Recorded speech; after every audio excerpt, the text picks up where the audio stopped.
The Case-Book of Sherlock Holmes. By Arthur Conan Doyle. The Adventure of the Illustrious Client. "It can't hurt now," was Mr. Sherlock Holmes's comment when, for the 10th time in as many years, I asked his leave to reveal the following narrative. So it was that at last I obtained permission to put on record what was, in some ways, the supreme moment of my friend's career. Both Holmes and I had a weakness for the Turkish bath. It was over a smoke in the pleasant lassitude of the drawing-room that I have found him less reticent and more human than anywhere else.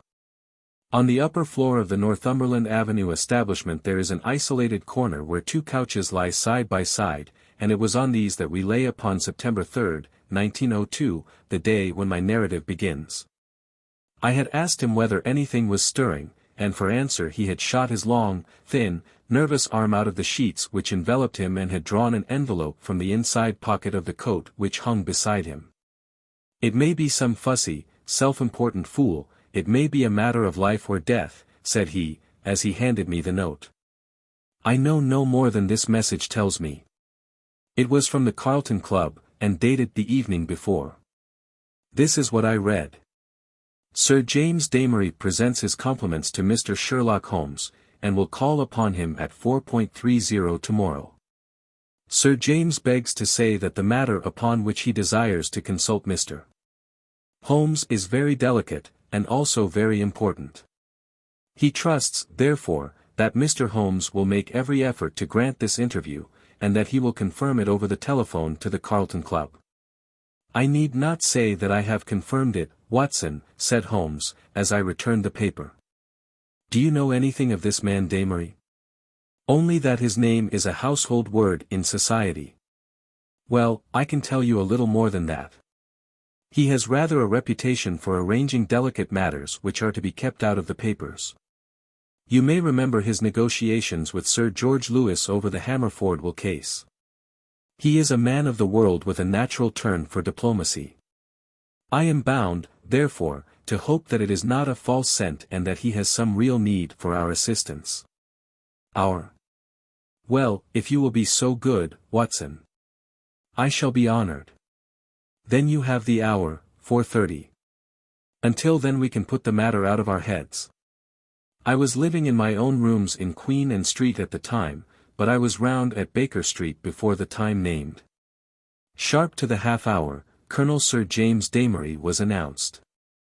It is hardly necessary to describe him, for many will remember that large, bluff, honest personality, that broad, clean-shaven face, above all, that pleasant, mellow voice.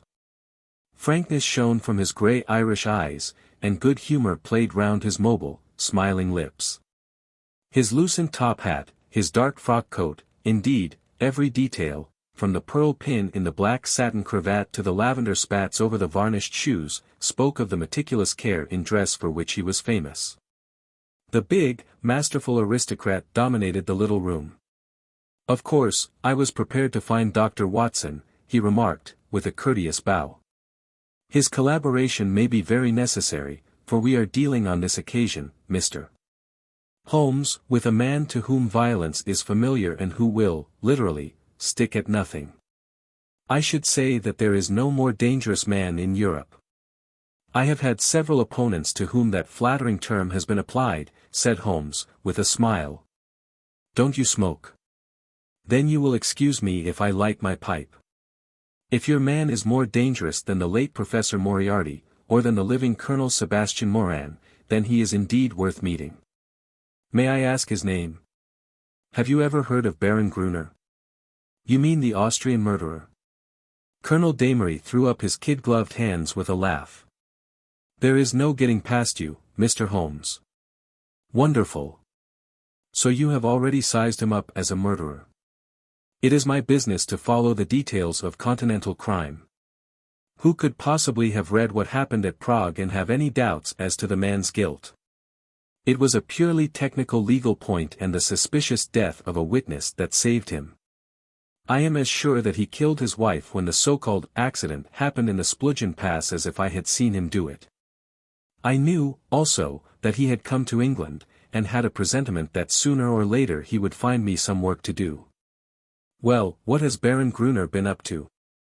I presume it is not this old tragedy which has come up again. No, it is more serious than that. To revenge crime is important, but to prevent it is more so. It is a terrible thing, Mr. Holmes, to see a dreadful event, an atrocious situation, preparing itself before your eyes, to clearly understand whither it will lead and yet to be utterly unable to avert it. Can a human being be placed in a more trying position? Perhaps not. Then you will sympathize with the client in whose interests I am acting.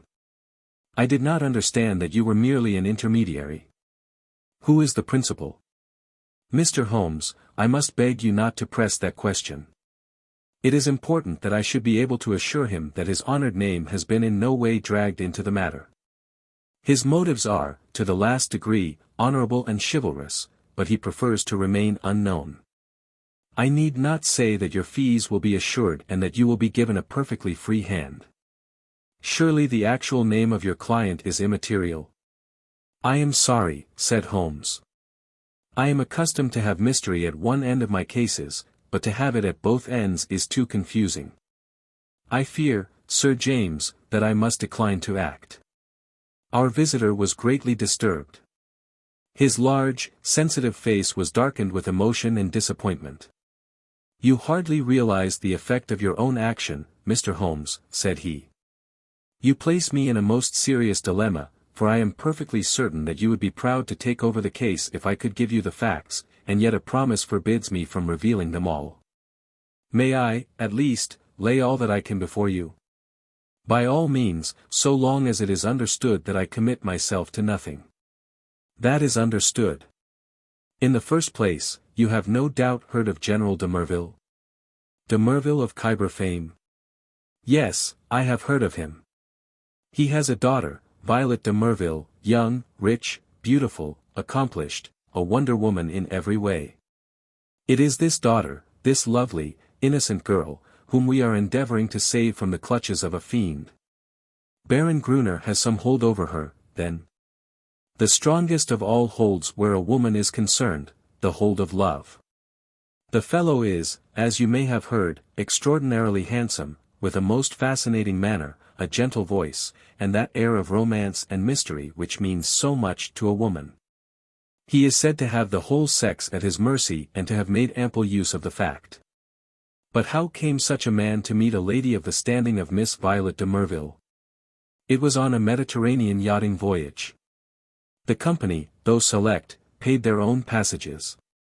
No doubt the promoters hardly realized the Baron's true character until it was too late. The villain attached himself to the lady, and with such effect that he has completely and absolutely won her heart. To say that she loves him hardly expresses it. She dotes upon him, she is obsessed by him. Outside of him there is nothing on earth. She will not hear one word against him. Everything has been done to cure her of her madness, but in vain.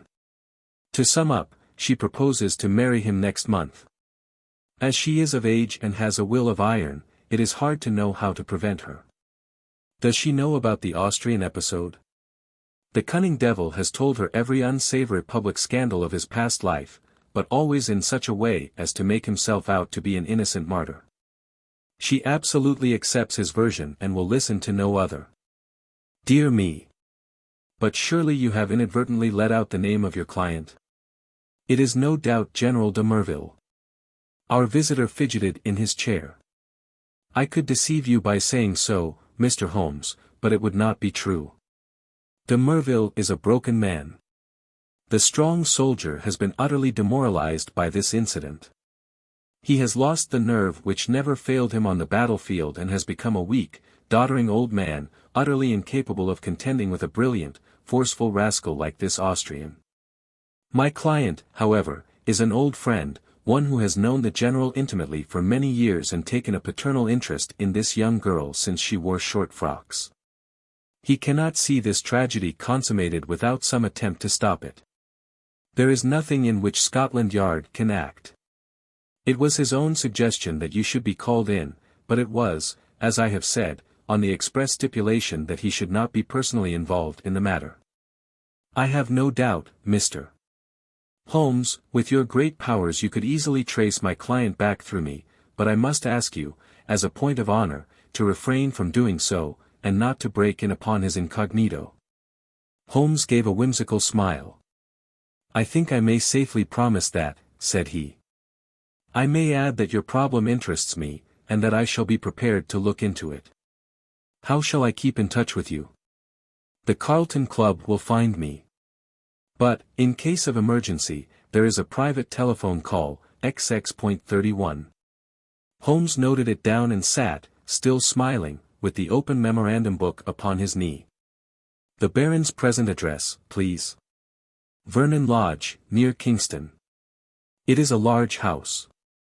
He has been fortunate in some rather shady speculations and is a rich man, which, naturally, makes him a more dangerous antagonist."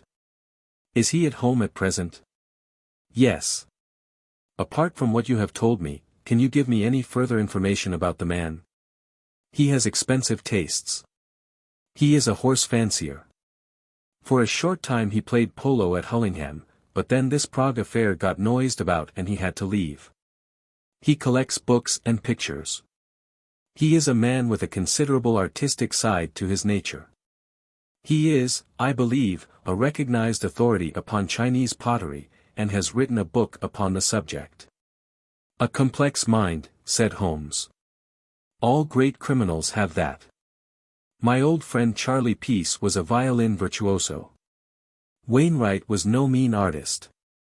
I could quote many more.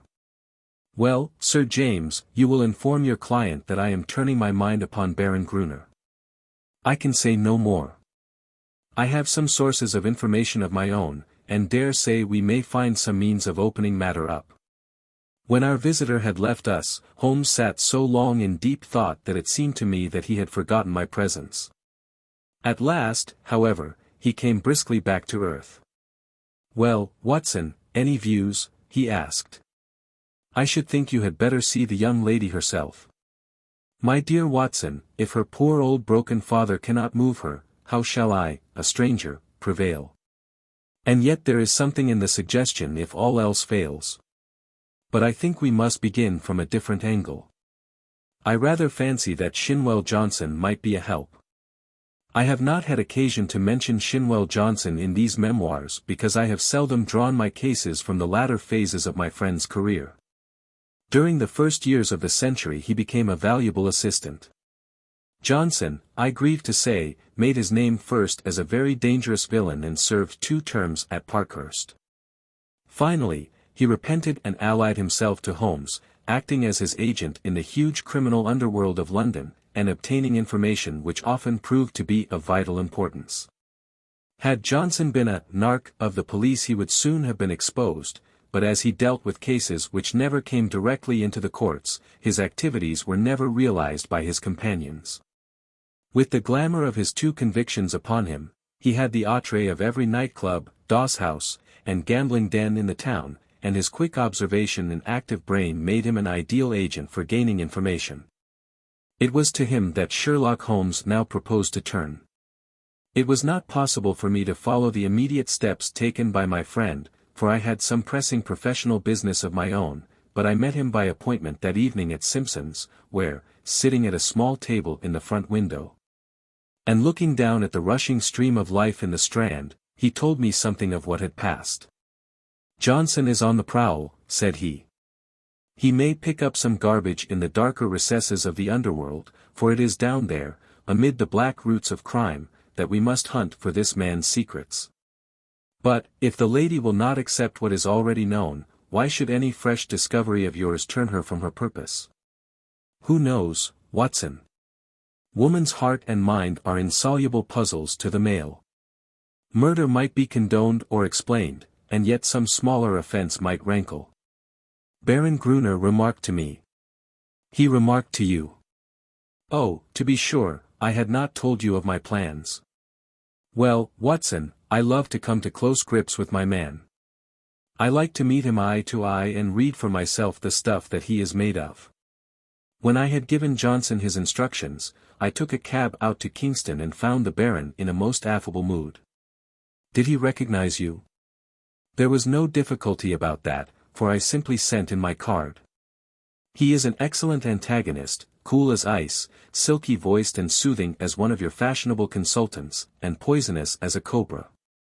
He has breed in him, a real aristocrat of crime, with a superficial suggestion of afternoon tea and all the cruelty of the grave behind it. Yes, I am glad to have had my attention called to Baron Adalbert Gruner. You say he was affable. A purring cat who thinks he sees prospective mice. Some people's affability is more deadly than the violence of coarser souls. His greeting was characteristic. I rather thought I should see you sooner or later, Mr. Holmes, said he. You have been engaged, no doubt, by General de Merville to endeavor to stop my marriage with his daughter, Violet. That is so, is it not? I acquiesced. My dear man, said he, you will only ruin your own well-deserved reputation. It is not a case in which you can possibly succeed. You will have barren work, to say nothing of incurring some danger. Let me very strongly advise you to draw off at once. It is curious, I answered, but that was the very advice which I had intended to give you. I have a respect for your brains, Baron, and the little which I have seen of your personality has not lessened it. Let me put it to you as man to man. No one wants to rake up your past and make you unduly uncomfortable. It is over, and you are now in smooth waters, but if you persist in this marriage you will raise up a swarm of powerful enemies who will never leave you alone until they have made England too hot to hold you. Is the game worth it? Surely you would be wiser if you left the lady alone. It would not be pleasant for you if these facts of your past were brought to her notice.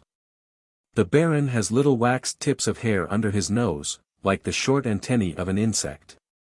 These quivered with amusement as he listened, and he finally broke into a gentle chuckle. Excuse my amusement, Mr. Holmes, said he, but it is really funny to see you trying to play a hand with no cards in it.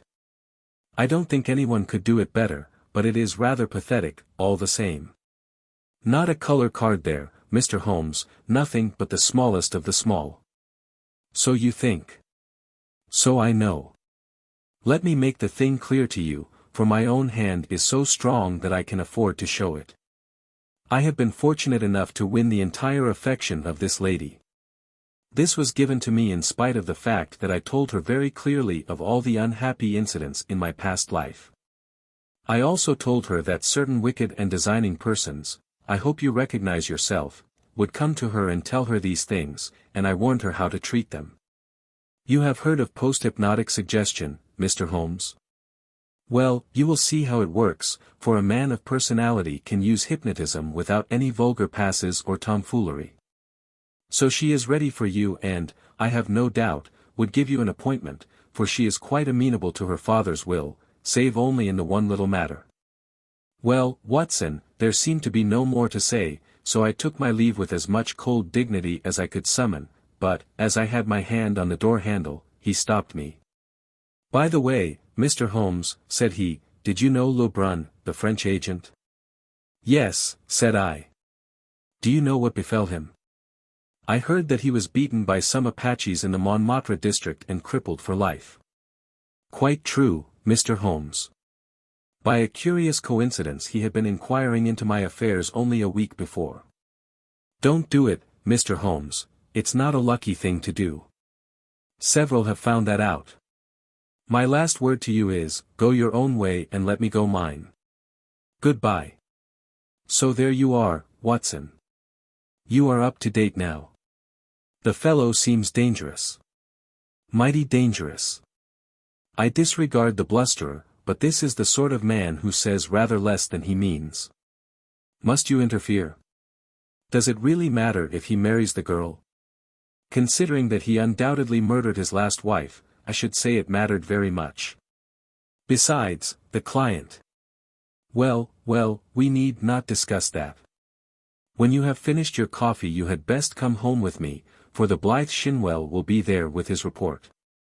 We found him sure enough, a huge, coarse, red-faced, scorbutic man, with a pair of vivid black eyes which were the only external sign of the very cunning mind within.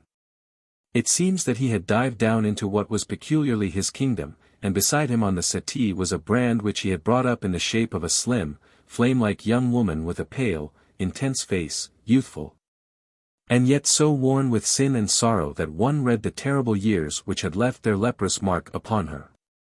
"This is Miss Kitty Winter," said Shinwell Johnson, waving his fat hand as an introduction. "What she don't know, well, there, she'll speak for herself. Put my hand right on her, Mr. Holmes, within an hour of your message." "I'm easy to find," said the young woman. "Hell, London, gets me every time. Same address for Porky Shinwell. We're old mates, Porky, you and I. But, by gripes, there is another who ought to be down in a lower hell than we if there was any justice in the world. That is the man you are after, Mr. Holmes." Holmes smiled. "I gather we have your good wishes, Miss Winter. If I can help to put him where he belongs, I'm yours to the rattle," said our visitor, with fierce energy. There was an intensity of hatred in her white, set face and her blazing eyes such as woman seldom and man never can attain. "You needn't go into my past, Mr. Holmes. That's neither here nor there. But what I am Adalbert Gruner made me. If I could pull him down." She clutched frantically with her hands into the air. "Oh, if I could only pull him into the pit where he has pushed so many. You know how the matter stands. Porky Shinwell has been telling me. He's after some other poor fool and wants to marry her this time. You want to stop it. Well, you surely know enough about this devil to prevent any decent girl in her senses wanting to be in the same parish with him. She is not in her senses. She is madly in love. She has been told all about him. She cares nothing. Told about the murder. Yes. My lord, she must have a nerve. She puts them all down as slanders. Couldn't you lay proofs before her silly eyes? Well, can you help us do so? Ain't I a proof myself? If I stood before her and told her how he used me. Would you do this? Would I? Would I not? Well, it might be worth trying. But he has told her most of his sins and had pardon from her, and I understand she will not reopen the question. I'll lay he didn't tell her all, said Miss Winter. I caught a glimpse of 1 or 2 murders besides the one that made such a fuss. He would speak of someone in his velvet way and then look at me with a steady eye and say, he died within a month. It wasn't hot air either. But I took little notice, you see, I loved him myself at that time. Whatever he did went with me, same as with this poor fool. There was just one thing that shook me. Yes, by gripes. If it had not been for his poisonous, lying tongue that explains and soothes, I'd have left him that very night. It's a book he has, a brown leather book with a lock, and his arms in gold on the outside. I think he was a bit drunk that night, or he would not have shown it to me. What was it, then? I tell you, Mr. Holmes, this man collects women, and takes a pride in his collection, as some men collect moths or butterflies. He had it all in that book. Snapshot photographs, names, details, everything about them. It was a beastly book, a book no man, even if he had come from the gutter, could have put together. But it was Adalbert Gruner's book all the same. Souls I have ruined. He could have put that on the outside if he had been so minded. However, that's neither here nor there, for the book would not serve you, and, if it would, you can't get it. Where is it? How can I tell you where it is now? It's more than a year since I left him. I know where he kept it then. He's a precise, tidy cat of a man in many of his ways, so maybe it is still in the pigeonhole of the old bureau in the inner study. Do you know his house? I've been in the study, said Holmes. Have you, though? You haven't been slow on the job if you only started this morning. Maybe dear Adalbert has met his match this time. The outer study is the one with the Chinese crockery in it, big glass cupboard between the windows. Then behind his desk is the door that leads to the inner study, a small room where he keeps papers and things. Is he not afraid of burglars? Adalbert is no coward. His worst enemy couldn't say that of him. He can look after himself. There's a burglar alarm at night. Besides, what is there for a burglar, unless they got away with all this fancy crockery? No good, said Shinwell Johnson, with the decided voice of the expert. No fence wants stuff of that sort that you can neither melt nor sell. Quite so, said Holmes. Well, now, Miss Winter, if you would call here tomorrow evening at 5, I would consider in the meanwhile whether your suggestion of seeing this lady personally may not be arranged. I am exceedingly obliged to you for your cooperation. I need not say that my clients will consider liberally. None of that, Mr. Holmes, cried the young woman. I am not out for money. Let me see this man in the mud, and I've got all I worked for, in the mud with my foot on his cursed face. That's my price. I'm with you tomorrow or any other day so long as you are on his track. Porky here can tell you always where to find me. I did not see Holmes again until the following evening, when we dined once more at our Strand restaurant.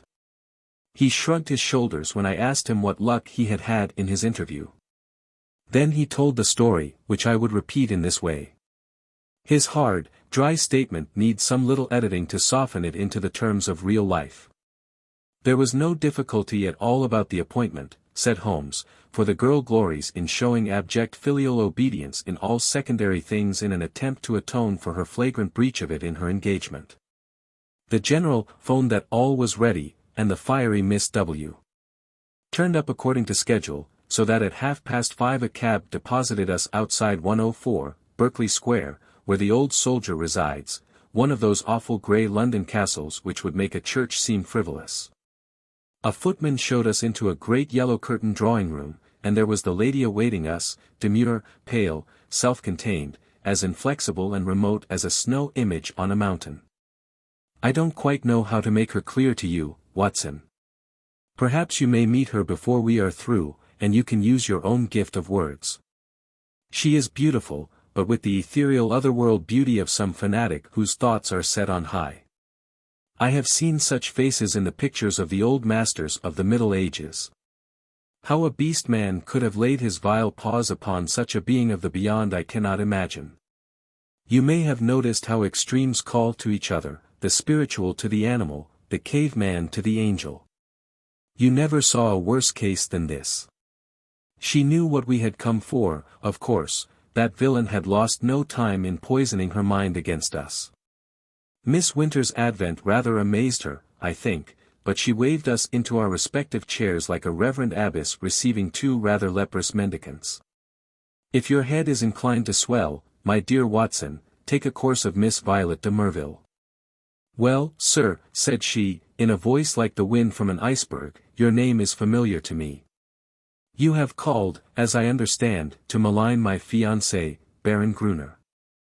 It is only by my father's request that I see you at all, and I warn you in advance that anything you can say could not possibly have the slightest effect upon my mind. I was sorry for her, Watson. I thought of her for the moment as I would have thought of a daughter of my own. I am not often eloquent. I use my head, not my heart. But I really did plead with her with all the warmth of words that I could find in my nature. I pictured to her the awful position of the woman who only wakes to a man's character after she is his wife, a woman who has to submit to be caressed by bloody hands and lecherous lips. I spared her nothing, the shame, the fear, the agony, the hopelessness of it all. All my hot words could not bring one tinge of color to those ivory cheeks or one gleam of emotion to those abstracted eyes. I thought of what the rascal had said about a post-hypnotic influence. One could really believe that she was living above the earth in some ecstatic dream. Yet there was nothing indefinite in her replies. I have listened to you with patience, Mr. Holmes, said she. The effect upon my mind is exactly as predicted. I am aware that Adelbert, that my fiancé, has had a stormy life in which he has incurred bitter hatreds and most unjust aspersions. You are only the last of a series who have brought their slanders before me. Possibly you mean well, though I learn that you are a paid agent who would have been equally willing to act for the Baron as against him. But in any case I wish you to understand once for all that I love him and that he loves me, and that the opinion of all the world is no more to me than the twitter of those birds outside the window. If his noble nature has ever for an instant fallen, it may be that I have been specially sent to raise it to its true and lofty level. I am not clear," here she turned her eyes upon my companion, "who this young lady may be." I was about to answer when the girl broke in like a whirlwind. "If ever you saw flame and ice face to face, it was those two women. I'll tell you who I am," she cried, springing out of her chair, her mouth all twisted with passion. "I am his last mistress. I am one of 100 that he has tempted and used and ruined and thrown into the refuse heap, as he will you also. Your refuse heap is more likely to be a grave, and maybe that's the best. I tell you, you foolish woman, if you marry this man he'll be the death of you. It may be a broken heart or it may be a broken neck, but he'll have you one way or the other. It's not out of love for you I'm speaking. I don't care a tinker's curse whether you live or die. It's out of hate for him and to spite him and to get back on him for what he did to me. But it's all the same, and you needn't look at me like that, my fine lady, for you may be lower than I am before you are through with it." "I should prefer not to discuss such matters," said Miss de Merville coldly. "Let me say once for all that I am aware of 3 passages in my fiancé's life in which he became entangled with designing women, and that I am assured of his hearty repentance for any evil that he may have done." "3 passages!" screamed my companion. "You fool! You unutterable fool! Mr. Holmes, I beg that you will bring this interview to an end," said the icy voice. "I have obeyed my father's wish in seeing you, but I am not compelled to listen to the ravings of this person." With an oath Miss Winter darted forward, and if I had not caught her wrist she would have clutched this maddening woman by the hair. I dragged her towards the door, and was lucky to get her back into the cab without a public scene, for she was beside herself with rage. In a cold way I felt pretty furious myself, Watson, for there was something indescribably annoying in the calm aloofness and supreme self-complacence of the woman whom we were trying to save.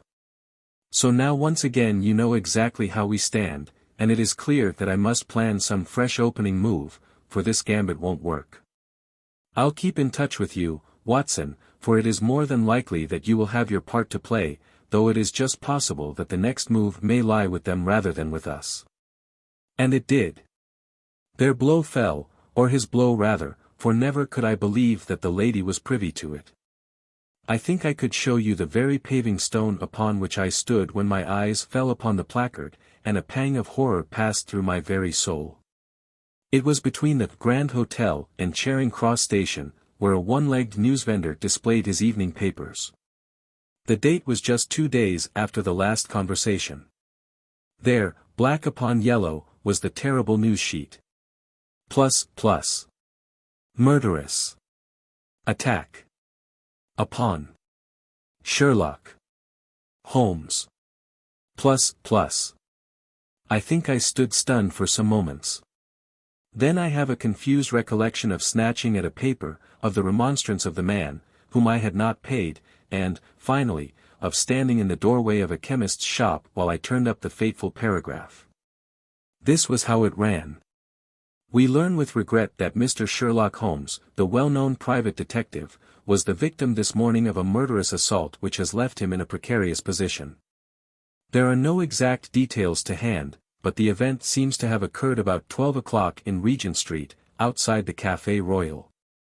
The attack was made by 2 men armed with sticks, and Mr. Holmes was beaten about the head and body, receiving injuries which the doctors describe as most serious. He was carried to Charing Cross Hospital, and afterwards insisted upon being taken to his rooms in Baker Street.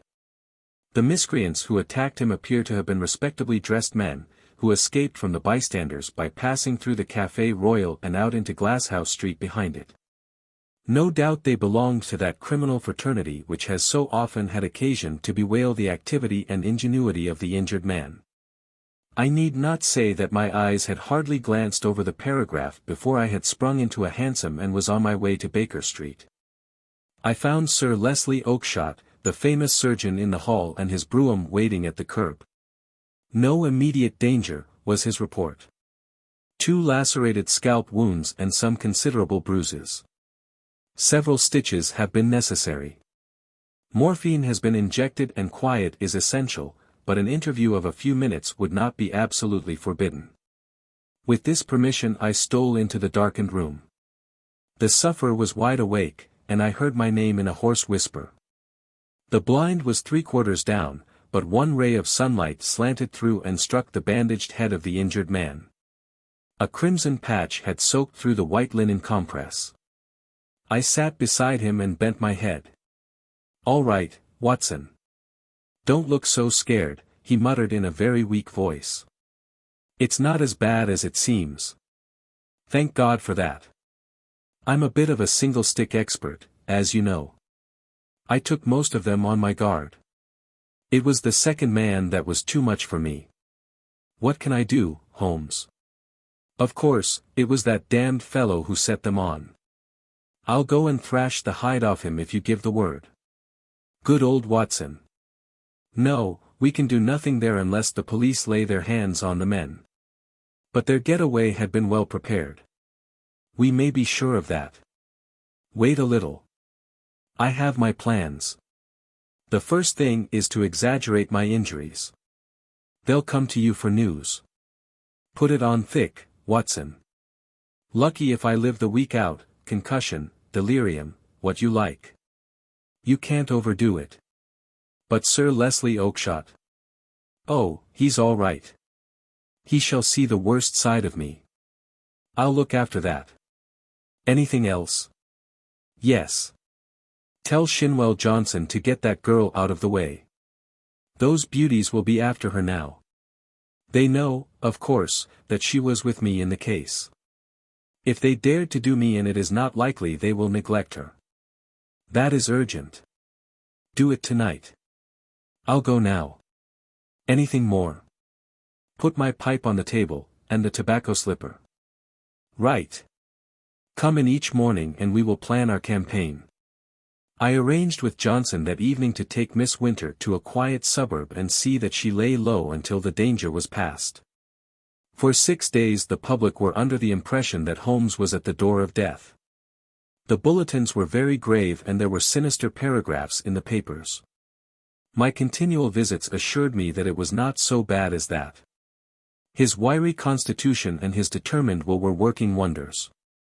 He was recovering fast, and I had suspicions at times that he was really finding himself faster than he pretended, even to me. There was a curious secretive streak in the man which led to many dramatic effects, but left even his closest friend guessing as to what his exact plans might be.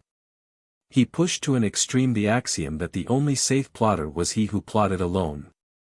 I was nearer him than anyone else, and yet I was always conscious of the gap between. On the 7th day the stitches were taken out, in spite of which there was a report of erysipelas in the evening papers. The same evening papers had an announcement which I was bound, sick or well, to carry to my friend. It was simply that among the passengers on the Cunard boat Ruritania, starting from Liverpool on Friday, was the Baron Adalbert Gruner, who had some important financial business to settle in the States before his impending wedding to Miss Violet de Merville, only daughter of, etc. etc. Holmes listened to the news with a cold, concentrated look upon his pale face, which told me that it hit him hard. "Friday," he cried. "Only 3 clear days. I believe the rascal wants to put himself out of danger's way. But he won't, Watson. By the Lord Harry, he won't. Now, Watson, I want you to do something for me. I am here to be used, Holmes.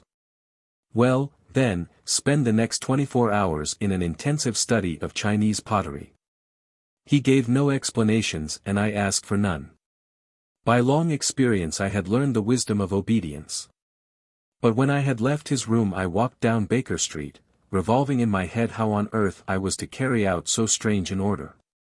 Finally I drove to the London Library in St. James's Square, put the matter to my friend Lomax, the sub-librarian, and departed to my rooms with a goodly volume under my arm. It is said that the barrister who crams up a case with such care that he can examine an expert witness upon the Monday has forgotten all his forced knowledge before the Saturday. Certainly I should not like now to pose as an authority upon ceramics. And yet all that evening, and all that night with a short interval for rest, and all next morning I was sucking in knowledge and committing names to memory. There I learned of the hallmarks of the great artist-decorators, of the mystery of cyclical dates, the marks of the Hung-Woo and the beauties of the Yung-Lo, the writings of Tang Ying, and the glories of the primitive period of the Sung and the Yuan. I was charged with all this information when I called upon Holmes next evening. He was out of bed now, though you would not have guessed it from the published reports, and he sat with his much bandaged head resting upon his hand in the depth of his favorite armchair. "Why, Holmes," I said, "if one believed the papers you are dying." "That," said he, "is the very impression which I intended to convey." "And now, Watson, have you learned your lessons?" "At least I have tried to." "Good. You could keep up an intelligent conversation on the subject?" "I believe I could." "Then hand me that little box from the mantelpiece." He opened the lid and took out a small object most carefully wrapped in some fine Eastern silk. This he unfolded, and disclosed a delicate little saucer of the most beautiful deep blue color. "It needs careful handling, Watson. This is the real eggshell pottery of the Ming dynasty. No finer piece ever passed through Christie's. A complete set of this would be worth a king's ransom. In fact, it is doubtful if there is a complete set outside the imperial palace of Peking. The sight of this would drive a real connoisseur wild. What am I to do with it?" Holmes handed me a card upon which was printed, "Dr. Hill Barton, 369, Half Moon Street. That is your name for the evening, Watson. You will call upon Baron Gruner. I know something of his habits, and at 8:30 he would probably be disengaged. A note will tell him in advance that you are about to call, and you will say that you are bringing him a specimen of an absolutely unique set of Ming china. You may as well be a medical man, since that is a part which you can play without duplicity. You are a collector, this set has come your way, you have heard of the Baron's interest in the subject, and you are not averse to selling at a price." "What price?" "Well asked, Watson. You would certainly fall down badly if you did not know the value of your own wares. This saucer was got for me by Sir James, and comes, I understand, from the collection of his client. You will not exaggerate if you say that it could hardly be matched in the world. I could perhaps suggest that the set should be valued by an expert." "Excellent, Watson. You scintillate today. Suggest Christie or Sotheby. Your delicacy prevents your putting a price for yourself." "But if he won't see me?" "Oh, yes, he will see you. He has the collection mania in its most acute form, and especially on this subject, on which he is an acknowledged authority. Sit down, Watson, and I will dictate the letter." "No answer needed. You will merely say that you are coming, and why." It was an admirable document, short, courteous, and stimulating to the curiosity of the connoisseur. A district messenger was duly dispatched with it. On the same evening, with the precious saucer in my hand and the card of Dr. Hill Barton in my pocket, I set off on my own adventure. The beautiful house and grounds indicated that Baron Gruner was, as Sir James had said, a man of considerable wealth. A long winding drive, with banks of rare shrubs on either side, opened out into a great gravelled square adorned with statues. The place had been built by a South African gold king in the days of the great boom, and the long, low house with the turrets at the corners, though an architectural nightmare, was imposing in its size and solidity. A butler who would have adorned a bench of bishops showed me in, and handed me over to a plush-clad footman, who ushered me into the Baron's presence. He was standing at the open front of a great case which stood between the windows, and which contained part of his Chinese collection. He turned as I entered with a small brown vase in his hand. "Pray sit down, doctor," said he. I was looking over my own treasures and wondering whether I could really afford to add to them. This little Tang specimen, which dates from the 7th century, would probably interest you. I am sure you never saw finer workmanship or a richer glaze. Have you the Ming saucer with you of which you spoke? I carefully unpacked it and handed it to him.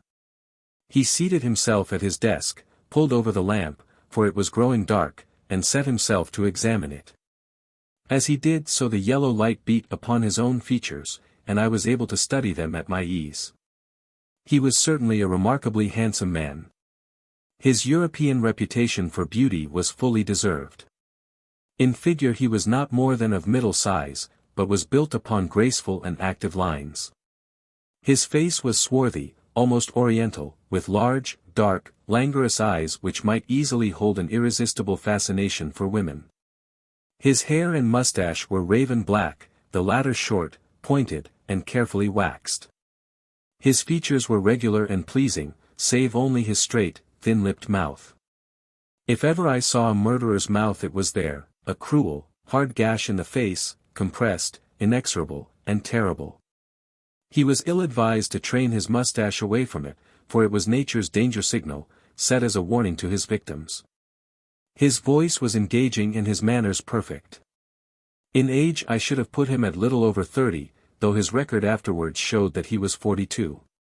Very fine indeed, he said at last. And you say you have a set of 6 to correspond. What puzzles me is that I should not have heard of such magnificent specimens. I only know of one in England to match this, and it is certainly not likely to be in the market. Would it be indiscreet if I were to ask you, Dr. Hill Barton, how you obtained this? Does it really matter? I asked, with as careless an air as I could muster. You can see that the piece is genuine, and, as to the value, I am content to take an expert's valuation. Very mysterious, said he, with a quick, suspicious flash of his dark eyes. In dealing with objects of such value, one naturally wishes to know all about the transaction. That the piece is genuine is certain. I have no doubts at all about that. But suppose, I am bound to take every possibility into account, that it should prove afterwards that you had no right to sell. I would guarantee you against any claim of the sort. That, of course, would open up the question as to what your guarantee was worth. My bankers would answer that. Quite so. And yet the whole transaction strikes me as rather unusual. You can do business or not, said I, with indifference. I have given you the first offer as I understood that you were a connoisseur, but I shall have no difficulty in other quarters. Who told you I was a connoisseur? I was aware that you had written a book upon the subject. Have you read the book? No. Dear me, this becomes more and more difficult for me to understand. You are a connoisseur and collector with a very valuable piece in your collection, and yet you have never troubled to consult the one book which would have told you of the real meaning and value of what you held. How do you explain that? I am a very busy man. I am a doctor in practice. That is no answer. If a man has a hobby he follows it up, whatever his other pursuits may be. You said in your note that you were a connoisseur. So I am. Might I ask you a few questions to test you? I am obliged to tell you, doctor, if you are indeed a doctor, that the incident becomes more and more suspicious. I would ask you what do you know of the Emperor Shomu and how do you associate him with the Shosoin near Nara? Dear me, does that puzzle you? Tell me a little about the Northern Wei dynasty and its place in the history of ceramics. I sprang from my chair in simulated anger. This is intolerable, sir, said I came here to do you a favor, and not to be examined as if I were a schoolboy. My knowledge on these subjects may be second only to your own, but I certainly shall not answer questions which have been put in so offensive a way. He looked at me steadily. The languor had gone from his eyes. They suddenly glared. There was a gleam of teeth from between those cruel lips. What is the game? You are here as a spy. You are an emissary of Holmes. This is a trick that you are playing upon me. The fellow is dying, I hear, so he sends his tools to keep watch upon me. You've made your way in here without leave, and, by God, you may find it harder to get out than to get in. He had sprung to his feet, and I stepped back, bracing myself for an attack, for the man was beside himself with rage. He may have suspected me from the first, certainly this cross-examination had shown him the truth. But it was clear that I could not hope to deceive him. He dived his hand into a side drawer and rummaged furiously. Then something struck upon his ear, for he stood listening intently. "Ah!" he cried. "Ah!" and dashed into the room behind him. 2 steps took me to the open door, and my mind will ever carry a clear picture of the scene within. The window leading out to the garden was wide open. Beside it, looking like some terrible ghost, his head girt with bloody bandages, his face drawn and white, stood Sherlock Holmes. The next instant he was through the gap, and I heard the crash of his body among the laurel bushes outside. With a howl of rage the master of the house rushed after him to the open window. And then, it was done in an instant, and yet I clearly saw it. An arm, a woman's arm, shot out from among the leaves. At the same instant the Baron uttered a horrible cry, a yell which will always ring in my memory. He clapped his 2 hands to his face and rushed round the room, beating his head horribly against the walls. Then he fell upon the carpet, rolling and writhing, while scream after scream resounded through the house. "Water! For God's sake, water!" was his cry. I seized a carafe from a side table and rushed to his aid. At the same moment the butler and several footmen ran in from the hall. I remember that one of them fainted as I knelt by the injured man and turned that awful face to the light of the lamp. The vitriol was eating into it everywhere and dripping from the ears and the chin. One eye was already white and glazed. The other was red and inflamed. The features which I had admired a few minutes before were now like some beautiful painting over which the artist has passed a wet and foul sponge. They were blurred, discolored, inhuman, terrible. In a few words I explained exactly what had occurred, so far as the vitriol attack was concerned. Some had climbed through the window and others had rushed out onto the lawn, but it was dark and it had begun to rain. Between his screams the victim raged and raved against the avenger. "It was that hell-cat, Kitty Winter," he cried. "Oh, the she-devil! She shall pay for it. She shall pay. Oh, God in heaven, this pain is more than I can bear." I bathed his face in oil, put cotton wadding on the raw surfaces, and administered a hypodermic of morphia. All suspicion of me had passed from his mind in the presence of this shock, and he clung to my hands as if I might have the power even yet to clear those dead fish eyes which gazed up at me. I could have wept over the ruin had I not remembered very clearly the vile life which had led up to so hideous a change. It was loathsome to feel the pawing of his burning hands, and I was relieved when his family surgeon, closely followed by a specialist, came to relieve me of my charge. An inspector of police had also arrived, and to him I handed my real card. It would have been useless as well as foolish to do otherwise, for I was nearly as well known by sight at the Yard as Holmes himself. Then I left that house of gloom and terror. Within an hour I was at Baker Street. Holmes was seated in his familiar chair, looking very pale and exhausted. Apart from his injuries, even his iron nerves had been shocked by the events of the evening, and he listened with horror to my account of the Baron's transformation. "The wages of sin, Watson, the wages of sin," said he. "Sooner or later it will always come. God knows, there was sin enough," he added, taking up a brown volume from the table. "Here is the book the woman talked of. If this will not break off the marriage, nothing ever could. But it will, Watson. It must. No self-respecting woman could stand it. It is his love diary. Or his lust diary. Call it what you will. The moment the woman told us of it I realized what a tremendous weapon was there, if we could but lay our hands on it. I said nothing at the time to indicate my thoughts, for this woman might have given it away. But I brooded over it. Then this assault upon me gave me the chance of letting the Baron think that no precautions need be taken against me. That was all to the good. I would have waited a little longer, but his visit to America forced my hand. He would never have left so compromising a document behind him. Therefore we had to act at once. Burglary at night is impossible. He takes precautions. But there was a chance in the evening if I could only be sure that his attention was engaged. That was where you and your blue saucer came in. But I had to be sure of the position of the book, and I knew I had only a few minutes in which to act, for my time was limited by your knowledge of Chinese pottery. Therefore I gathered the girl up at the last moment. How could I guess what the little packet was that she carried so carefully under her cloak? I thought she had come altogether on my business, but it seems she had some of her own. He guessed I came from you.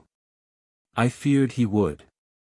But you held him in play just long enough for me to get the book, though not long enough for an unobserved escape. Ah, Sir James, I am very glad you have come. Our courtly friend had appeared in answer to a previous summons. He listened with the deepest attention to Holmes's account of what had occurred. You have done wonders, wonders, he cried, when he had heard the narrative. But if these injuries are as terrible as Dr. Watson describes, then surely our purpose of thwarting the marriage is sufficiently gained without the use of this horrible book. Holmes shook his head. Women of the de Merville type do not act like that. She would love him the more as a disfigured martyr. No, no. It is his moral side, not his physical, which we have to destroy. That book will bring her back to earth, and I know nothing else that could. It is in his own writing. She cannot get past it. Sir James carried away both it and the precious saucer. As I was myself overdue, I went down with him into the street. A brougham was waiting for him. He sprang in, gave a hurried order to the cockaded coachman, and drove swiftly away. He flung his overcoat half out of the window to cover the armorial bearings upon the panel, but I had seen them in the glare of our fanlight none the less. I gasped with surprise. Then I turned back and ascended the stair to Holmes's room. I have found out who our client is, I cried, bursting with my great news. Why, Holmes, it is. It is a loyal friend and a chivalrous gentleman, said Holmes, holding up a restraining hand. Let that now and forever be enough for us. I do not know how the incriminating book was used. Sir James may have managed it. Or it is more probable that so delicate a task was entrusted to the young lady's father. The effect, at any rate, was all that could be desired. 3 days later appeared a paragraph in the Morning Post to say that the marriage between Baron Adalbert Gruner and Miss Violet de Merville would not take place. The same paper had the first police court hearing of the proceedings against Miss Kitty Winter on the grave charge of vitriol throwing.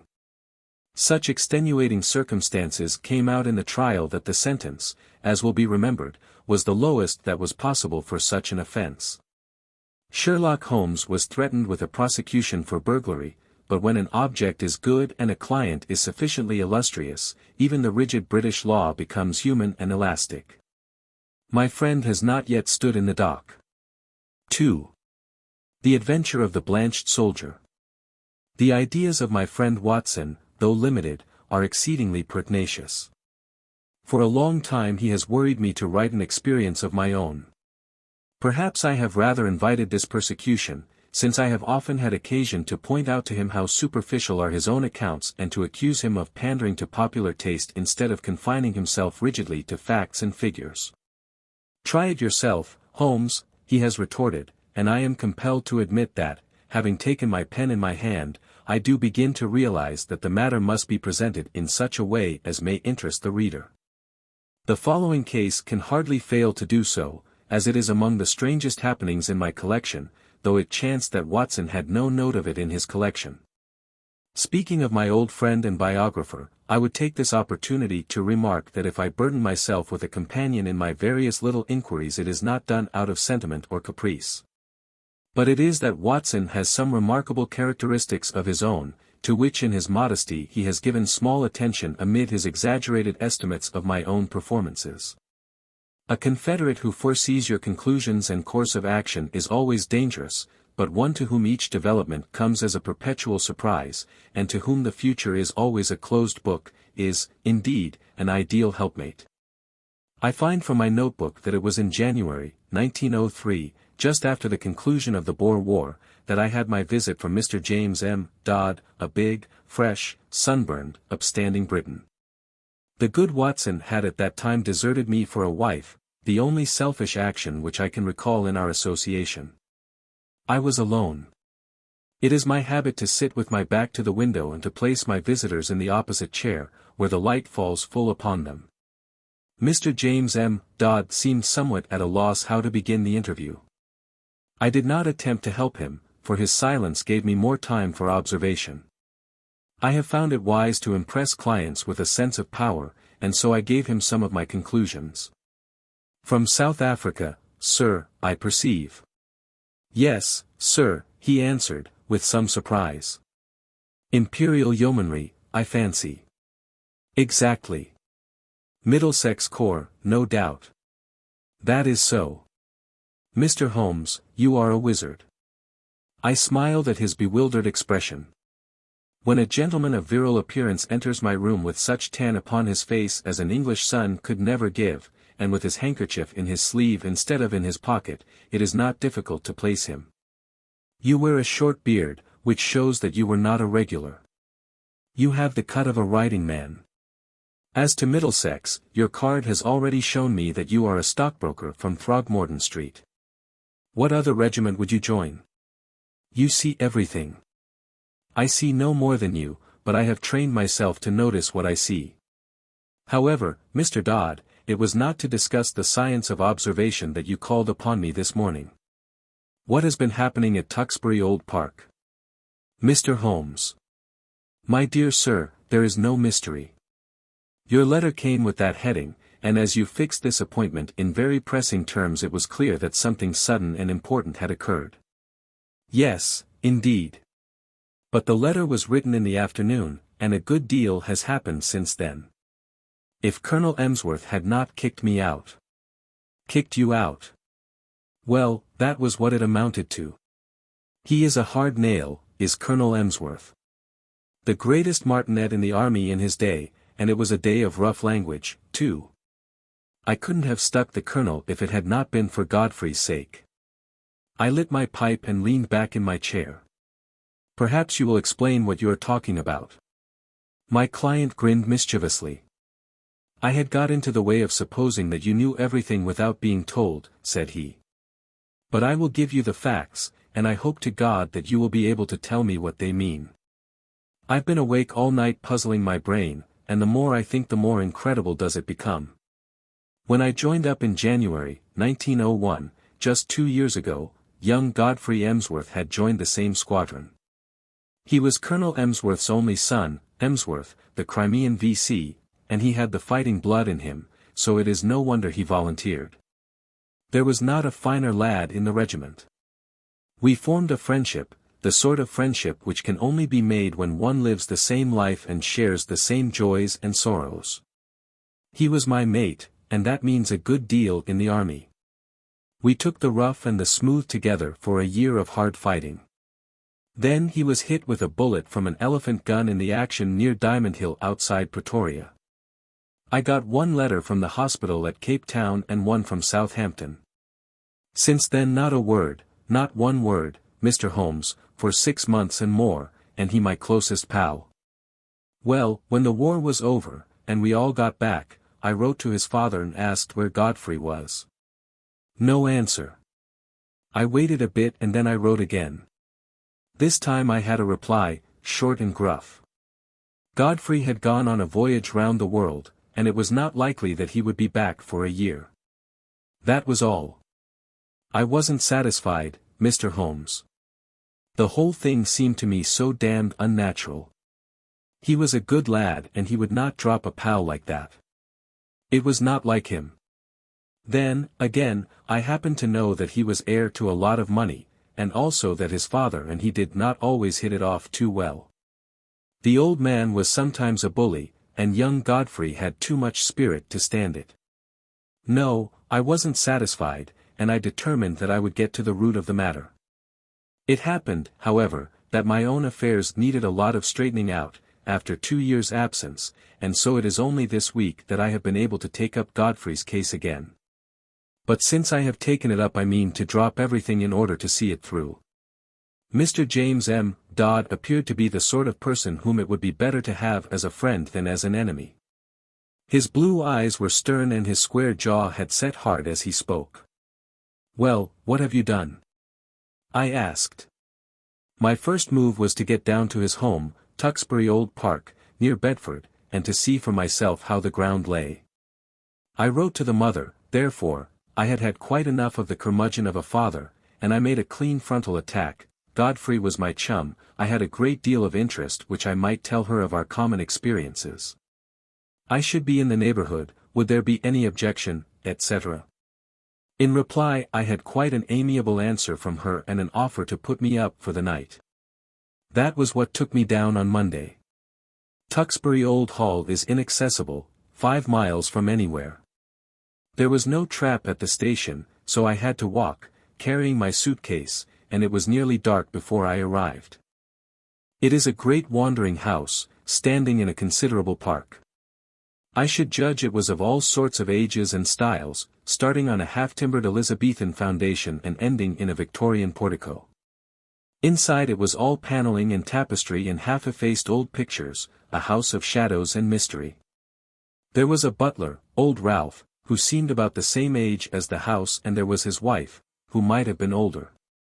She had been Godfrey's nurse, and I had heard him speak of her as second only to his mother in his affections, so I was drawn to her in spite of her queer appearance.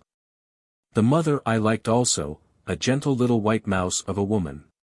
It was only the colonel himself whom I barred. We had a bit of a barney right away, and I should have walked back to the station if I had not felt that it might be playing his game for me to do so. I was shown straight into his study, and there I found him, a huge, bow-backed man with a smoky skin and a straggling grey beard, seated behind his littered desk. A red-veined nose jutted out like a vulture's beak, and 2 fierce grey eyes glared at me from under tufted brows. I could understand now why Godfrey seldom spoke of his father. "Well, sir," said he in a rasping voice. "I should be interested to know the real reasons for this visit." I answered that I had explained them in my letter to his wife. "Yes, yes, you said that you had known Godfrey in Africa." "We have, of course, only your word for that." "I have his letters to me in my pocket." "Kindly let me see them." He glanced at the 2 which I handed him, and then he tossed them back. "Well, what then?" he asked. "I was fond of your son Godfrey, sir. Many ties and memories united us. Is it not natural that I should wonder at his sudden silence and should wish to know what has become of him? I have some recollection, sir, that I had already corresponded with you and had told you what had become of him. He has gone upon a voyage round the world. His health was in a poor way after his African experiences, and both his mother and I were of opinion that complete rest and change were needed. Kindly pass that explanation on to any other friends who may be interested in the matter." "Certainly," I answered. "But perhaps you would have the goodness to let me have the name of the steamer and of the line by which he sailed, together with the date. I have no doubt that I should be able to get a letter through to him." My request seemed both to puzzle and to irritate my host. His great eyebrows came down over his eyes and he tapped his fingers impatiently on the table. He looked up at last with the expression of one who has seen his adversary make a dangerous move at chess, and has decided how to meet it. "Many people, Mr. Dodd," said he, "would take offense at your infernal pertinacity and would think that this insistence had reached the point of damned impertinence. You must put it down, sir, to my real love for your son." "Exactly. I have already made every allowance upon that score. I must ask you, however, to drop these inquiries. Every family has its own inner knowledge and its own motives, which cannot always be made clear to outsiders, however well-intentioned. My wife is anxious to hear something of Godfrey's past which you are in a position to tell her, but I would ask you to let the present and the future alone. Such inquiries serve no useful purpose, sir, and place us in a delicate and difficult position. So I came to a dead end, Mr. Holmes. There was no getting past it.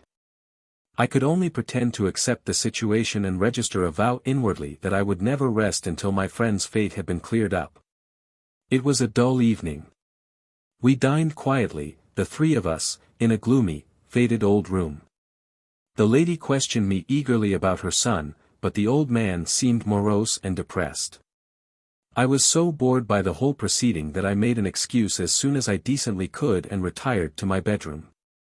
It was a large, bare room on the ground floor, as gloomy as the rest of the house, but after a year of sleeping upon the veldt, Mr. Holmes, one is not too particular about one's quarters. I opened the curtains and looked out into the garden, remarking that it was a fine night with a bright half-moon. Then I sat down by the roaring fire with the lamp on a table beside me, and endeavored to distract my mind with a novel. I was interrupted, however, by Ralph, the old butler, who came in with a fresh supply of coals. "I thought you might run short in the night time, sir. It is bitter weather and these rooms are cold." He hesitated before leaving the room, and when I looked round he was standing facing me with a wistful look upon his wrinkled face. "Beg your pardon, sir, but I could not help hearing what you said of young Master Godfrey at dinner. You know, sir, that my wife nursed him, and so I may say I am his foster father. It's natural we should take an interest. And you say he carried himself well, sir. There was no braver man in the regiment. He pulled me out once from under the rifles of the Boers, or maybe I should not be here." The old butler rubbed his skinny hands. "Yes, sir, yes, that is Master Godfrey all over. He was always courageous. There's not a tree in the park, sir, that he has not climbed. Nothing would stop him. He was a fine boy, and oh, sir, he was a fine man." I sprang to my feet. "Look here," I cried. "You say he was. You speak as if he were dead. What is all this mystery? What has become of Godfrey Emsworth?" I gripped the old man by the shoulder, but he shrank away. "I don't know what you mean, sir. Ask the master about Master Godfrey. He knows. It is not for me to interfere." He was leaving the room, but I held his arm. "Listen," I said. "You are going to answer one question before you leave if I have to hold you all night. Is Godfrey dead?" He could not face my eyes. He was like a man hypnotized. The answer was dragged from his lips. It was a terrible and unexpected one. "I wish to God he was," he cried, and, tearing himself free, he dashed from the room. You will think, Mr. Holmes, that I returned to my chair in no very happy state of mind. The old man's words seemed to me to bear only one interpretation. Clearly my poor friend had become involved in some criminal, or, at the least, disreputable, transaction which touched the family honor. That stern old man had sent his son away and hidden him from the world lest some scandal should come to light. Godfrey was a reckless fellow. He was easily influenced by those around him. No doubt he had fallen into bad hands and been misled to his ruin. It was a piteous business, if it was indeed so, but even now it was my duty to hunt him out and see if I could aid him. I was anxiously pondering the matter when I looked up, and there was Godfrey Emsworth standing before me. My client had paused as one in deep emotion. "Pray continue," I said. "Your problem presents some very unusual features." He was outside the window, Mr. Holmes, with his face pressed against the glass. "I have told you that I looked out at the night. When I did so, I left the curtains partly open. His figure was framed in this gap. The window came down to the ground and I could see the whole length of it, but it was his face which held my gaze. He was deadly pale, never have I seen a man so white. I reckon ghosts may look like that, but his eyes met mine, and they were the eyes of a living man.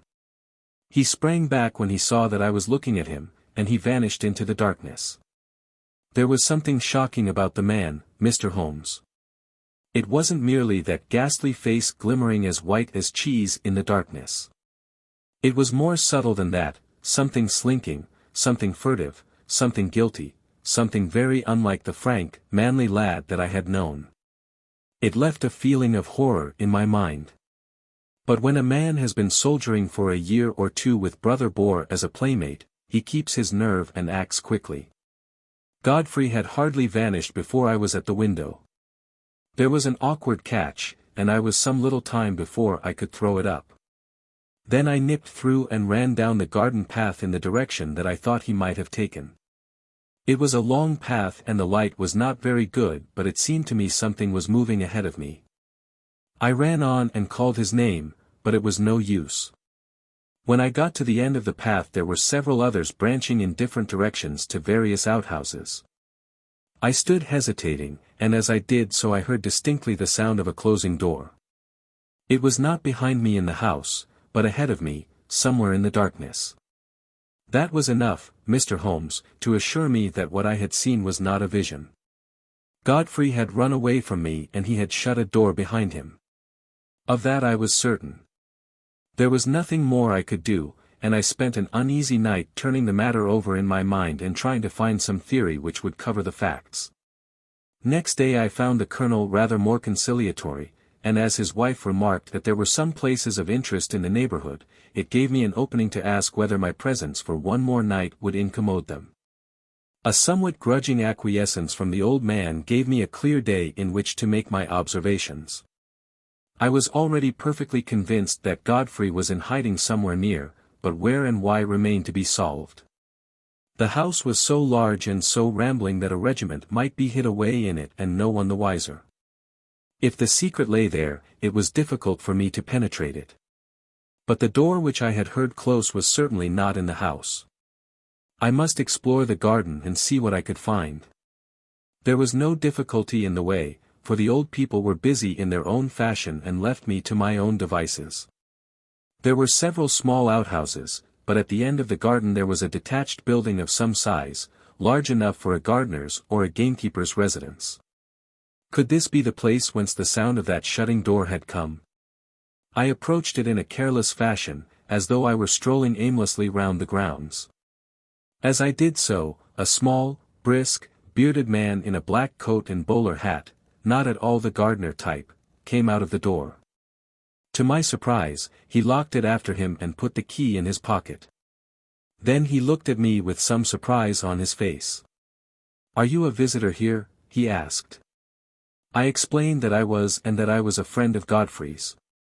"What a pity that he should be away on his travels, for he would have so liked to see me," I continued. "Quite so." "Exactly," said he, with a rather guilty air. "No doubt you will renew your visit at some more propitious time." He passed on, but when I turned I observed that he was standing watching me, half concealed by the laurels at the far end of the garden. I had a good look at the little house as I passed it, but the windows were heavily curtained, and, so far as one could see, it was empty.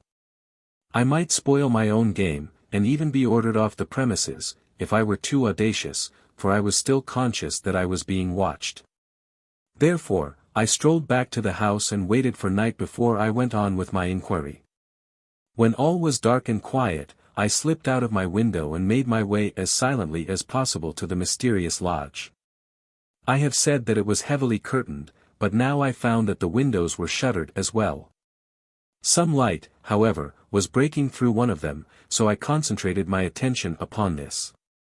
I was in luck, for the curtain had not been quite closed, and there was a crack in the shutter so that I could see the inside of the room. It was a cheery place enough, a bright lamp and a blazing fire. Opposite to me was seated the little man whom I had seen in the morning. He was smoking a pipe and reading a paper. "What paper?" I asked. My client seemed annoyed at the interruption of his narrative. "Can it matter?" he asked.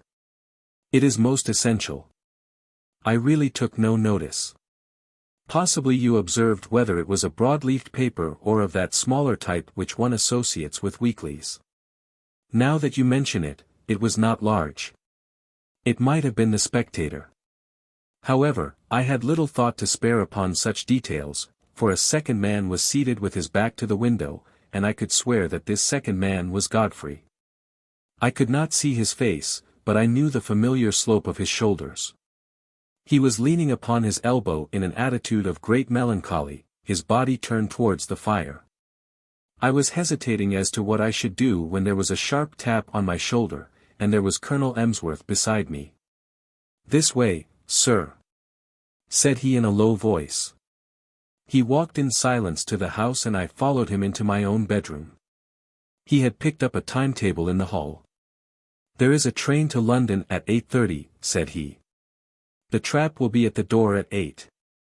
He was white with rage, and, indeed, I felt myself in so difficult a position that I could only stammer out a few incoherent apologies, in which I tried to excuse myself by urging my anxiety for my friend.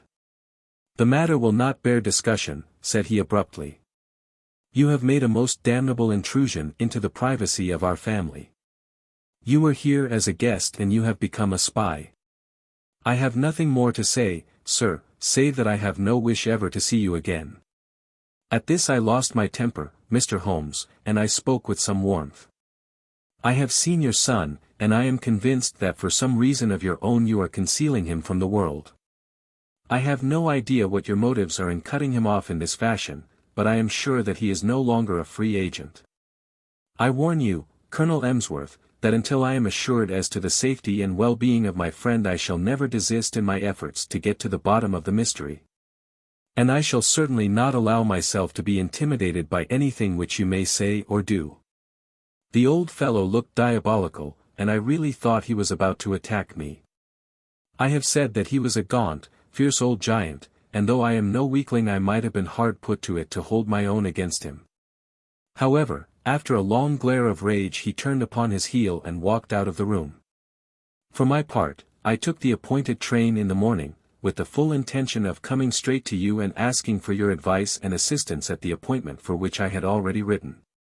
Such was the problem which my visitor laid before me. It presented, as the astute reader will have already perceived, few difficulties in its solution, for a very limited choice of alternatives must get to the root of the matter. Still, elementary as it was, there were points of interest and novelty about it which may excuse my placing it upon record. I now proceeded, using my familiar method of logical analysis, to narrow down the possible solutions. The servants, I asked, how many were in the house? To the best of my belief there were only the old butler and his wife. They seemed to live in the simplest fashion. There was no servant, then, in the detached house? None, unless the little man with the beard acted as such. He seemed, however, to be quite a superior person. That seems very suggestive. Had you any indication that food was conveyed from the one house to the other? Now that you mention it, I did see old Ralph carrying a basket down the garden walk and going in the direction of this house. The idea of food did not occur to me at the moment. Did you make any local inquiries? Yes, I did. I spoke to the station master and also to the innkeeper in the village. I simply asked if they knew anything of my old comrade, Godfrey Emsworth. Both of them assured me that he had gone for a voyage round the world. He had come home and then had almost at once started off again. The story was evidently universally accepted. You said nothing of your suspicions? Nothing. That was very wise. The matter should certainly be inquired into. I will go back with you to Tewkesbury Old Park. Today. It happened that at the moment I was clearing up the case which my friend Watson has described as that of the Abbey School, in which the Duke of Greyminster was so deeply involved. I had also a commission from the Sultan of Turkey which called for immediate action, as political consequences of the gravest kind might arise from its neglect.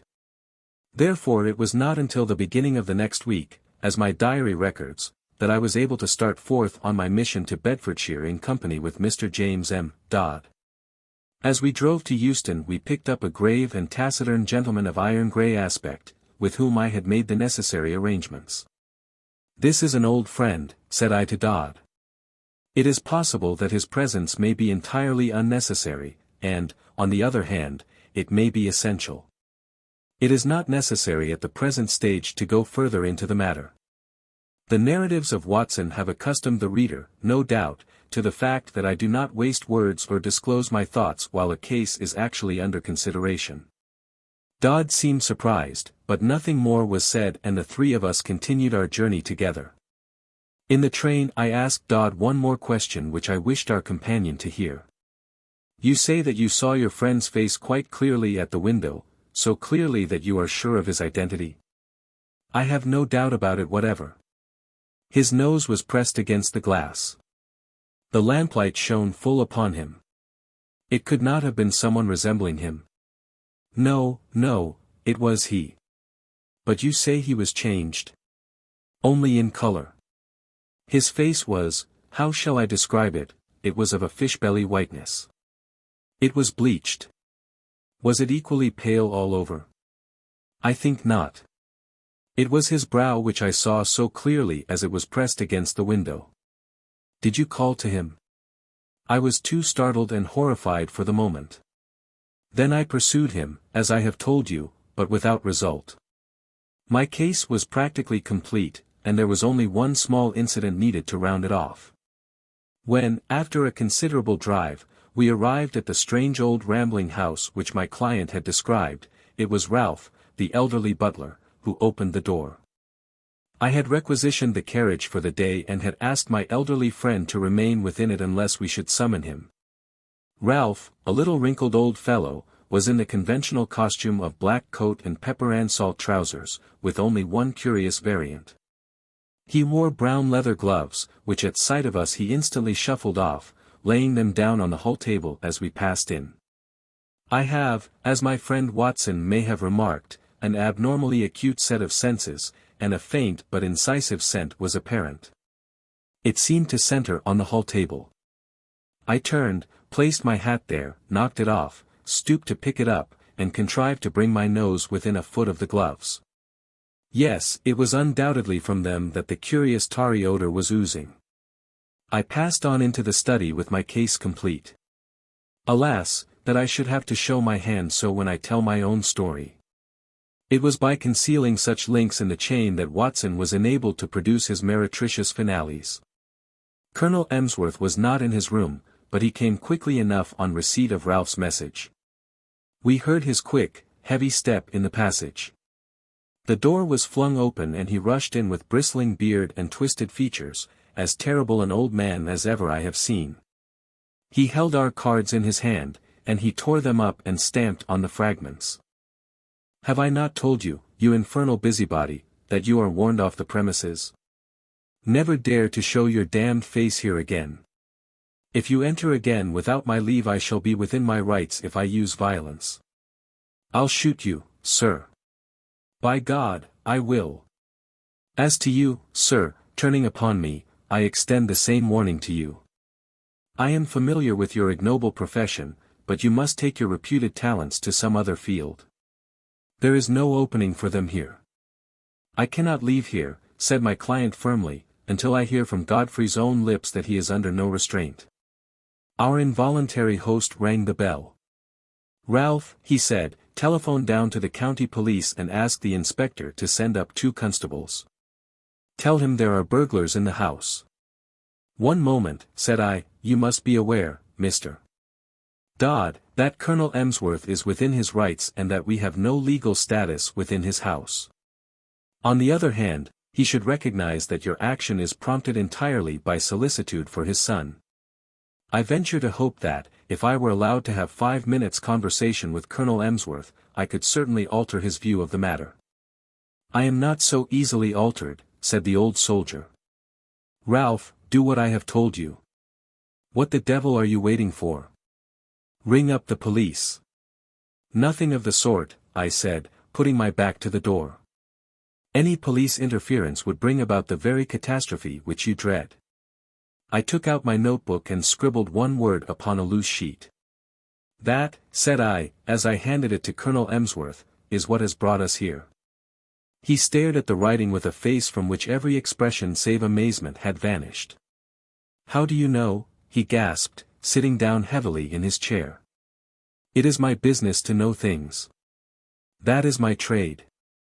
He sat in deep thought, his gaunt hand tugging at his straggling beard. Then he made a gesture of resignation. Well, if you wish to see Godfrey, you shall. It is no doing of mine, but you have forced my hand. Ralph, tell Mr. Godfrey and Mr. Kent that in 5 minutes we shall be with them. At the end of that time we passed down the garden path and found ourselves in front of the mystery house at the end. A small bearded man stood at the door with a look of considerable astonishment upon his face. "This is very sudden, Colonel Emsworth," said he. "This will disarrange all our plans."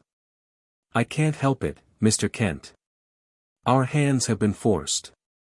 "Can Mr. Godfrey see us?" "Yes, he is waiting inside."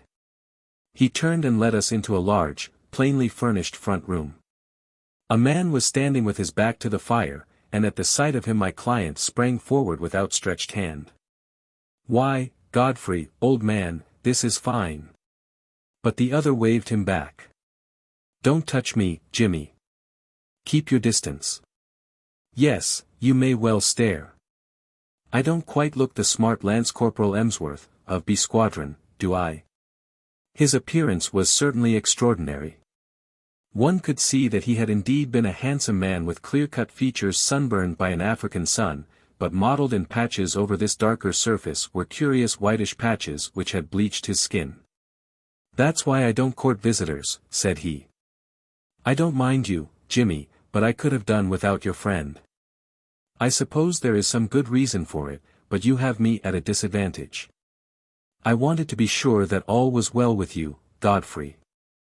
I saw you that night when you looked into my window, and I could not let the matter rest till I had cleared things up.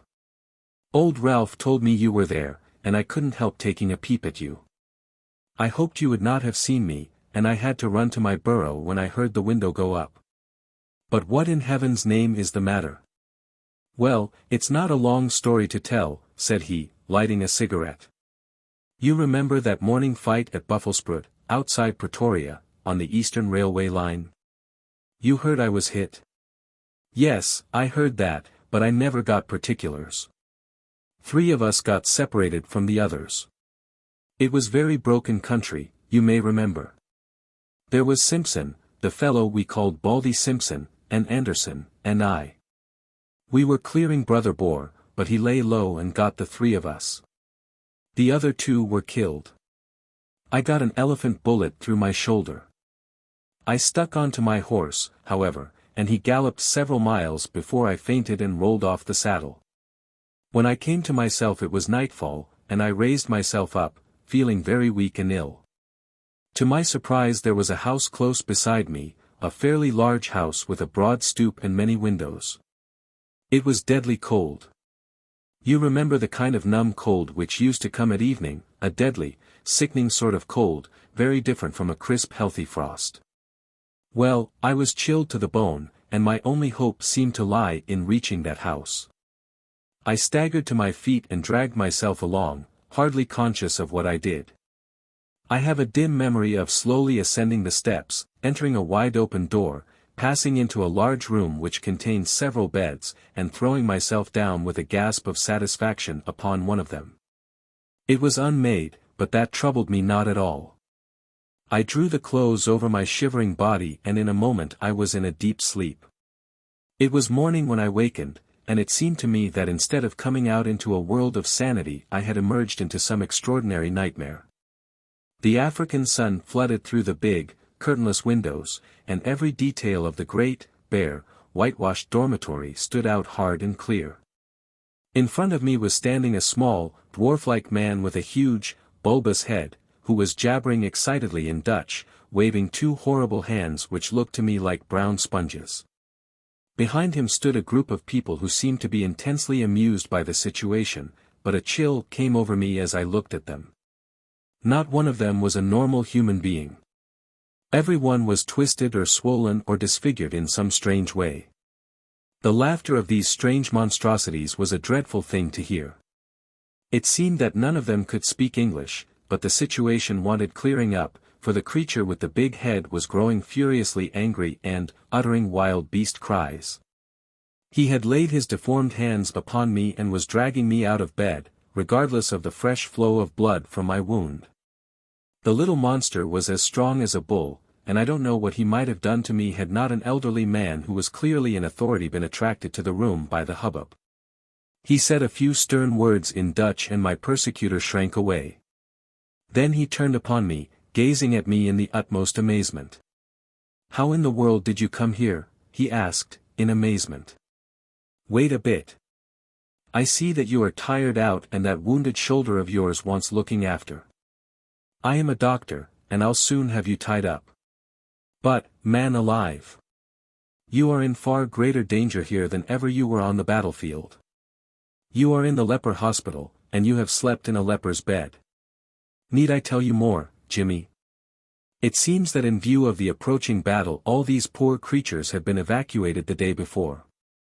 Then, as the British advanced, they had been brought back by their medical superintendent, who assured me that, though he believed he was immune to the disease, he would none the less never have dared to do what I had done. He put me in a private room, treated me kindly, and within a week or so I was removed to the General Hospital at Pretoria. So there you have my tragedy. I hoped against hope, but it was not until I had reached home that the terrible signs which you see upon my face told me that I had not escaped. What was I to do? I was in this lonely house. We had 2 servants whom we could utterly trust. There was a house where I could live. Under pledge of secrecy, Mr. Kent, who is a surgeon, was prepared to stay with me. It seemed simple enough on those lines. The alternative was a dreadful one, segregation for life among strangers with never a hope of release. But absolute secrecy was necessary, or even in this quiet countryside there would have been an outcry, and I should have been dragged to my horrible doom. Even you, Jimmy, even you had to be kept in the dark. Why my father has relented I cannot imagine. Colonel Emsworth pointed to me. This is the gentleman who forced my hand. He unfolded the scrap of paper on which I had written the word leprosy. It seemed to me that if he knew so much as that it was safer that he should know all. And so it was, said I, who knows but good may come of it. I understand that only Mr. Kent has seen the patient. May I ask, sir, if you are an authority on such complaints, which are, I understand, tropical or semi-tropical in their nature? I have the ordinary knowledge of the educated medical man, he observed, with some stiffness. I have no doubt, sir, that you are fully competent, but I am sure that you will agree that in such a case a second opinion is valuable. You have avoided this, I understand, for fear that pressure should be put upon you to segregate the patient. That is so, said Colonel Emsworth. I foresaw this situation, I explained, and I have brought with me a friend whose discretion may absolutely be trusted. I was able once to do him a professional service, and he is ready to advise as a friend rather than as a specialist. His name is Sir James Saunders. The prospect of an interview with Lord Roberts would not have excited greater wonder and pleasure in a raw subaltern than was now reflected upon the face of Mr. Kent. I shall indeed be proud, he murmured. Then I will ask Sir James to step this way. He is at present in the carriage outside the door. Meanwhile, Colonel Emsworth, we may perhaps assemble in your study, where I could give the necessary explanations. And here it is that I miss my Watson. By cunning questions and ejaculations of wonder he could elevate my simple art, which is but systematized common sense, into a prodigy. When I tell my own story I have no such aid. And yet I will give my process of thought even as I gave it to my small audience, which included Godfrey's mother, in the study of Colonel Emsworth. That process, said I, starts upon the supposition that when you have eliminated all which is impossible, then whatever remains however improbable, must be the truth. It may well be that several explanations remain, in which case one tries test after test until one or other of them has a convincing amount of support. We will now apply this principle to the case in point. As it was first presented to me, there were 3 possible explanations of the seclusion or incarceration of this gentleman in an outhouse of his father's mansion. There was the explanation that he was in hiding for a crime, or that he was mad and that they wished to avoid an asylum, or that he had some disease which caused his segregation. I could think of no other adequate solutions. These, then, had to be sifted and balanced against each other. The criminal solution would not bear inspection. No unsolved crime had been reported from that district. I was sure of that. If it were some crime not yet discovered, then clearly it would be to the interest of the family to get rid of the delinquent and send him abroad rather than keep him concealed at home. I could see no explanation for such a line of conduct. Insanity was more plausible. The presence of the second person in the outhouse suggested a keeper. The fact that he locked the door when he came out strengthened the supposition and gave the idea of constraint. On the other hand, this constraint could not be severe, or the young man could not have got loose and come down to have a look at his friend. You will remember, Mr. Dodd, that I felt round for points, asking you, for example, about the paper which Mr. Kent was reading. Had it been the Lancet or the British Medical Journal, it would have helped me. It is not illegal, however, to keep a lunatic upon private premises so long as there is a qualified person in attendance and that the authorities have been duly notified. Why, then, all this desperate desire for secrecy? Once again I could not get the theory to fit the facts. There remained the third possibility, into which, rare and unlikely as it was, everything seemed to fit. Leprosy is not uncommon in South Africa. By some extraordinary chance this youth might have contracted it. His people would be placed in a very dreadful position, since they would desire to save him from segregation. Great secrecy would be needed to prevent rumors from getting about and subsequent interference by the authorities. A devoted medical man, if sufficiently paid, would easily be found to take charge of the sufferer. There would be no reason why the latter should not be allowed freedom after dark. Bleaching of the skin is a common result of the disease. The case was a strong one, so strong that I determined to act as if it were actually proved. When on arriving here I noticed that Ralph, who carries out the meals, had gloves which are impregnated with disinfectants. My last doubts were removed. A single word showed you, sir, that your secret was discovered, and if I wrote rather than said it, it was to prove to you that my discretion was to be trusted. I was finishing this little analysis of the case when the door was opened and the austere figure of the great dermatologist was ushered in. But for once his sphinx-like features had relaxed and there was a warm humanity in his eyes. He strode up to Colonel Emsworth and shook him by the hand. "It is often my lot to bring ill tidings, and seldom good," said he. "This occasion is the more welcome. It is not leprosy." "What?" "A well-marked case of pseudoleprosy or ichthyosis, a scale-like affection of the skin, unsightly, obstinate, but possibly curable, and certainly non-infective." "Yes, Mr. Holmes, the coincidence is a remarkable one." "But is it coincidence? Are there not subtle forces at work of which we know little? Are we assured that the apprehension, from which this young man has no doubt suffered terribly since his exposure to its contagion, may not produce a physical effect which simulates that which it fears? At any rate, I pledge my professional reputation, but the lady has fainted. I think that Mr. Kent had better be with her until she recovers from this joyous shock." 3. The Adventure of the Mazarine Stone. It was pleasant to Dr. Watson to find himself once more in the untidy room of the first floor in Baker Street which had been the starting point of so many remarkable adventures. He looked round him at the scientific charts upon the wall, the acid-charred bench of chemicals, the violin case leaning in the corner, the coal scuttle, which contained of old the pipes and tobacco. Finally, his eyes came round to the fresh and smiling face of Billy, the young but very wise and tactful page, who had helped a little to fill up the gap of loneliness and isolation which surrounded the saturnine figure of the great detective. "It all seems very unchanged, Billy. You don't change either. I hope the same can be said of him." Billy glanced, with some solicitude, at the closed door of the bedroom. "I think he's in bed and asleep," he said. It was 7 in the evening of a lovely summer's day, but Dr. Watson was sufficiently familiar with the irregularity of his old friend's hours to feel no surprise at the idea. "That means a case, I suppose?" "Yes, sir. He is very hard at it just now. I'm frightened for his health. He gets paler and thinner, and he eats nothing. When will you be pleased to dine, Mr. Holmes?" Mrs. Hudson asked. 7:30, the day after tomorrow, said he. You know his way when he is keen on a case. Yes, Billy, I know. He's following someone. Yesterday he was out as a workman looking for a job. Today he was an old woman.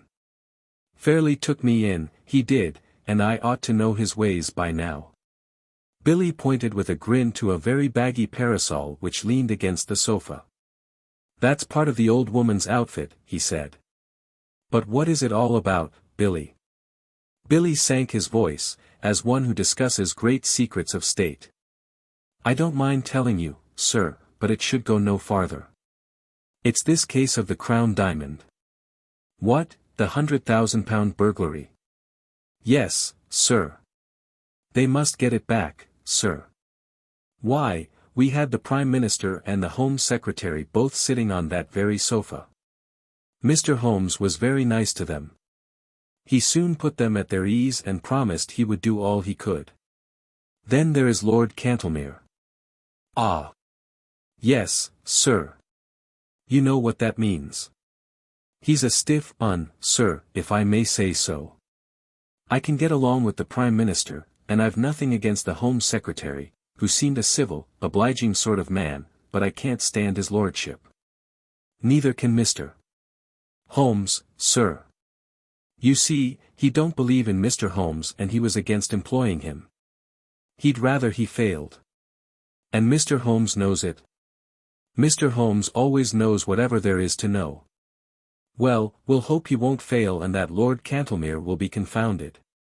But I say, Billy, what is that curtain for across the window? Mr. Holmes had it put up there 3 days ago. We've got something funny behind it. Billy advanced and drew away the drapery which screened the alcove of the bow window. Dr. Watson could not restrain a cry of amazement. There was a facsimile of his old friend, dressing gown and all, the face turned 3/4 towards the window and downwards, as though reading an invisible book, while the body was sunk deep in an armchair. Billy detached the head and held it in the air. We put it at different angles, so that it may seem more lifelike. I wouldn't dare touch it if the blind were not down. But when it's up you can see this from across the way. We used something of the sort once before. Before my time, said Billy. He drew the window curtains apart and looked out into the street. There are folk who watch us from over yonder. I can see a fellow now at the window. Have a look for yourself. Watson had taken a step forward when the bedroom door opened, and the long, thin form of Holmes emerged, his face pale and drawn, but his step and bearing as active as ever. With a single spring he was at the window, and had drawn the blind once more. That will do, Billy, said he. You were in danger of your life then, my boy, and I can't do without you just yet. Well, Watson, it is good to see you in your old quarters once again. You come at a critical moment. So I gather. You can go, Billy. That boy is a problem, Watson. How far am I justified in allowing him to be in danger? Danger of what, Holmes? Of sudden death. I'm expecting something this evening. Expecting what? To be murdered, Watson. No, no, you are joking, Holmes. Even my limited sense of humor could evolve a better joke than that. But we may be comfortable in the meantime, may we not? Is alcohol permitted? The gasogene and cigars are in the old place. Let me see you once more in the customary armchair. You have not, I hope, learned to despise my pipe and my lamentable tobacco. It has to take the place of food these days. But why not eat? Because the faculties become refined when you starve them. Why, surely, as a doctor, my dear Watson, you must admit that what your digestion gains in the way of blood supply is so much lost to the brain. I am a brain, Watson. The rest of me is a mere appendix. Therefore, it is the brain I must consider. But this danger, Holmes? Ah, yes. In case it should come off, it would perhaps be as well that you should burden your memory with the name and address of the murderer. You can give it to Scotland Yard, with my love and a parting blessing. Silvius is the name, Count Negretto Silvius. Write it down, man, write it down. 136, Moorside Gardens, NW. Got it? Watson's honest face was twitching with anxiety. He knew only too well the immense risks taken by Holmes, and was well aware that what he said was more likely to be understatement than exaggeration. Watson was always the man of action, and he rose to the occasion. Count me in, Holmes. I have nothing to do for a day or two. Your morals don't improve, Watson. You have added fibbing to your other vices. You bear every sign of the busy medical man, with calls on him every hour. Not such important ones. But can't you have this fellow arrested? Yes, Watson, I could. That's what worries him so. But why don't you? Because I don't know where the diamond is. Ah. Billy told me, the missing crown jewel. Yes, the great yellow Mazarine stone.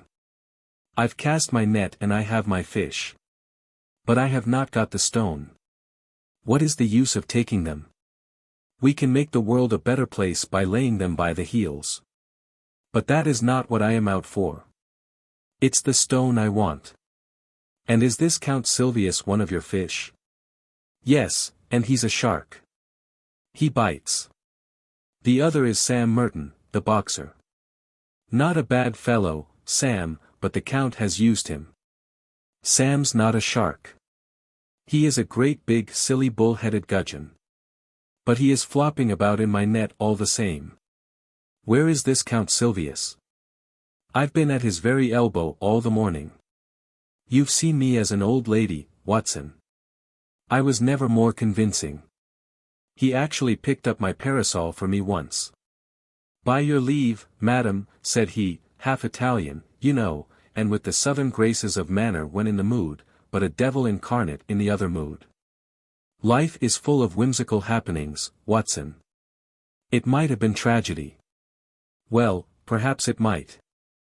I followed him to old Straubenzee's workshop in the Minories. Straubenzee made the air gun, a very pretty bit of work, as I understand, and I rather fancy it is in the opposite window at the present moment. Have you seen the dummy? Of course, Billy showed it to you. Well, it may get a bullet through its beautiful head at any moment. Ah, Billy, what is it? The boy had reappeared in the room with a card upon a tray. Holmes glanced at it with raised eyebrows and an amused smile. The man himself. I had hardly expected this. Grasp the nettle, Watson. A man of nerve. Possibly you have heard of his reputation as a shooter of big game. It would indeed be a triumphant ending to his excellent sporting record if he added me to his bag. This is a proof that he feels my toe very close behind his heel. Send for the police. I probably shall. But not just yet. Would you glance carefully out of the window, Watson, and see if anyone is hanging about in the street? Watson looked warily round the edge of the curtain. Yes, there is one rough fellow near the door. That will be Sam Merton, the faithful but rather fatuous Sam. Where is this gentleman, Billy? In the waiting room, sir. Show him up when I ring. Yes, sir. If I am not in the room, show him in all the same. Yes, sir. Watson waited until the door was closed, and then he turned earnestly to his companion. Look here, Holmes, this is simply impossible.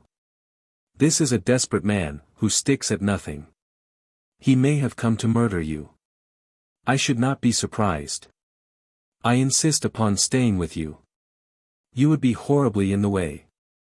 In his way? No, my dear fellow, in my way. Well, I can't possibly leave you. Yes, you can, Watson. And you will, for you have never failed to play the game. I am sure you will play it to the end. This man has come for his own purpose, but he may stay for mine. Holmes took out his notebook and scribbled a few lines. Take a cab to Scotland Yard and give this to Yoel of the CID. Come back with the police. The fellow's arrest will follow. I'll do that with joy. Before you return I may have just time enough to find out where the stone is. He touched the bell. I think we will go out through the bedroom. This second exit is exceedingly useful. I rather want to see my shark without his seeing me, and I have, as you will remember, my own way of doing it. It was, therefore, an empty room into which Billy, a minute later, ushered Count Silvius. The famous game shot, sportsman, and man about town was a big, swarthy fellow, with a formidable dark mustache, shading a cruel, thin-lipped mouth, and surmounted by a long, curved nose, like the beak of an eagle. He was well dressed, but his brilliant necktie, shining pin, and glittering rings were flamboyant in their effect. As the door closed behind him he looked round him with fierce, startled eyes, like one who suspects a trap at every turn. Then he gave a violent start as he saw the impassive head and the collar of the dressing-gown which projected above the armchair in the window. At first his expression was one of pure amazement. Then the light of a horrible hope gleamed in his dark, murderous eyes. He took one more glance round to see that there were no witnesses, and then, on tiptoe, his thick stick half raised, he approached the silent figure. He was crouching for his final spring and blow when a cool, sardonic voice greeted him from the open bedroom door. "Don't break it, Count. Don't break it." The assassin staggered back, amazement in his convulsed face.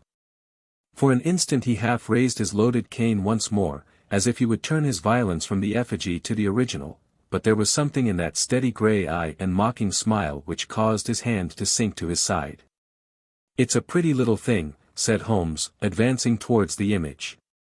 "Tavernier, the French modeler, made it. He is as good at waxworks as your friend Straubenzee is at air guns." "Air guns, sir? What do you mean? Put your hat and stick on the side table." "Thank you. Pray take a seat. Would you care to put your revolver out also?" "Oh, very good, if you prefer to sit upon it. Your visit is really most opportune, for I wanted badly to have a few minutes' chat with you." The Count scowled, with heavy, threatening eyebrows. "I, too, wish to have some words with you, Holmes. That is why I am here. I won't deny that I intended to assault you just now." Holmes swung his leg on the edge of the table. "I rather gathered that you had some idea of the sort in your head," said he. "But why these personal attentions?" "Because you have gone out of your way to annoy me. Because you have put your creatures upon my track." "My creatures? I assure you no." "Nonsense. I have had them followed. Two can play at that game, Holmes. It is a small point, Count Silvius, but perhaps you would kindly give me my prefix when you address me.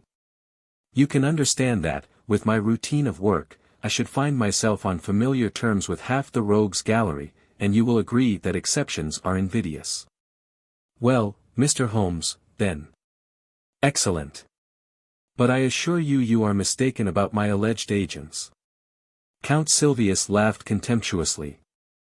"Other people can observe as well as you. Yesterday there was an old sporting man. Today it was an elderly woman. They held me in view all day. Really, sir, you compliment me. Old Baron Dowson said the night before he was hanged that in my case what the law had gained the stage had lost. And now you give my little impersonations your kindly praise. It was you yourself?" Holmes shrugged his shoulders. "You can see in the corner the parasol which you so politely handed to me in the Minories before you began to suspect. If I had known, you might never have seen this humble home again. I was well aware of it. We all have neglected opportunities to deplore. As it happens, you did not know, so here we are." The Count's knotted brows gathered more heavily over his menacing eyes. "What you say only makes the matter worse. It was not your agents, but your play-acting, busybody self. You admit that you have dogged me. Why? Come now, Count. You used to shoot lions in Algeria. Well? But why? Why? The sport, the excitement, the danger. And, no doubt, to free the country from a pest.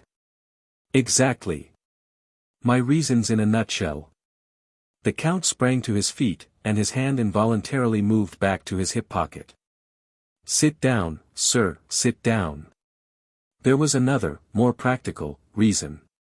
I want that yellow diamond. Count Silvius lay back in his chair with an evil smile. Upon my word, said he. You knew that I was after you for that. The real reason why you are here tonight is to find out how much I know about the matter and how far my removal is absolutely essential. Well, I should say that, from your point of view, it is absolutely essential, for I know all about it, save only one thing, which you are about to tell me. Oh, indeed. And, pray, what is this missing fact? Where the crown diamond now is. The Count looked sharply at his companion. Oh, you want to know that, do you? How the devil should I be able to tell you where it is? You can, and you will. Indeed. You can't bluff me, Count Silvius. Holmes's eyes, as he gazed at him, contracted and lightened until they were like two menacing points of steel. You are absolute plate glass. I see to the very back of your mind. Then, of course, you see where the diamond is. Holmes clapped his hands with amusement, and then pointed a derisive finger. Then you do know. You have admitted it. I admit nothing. Now, Count, if you will be reasonable, we can do business. If not, you will get hurt. Count Silvius threw up his eyes to the ceiling. And you talk about bluff, said he. Holmes looked at him thoughtfully, like a master chess player who meditates his crowning move. Then he threw open the table drawer and drew out a squat notebook. Do you know what I keep in this book? No, sir, I do not. You. Me. Yes, sir, you. You are all here, every action of your vile and dangerous life. Damn you, Holmes, cried the Count, with blazing eyes. There are limits to my patience. It's all here, Count. The real facts as to the death of old Mrs. Harold, who left you the Blimare estate, which you so rapidly gambled away. You are dreaming. And the complete life history of Miss Minnie Warrender. Tut. You will make nothing of that. Plenty more here, Count. Here is the robbery in the train de luxe to the Riviera on February 13, 1892. Here is the forged check in the same year on the Credit Lyonnaise. No, you're wrong there.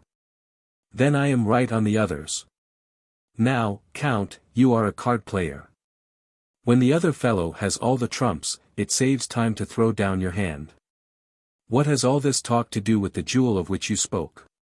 Gently, Count. Restrain that eager mind. Let me get to the points in my own humdrum fashion. I have all this against you, but, above all, I have a clear case against both you and your fighting bully in the case of the Crown Diamond. Indeed. I have the cabman who took you to Whitehall and the cabman who brought you away. I have the commissionaire who saw you near the case. I have Icky Sanders, who refused to cut it up for you. Icky has peached, and the game is up. The veins stood out on the Count's forehead. His dark, hairy hands were clenched in a convulsion of restrained emotion. He tried to speak, but the words would not shape themselves. That's the hand I play from, said Holmes. I put it all upon the table. But one card is missing. It's the King of Diamonds. I don't know where the stone is. You never shall know. No. Now, be reasonable, Count. Consider the situation. You are going to be locked up for 20 years. So is Sam Merton. What good are you going to get out of your diamond? None in the world. But if you hand it over, well, I'll compound a felony. We don't want you or Sam. We want the stone. Give that up, and so far as I am concerned you can go free so long as you behave yourself in the future. If you make another slip, well, it will be the last. But this time my commission is to get the stone, not you. But if I refuse? Why, then, alas, it must be you and not the stone. Billy had appeared in answer to a ring. I think, Count, that it would be as well to have your friend Sam at this conference. After all, his interests should be represented. Billy, you will see a large and ugly gentleman outside the front door. Ask him to come up. If he won't come, sir. No violence, Billy. Don't be rough with him. If you tell him that Count Silvius wants him, he will certainly come. What are you going to do now? Asked the Count, as Billy disappeared. My friend Watson was with me just now. I told him that I had a shark and a gudgeon in my net. Now I am drawing the net and up they come together. The Count had risen from his chair, and his hand was behind his back. Holmes held something half protruding from the pocket of his dressing gown. You won't die in your bed, Holmes. I have often had the same idea. Does it matter very much? After all, Count, your own exit is more likely to be perpendicular than horizontal. But these anticipations of the future are morbid. Why not give ourselves up to the unrestrained enjoyment of the present? A sudden wild beast light sprang up in the dark, menacing eyes of the master criminal. Holmes's figure seemed to grow taller as he grew tense and ready. It is no use your fingering your revolver, my friend, he said, in a quiet voice. You know perfectly well that you dare not use it, even if I gave you time to draw it. Nasty, noisy things, revolvers, Count. Better stick to air guns. Ah! I think I hear the fairy footstep of your estimable partner. Good day, Mr. Merton. Rather dull in the street, is it not? The prize fighter, a heavily built young man with a stupid, obstinate, slab-sided face, stood awkwardly at the door, looking about him with a puzzled expression. Holmes's debonair manner was a new experience, and though he vaguely felt that it was hostile, he did not know how to counter it. He turned to his more astute comrade for help. What's the game now, Count? What's this fellow want? What's up? His voice was deep and raucous. The Count shrugged his shoulders, and it was Holmes who answered. If I may put it in a nutshell, Mr. Merton should say it was all up. The boxer still addressed his remarks to his associate. Is this cove trying to be funny, or what? I'm not in the funny mood myself. No, I expect not, said Holmes. I think I can promise you that you will feel even less humorous as the evening advances. Now, look here, Count Silvius. I'm a busy man and I can't waste time. I'm going into that bedroom. Pray make yourselves quite at home in my absence. You can explain to your friend how the matter lies without the restraint of my presence. I shall try over the Hoffmann barcarolle upon my violin. In 5 minutes I shall return for your final answer. You quite grasp the alternative, do you not? Shall we take you, or shall we have the stone? Holmes withdrew, picking up his violin from the corner as he passed. A few moments later the long-drawn, wailing notes of that most haunting of tunes came faintly through the closed door of the bedroom. What is it, then?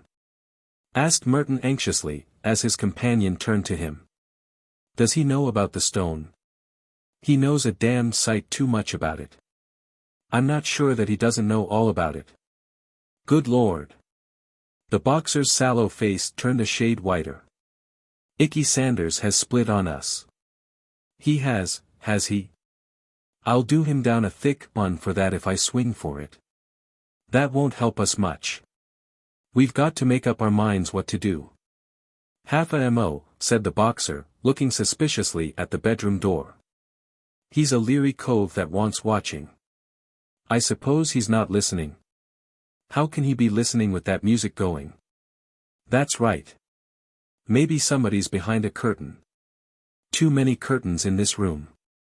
As he looked round he suddenly saw for the first time the effigy in the window, and stood staring and pointing, too amazed for words. Tut! It's only a dummy, said the Count. A fake, is it? Well, strike me. Madame Tussaud ain't in it. It's the living spit of him, gown and all. But them curtains, Count. Oh, confound the curtains. We are wasting our time, and there is none too much. He can lag us over this stone. The deuce he can. But he'll let us slip if we only tell him where the swag is. What? Give it up. Give up 100,000 quid. It's one or the other. Merton scratched his short-cropped pate. He's alone in there. Let's do him in. If his light were out we should have nothing to fear. The Count shook his head. He is armed and ready. If we shot him we could hardly get away in a place like this. Besides, it's likely enough that the police know whatever evidence he has got. Hullo! What was that? There was a vague sound which seemed to come from the window. Both men sprang round, but all was quiet. Save for the one strange figure seated in the chair, the room was certainly empty. Something in the street, said Merton. Now look here, governor, you've got the brains. Surely you can think a way out of it. If slugging is no use then it's up to you. I've fooled better men than he, the Count answered. The stone is here in my secret pocket. I take no chances leaving it about. It can be out of England tonight and cut into 4 pieces in Amsterdam before Sunday. He knows nothing of Van Setter. I thought Van Setter was going next week. He was. But now he must get off by the next boat. One or other of us must slip round with the stone to Lime Street and tell him. But the false bottom ain't ready. Well, he must take it as it is and chance it. There's not a moment to lose. Again, with the sense of danger which becomes an instinct with the sportsman, he paused and looked hard at the window. Yes, it was surely from the street that the faint sound had come. As to Holmes, he continued, we can fool him easily enough. You see, the damned fool won't arrest us if he can get the stone. Well, we'll promise him the stone. We'll put him on the wrong track about it, and before he finds that it is the wrong track it will be in Holland and we out of the country. That sounds good to me, cried Sam Merton, with a grin. You go on and tell the Dutchman to get a move on him. I'll see this sucker and fill him up with a bogus confession. I'll tell him that the stone is in Liverpool. Confound that whining music. It gets on my nerves. By the time he finds it isn't in Liverpool it will be in quarters and we on the blue water. Come back here, out of a line with that keyhole. Here is the stone. I wonder you dare carry it. Where could I have it safer? If we could take it out of Whitehall someone else could surely take it out of my lodgings. Let's have a look at it. Count Silvius cast a somewhat unflattering glance at his associate, and disregarded the unwashed hand which was extended towards him. What, d'ye think I'm going to snatch it off you? See here, mister, I'm getting a bit tired of your ways. Well, no offense, Sam. We can't afford to quarrel. Come over to the window if you want to see the beauty properly. Now hold it to the light. Here. Thank you. With a single spring Holmes had leaped from the dummy's chair and had grasped the precious jewel. He held it now in one hand, while his other pointed a revolver at the Count's head. The two villains staggered back in utter amazement. Before they had recovered Holmes had pressed the electric bell. No violence, gentlemen, no violence, I beg of you. Consider the furniture. It must be very clear to you that your position is an impossible one. The police are waiting below. The Count's bewilderment overmastered his rage and fear. But how the deuce, he gasped. Your surprise is very natural. You are not aware that a second door from my bedroom leads behind that curtain. I fancied that you must have heard me when I displaced the figure, but luck was on my side. It gave me a chance of listening to your racy conversation which would have been painfully constrained had you been aware of my presence. The Count gave a gesture of resignation. We give you best, Holmes. I believe you are the devil himself. Not far from him, at any rate, Holmes answered, with a polite smile. Sam Merton's slow intellect had only gradually appreciated the situation. Now, as the sound of heavy steps came from the stairs outside, He broke silence at last. "A fair cop," said he. "But, I say, what about that bloomin' fiddle? I hear it yet." "Tut, tut," Holmes answered. "You are perfectly right. Let it play. These modern gramophones are a remarkable invention." There was an inrush of police, the handcuffs clicked and the criminals were led to the waiting cab. Watson lingered with Holmes, congratulating him upon this fresh leaf added to his laurels. Once more their conversation was interrupted by the imperturbable Billy with his card tray. "Lord Cantlemere, sir." "Show him up, Billy. This is the eminent peer who represents the very highest interests," said Holmes. "He is an excellent and loyal person, but rather of the old regime. Shall we make him unbend? Dare we venture upon a slight liberty? He knows, we may conjecture, nothing of what has occurred." The door opened to admit a thin, austere figure with a hatchet face and drooping mid-Victorian whiskers of a glossy blackness which hardly corresponded with the rounded shoulders and feeble gait. Holmes advanced affably, and shook an unresponsive hand. "How do you do, Lord Cantlemere? It is chilly, for the time of year, but rather warm indoors. May I take your overcoat?" "No, I thank you, I will not take it off." Holmes laid his hand insistently upon the sleeve. "Pray allow me. My friend Dr. Watson would assure you that these changes of temperature are most insidious." His lordship shook himself free with some impatience. "I am quite comfortable, sir. I have no need to stay. I have simply looked in to know how your self-appointed task was progressing. It is difficult, very difficult. I feared that you would find it so." There was a distinct sneer in the old courtier's words and manner. "Every man finds his limitations, Mr. Holmes, but at least it cures us of the weakness of self-satisfaction." "Yes, sir, I have been much perplexed." "No doubt. Especially upon one point. Possibly you could help me upon it. You apply for my advice rather late in the day. I thought that you had your own all-sufficient methods.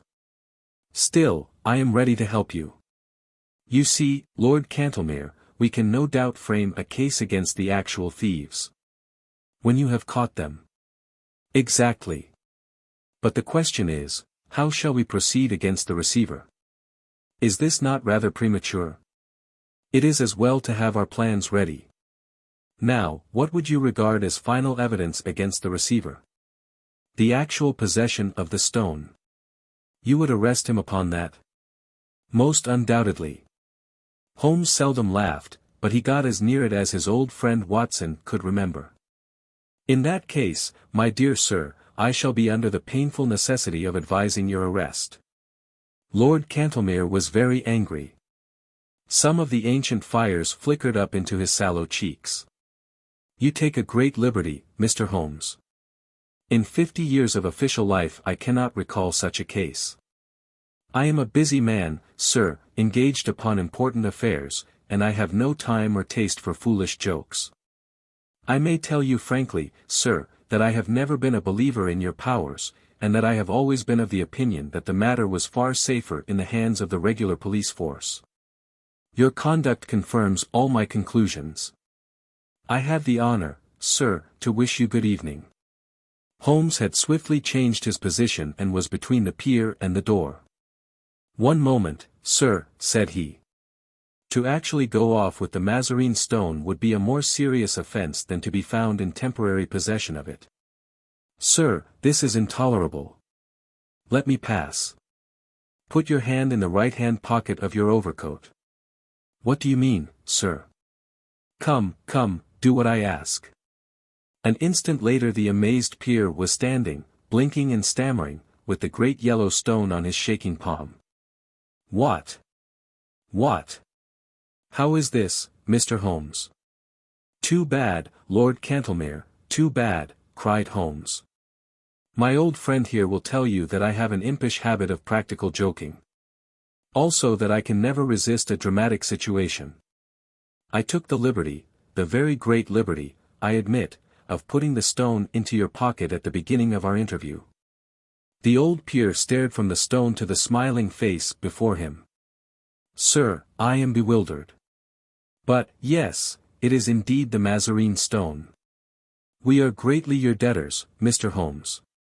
Your sense of humor may, as you admit, be somewhat perverted, and its exhibition remarkably untimely, but at least I withdraw any reflection I have made upon your amazing professional powers. But how? The case is but half finished. The details can wait.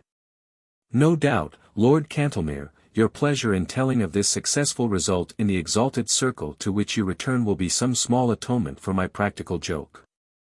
Billy, you will show his lordship out, and tell Mrs. Hudson that I should be glad if she would send up dinner for two as soon as possible. 4. The Adventure of the Three Gables. I don't think that any of my adventures with Mr. Sherlock Holmes opened quite so abruptly, or so dramatically, as that which I associate with the Three Gables. I had not seen Holmes for some days, and had no idea of the new channel into which his activities had been directed. He was in a chatty mood that morning, however, and had just settled me into the well-worn low armchair on one side of the fire, while he had curled down with his pipe in his mouth upon the opposite chair, when our visitor arrived. If I had said that a mad bull had arrived, it would give a clearer impression of what occurred. The door had flown open and a huge negro had burst into the room. He would have been a comic figure if he had not been terrific, for he was dressed in a very loud grey check suit with a flowing salmon-colored tie. His broad face and flattened nose were thrust forward, as his sullen dark eyes, with a smouldering gleam of malice in them, turned from one of us to the other. "Which of you gentlemen is Master Holmes?" he asked. Holmes raised his pipe with a languid smile. "Oh. It's you, is it?" said our visitor, coming with an unpleasant, stealthy step round the angle of the table. "See here, Master Holmes, you keep your hands out of other folks' business. Leave folks to manage their own affairs. Got that, Master Holmes?" "Keep on talking," said Holmes. "It's fine." "Oh. It's fine, is it?" growled the savage. "It won't be so damn fine if I have to trim you up a bit. I've handled your kind before now, and they didn't look fine when I was through with them. Look at that, Master Holmes." He swung a huge knotted lump of a fist under my friend's nose. Holmes examined it closely with an air of great interest. "Were you born so?" he asked. "Or did it come by degrees? It may have been the icy coolness of my friend, or it may have been the slight clatter which I made as I picked up the poker." In any case, our visitor's manner became less flamboyant. "Well, I've given you fair warning," said he. "I've a friend that's interested out Harrow way, you know what I'm meaning, and he don't intend to have no button in by you. Got that? You ain't the law, and I ain't the law either, and if you come in I'll be on hand also. Don't you forget it." "I've wanted to meet you for some time," said Holmes. "I won't ask you to sit down, for I don't like the smell of you, but aren't you Steve Dixie, the bruiser?" "That's my name, Master Holmes, and you'll get put through it for sure if you give me any lip." "It is certainly the last thing you need," said Holmes, staring at our visitor's hideous mouth. "But it was the killing of young Perkins outside the Holborn bar, what? You're not going?" The negro had sprung back, and his face was leaden. "I won't listen to no such talk," said he. "What have I to do with this 'ere Perkins, Master Holmes? I was trainin' at the Bull Ring in Birmingham when this boy done gone get into trouble." "Yes, you'll tell the magistrate about it, Steve," said Holmes. "I've been watching you and Barney Stockdale. So help me the Lord.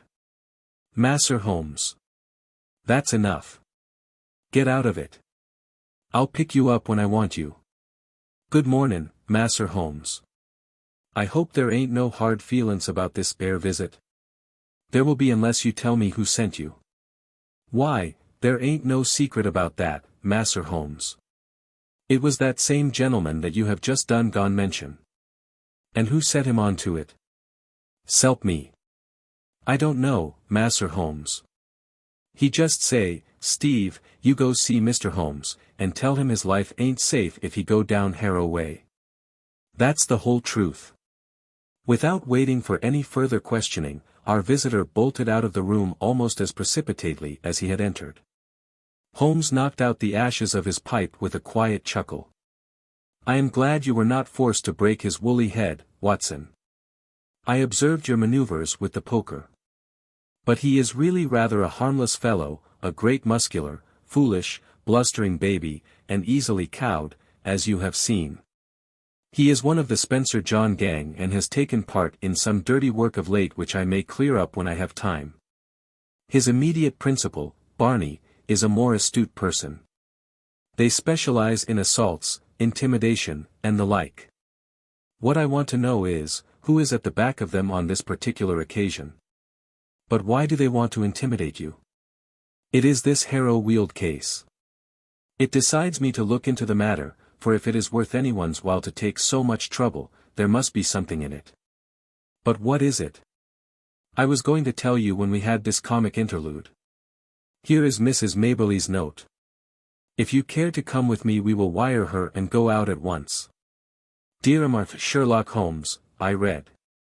I have had a succession of strange incidents occur to me in connection with this house, and I should much value your advice. You would find me at home any time tomorrow. The house is within a short walk of the Weald station. I believe that my late husband, Mortimer Maberly, was one of your early clients. Yours faithfully, Mary Maberly. The address was, the Three Gables, Harrow Weald. So that's that, said Holmes. And now, if you can spare the time, Watson, we will get upon our way. A short railway journey, and a shorter drive, brought us to the house, a brick and timber villa, standing in its own acre of undeveloped grassland. 3 small projections above the upper windows made a feeble attempt to justify its name. Behind was a grove of melancholy, half-grown pines, and the whole aspect of the place was poor and depressing. None the less, we found the house to be well furnished, and the lady who received us was a most engaging elderly person, who bore every mark of refinement and culture. I remember your husband well, madam, said Holmes, though it is some years since he used my services in some trifling matter. Probably you would be more familiar with the name of my son Douglas. Holmes looked at her with great interest. Dear me! Are you the mother of Douglas Maberly? I knew him slightly. But, of course, all London knew him. What a magnificent creature he was. Where is he now? Dead, Mr. Holmes, dead. He was attaché at Rome, and he died there of pneumonia last month. I am sorry. One could not connect death with such a man. I have never known anyone so vitally alive. He lived intensely, every fibre of him. Too intensely, Mr. Holmes. That was the ruin of him. You remember him as he was, debonair and splendid. You did not see the moody, morose, brooding creature into which he developed. His heart was broken. In a single month I seemed to see my gallant boy turn into a worn-out cynical man. A love affair, a woman? Or a fiend? Well, it was not to talk of my poor lad that I asked you to come, Mr. Holmes. Dr. Watson and I are at your service. There have been some very strange happenings. I have been in this house more than a year now, and as I wish to lead a retired life I have seen little of my neighbors. 3 days ago I had a call from a man who said that he was a house agent. He said that this house would exactly suit a client of his and that if I would part with it money would be no object. It seemed to me very strange, as there are several empty houses on the market which appear to be equally eligible, but naturally I was interested in what he said. I therefore named a price which was £500 more than I gave. He at once closed with the offer, but added that his client desired to buy the furniture as well and would I put a price upon it. Some of this furniture is from my old home, and it is, as you see, very good, so that I named a good round sum. To this also he at once agreed. I had always wanted to travel, and the bargain was so good a one that it really seemed that I should be my own mistress for the rest of my life. Yesterday the man arrived with the agreement all drawn out. Luckily I showed it to Mr. Sutro, my lawyer, who lives in Harrow. He said to me, "This is a very strange document. Are you aware that if you sign it you could not legally take anything out of the house, not even your own private possessions?" When the man came again in the evening I pointed this out, and I said that I meant only to sell the furniture. "No, no, everything," said he. "But my clothes? My jewels?" "Well, well, some concession might be made for your personal effects. But nothing shall go out of the house unchecked. My client is a very liberal man, but he has his fads and his own way of doing things. It is everything or nothing with him." "Then it must be nothing," said I. And there the matter was left, but the whole thing seemed to me to be so unusual that I thought. Here we had a very extraordinary interruption. Holmes raised his hand for silence. Then he strode across the room, flung open the door, and dragged in a great gaunt woman whom he had seized by the shoulder. She entered with ungainly struggles, like some huge awkward chicken, torn squawking out of its coop. "Leave me alone. What are you a-doin' of?" she screeched. "Why, Susan, what is this?" "Well, ma'am, I was comin' in to ask if the visitors was stayin' for lunch when this man jumped out at me. I have been listening to her for the last 5 minutes, but did not wish to interrupt your most interesting narrative. Just a little wheezy, Susan, are you not? You breathe too heavily for that kind of work." Susan turned a sulky but amazed face upon her captor. "Who be you, anyhow, and what right have you pullin' me about like this?" "It was merely that I wished to ask a question in your presence." "Did you, Mrs. Maberly, mention to anyone that you were going to write to me and consult me?" "No, Mr. Holmes, I did not." "Who posted your letter?" "Susan did." "Exactly. Now, Susan, to whom was it that you wrote or sent a message to say that your mistress was asking advice from me?" "It's a lie. I sent no message. Now, Susan, wheezy people may not live long, you know. It's a wicked thing to tell fibs." "Whom did you tell?" "Susan," cried her mistress, "I believe you are a bad, treacherous woman. I remember now that I saw you speaking to someone over the hedge." "That was my own business," said the woman sullenly. "Suppose I tell you that it was Barney Stockdale to whom you spoke," said Holmes. "Well, if you know, what do you want to ask for?" "I was not sure, but I know now." "Well now, Susan, it will be worth £10 to you if you will tell me who is at the back of Barney. Someone that could lay down £1,000 for every 10 you have in the world." "So, a rich man?" "No, you smiled, a rich woman. Now we have got so far, you may as well give the name and earn the tenner. I'll see you in hell first." "Oh, Susan. Language. I am clearing out of here. I've had enough of you all. I'll send for my box tomorrow." She flounced for the door. "Goodbye, Susan. Paregoric is the stuff. Now," he continued, turning suddenly from lively to severe when the door had closed behind the flushed and angry woman, "this gang means business. Look how close they play the game. Your letter to me had the 10 p.m. postmark. And yet Susan passes the word to Barney. Barney has time to go to his employer and get instructions, he or she, I inclined to the latter from Susan's grin when she thought I had blundered, forms a plan. Black Steve is called in, and I am warned off by 11 o'clock next morning. That's quick work, you know. But what do they want? Yes, that's the question. Who had the house before you? A retired sea captain, called Ferguson. Anything remarkable about him? Not that ever I heard of. I was wondering whether he could have buried something. Of course, when people bury treasure nowadays they do it in the post office bank. But there are always some lunatics about. It would be a dull world without them. At first I thought of some buried valuable. But why, in that case, should they want your furniture? You don't happen to have a Raphael or a First Folio Shakespeare without knowing it? No, I don't think I have anything rarer than a Crown Derby tea set. That would hardly justify all this mystery. Besides, why should they not openly state what they want? If they covet your tea set, they can surely offer a price for it without buying you out, lock, stock, and barrel. No, as I read it, there is something which you do not know that you have, and which you would not give up if you did know. That is how I read it, said I. Dr. Watson agrees, so that settles it.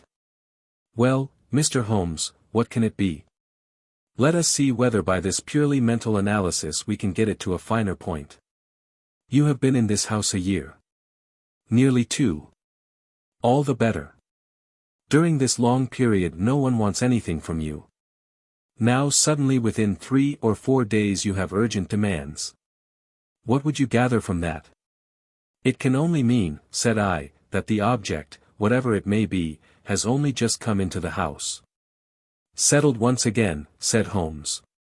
Now, Mrs. Maberly, has any object just arrived? No, I have bought nothing new this year. Indeed. That is very remarkable. Well, I think we had best let matters develop a little further until we have clearer data. Is that lawyer of yours a capable man? Mr. Sutro is most capable. Have you another maid, or was the fair Susan, who has just banged your front door, alone? I have a young girl. Try and get Sutro to spend a night or 2 in the house. You might possibly want protection. Against whom? Who knows? The matter is certainly obscure. If I can't find what they are after, I must approach the matter from the other end, and try to get at the principal. Did this house agent man give any address? Simply his card and occupation. Haynes Johnson, auctioneer and valuer. I don't think we shall find him in the directory. Honest business men don't conceal their place of business. Well, you will let me know any fresh development. I have taken up your case, and you may rely upon it that I shall see it through. As we passed through the hall Holmes's eyes, which missed nothing, lighted upon several trunks and cases which were piled in the corner. The labels shone out upon them. Milano. Lucerne. These are from Italy. They are poor Douglas's things. You have not unpacked them. How long have you had them? They arrived last week. But you said, why, surely this might be the missing link. How do we know that there is not something of value there? There could not possibly be, Mr. Holmes. Poor Douglas had only his pay and a small annuity. What could he have of value? Holmes was lost in thought. Delay no longer, Mrs. Maberly, he said at last. Have these things taken upstairs to your bedroom. Examine them as soon as possible and see what they contain. I will come tomorrow and hear your report. It was quite evident that the Three Gables was under very close surveillance, for as we came round the high hedge at the end of the lane there was the Negro prizefighter standing in the shadow. We came on him quite suddenly, and a grim and menacing figure he looked in that lonely place. Holmes clapped his hand to his pocket. Lookin' for your gun, Mas'r Holmes? No, for my scent bottle, Steve. You are funny, Mas'r Holmes, ain't you? It won't be funny for you, Steve, if I get after you. I gave you fair warning this morning. Well, Mas'r Holmes, I done gone think over what you said, and I don't want no more talk about that affair of Mas'r Perkins. S'pose I can help you, Mas'r Holmes, I will. Well, then, tell me who is behind you on this job. So help me the Lord. Mas'r Holmes, I told you the truth before. I don't know. My boss Barney gives me orders and that's all. Well, just bear in mind, Steve, that the lady in that house, and everything under that roof, is under my protection. Don't you forget it. All right, Mas'r Holmes. I'll remember. I've got him thoroughly frightened for his own skin, Watson, Holmes remarked as we walked on. I think he would double-cross his employer if he knew who he was. It was lucky I had some knowledge of the Spencer John crowd, and that Steve was one of them. Now, Watson, this is a case for Langdale Pike, and I am going to see him now. When I get back I may be clearer in the matter. I saw no more of Holmes during the day, but I could well imagine how he spent it, for Langdale Pike was his human book of reference upon all matters of social scandal. This strange, languid creature spent his waking hours in the bow window of St. James's Street Club, and was the receiving station, as well as the transmitter, for all the gossip of the metropolis. He made, it was said, a four-figure income by the paragraphs which he contributed every week to the garbage papers which cater for an inquisitive public. If ever, far down in the turbid depths of London life, there was some strange swirl or eddy, it was marked with automatic exactness by this human dial upon the surface. Holmes discreetly helped Langdale to knowledge, and on occasion was helped in turn. When I met my friend in his room early next morning, I was conscious from his bearing that all was well, but none the less a most unpleasant surprise was awaiting us.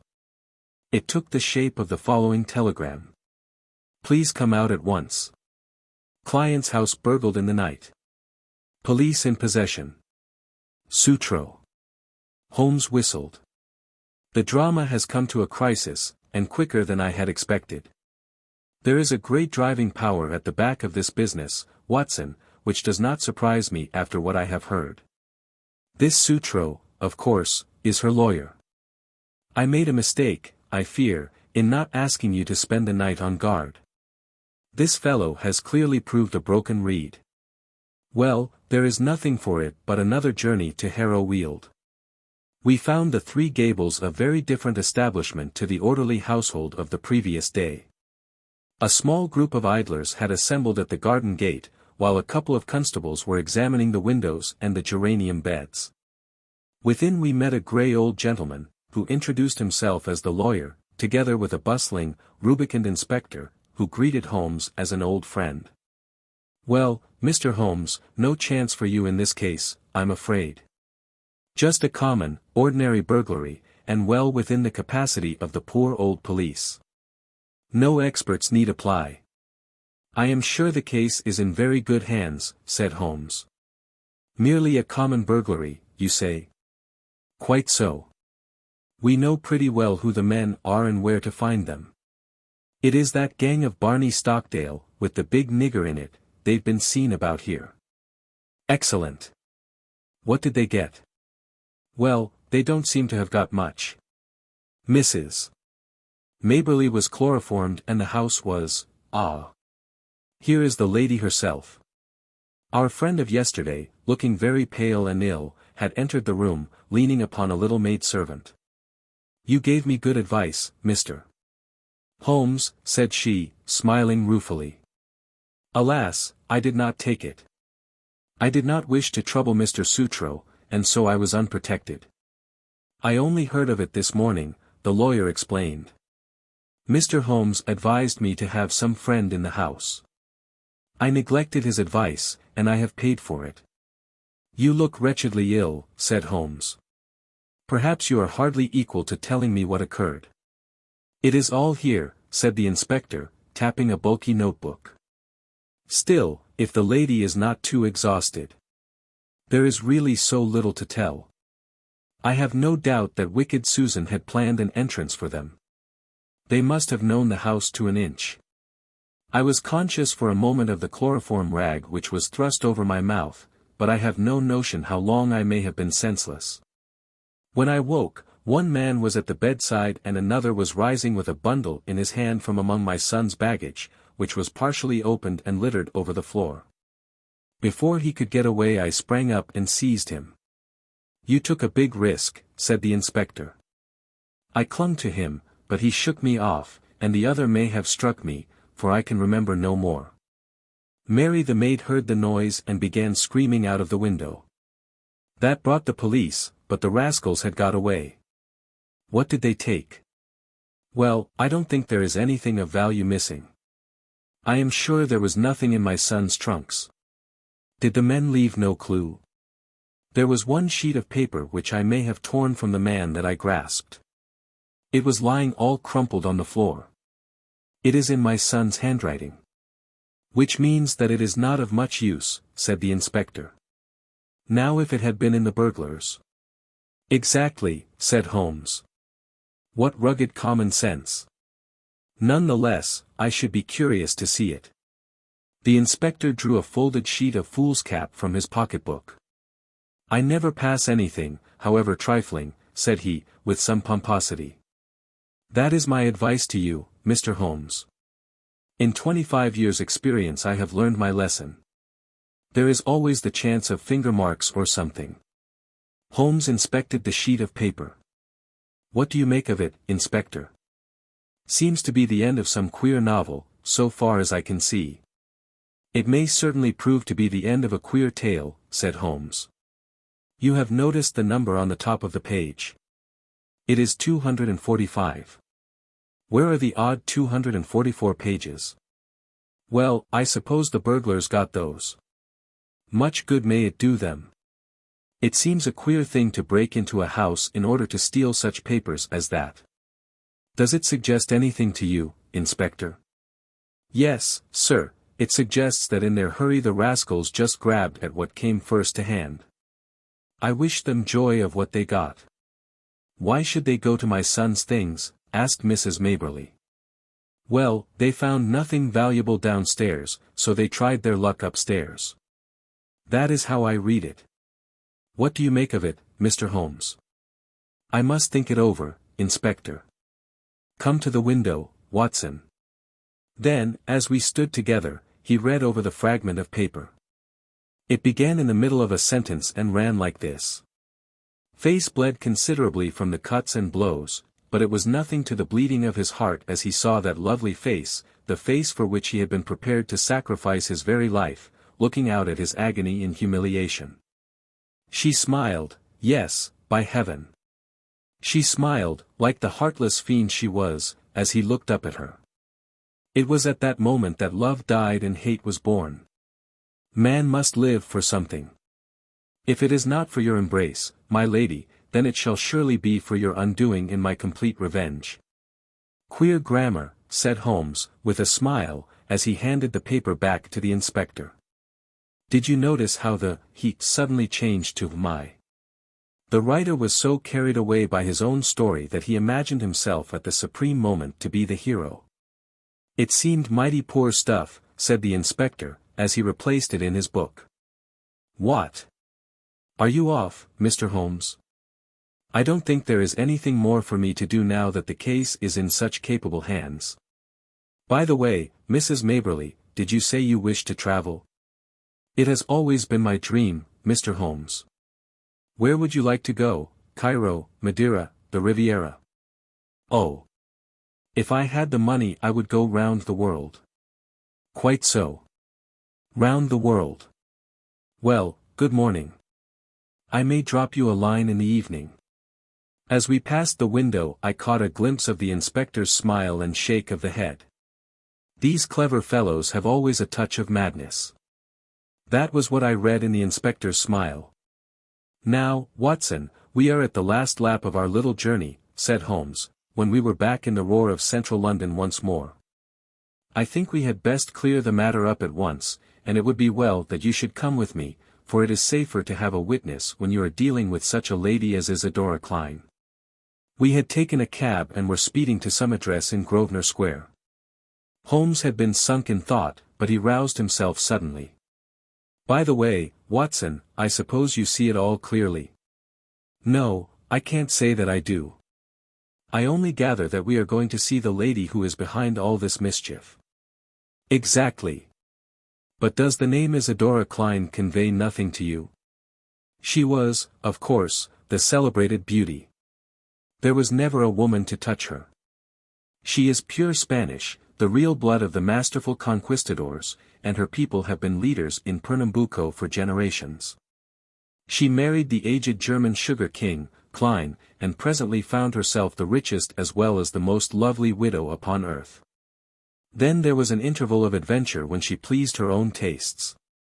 She had several lovers, and Douglas Maberly, one of the most striking men in London, was one of them. It was by all accounts more than an adventure with him. He was not a society butterfly, but a strong, proud man who gave and expected all. But she is the belle dame sans merci of fiction. When her caprice is satisfied, the matter is ended, and if the other party in the matter can't take her word for it, she knows how to bring it home to him. Then that was his own story. Ah! You are piecing it together now. I hear that she is about to marry the young Duke of Lomond, who might almost be her son. His Grace's ma might overlook the age, but a big scandal would be a different matter, so it is imperative. Ah! Here we are.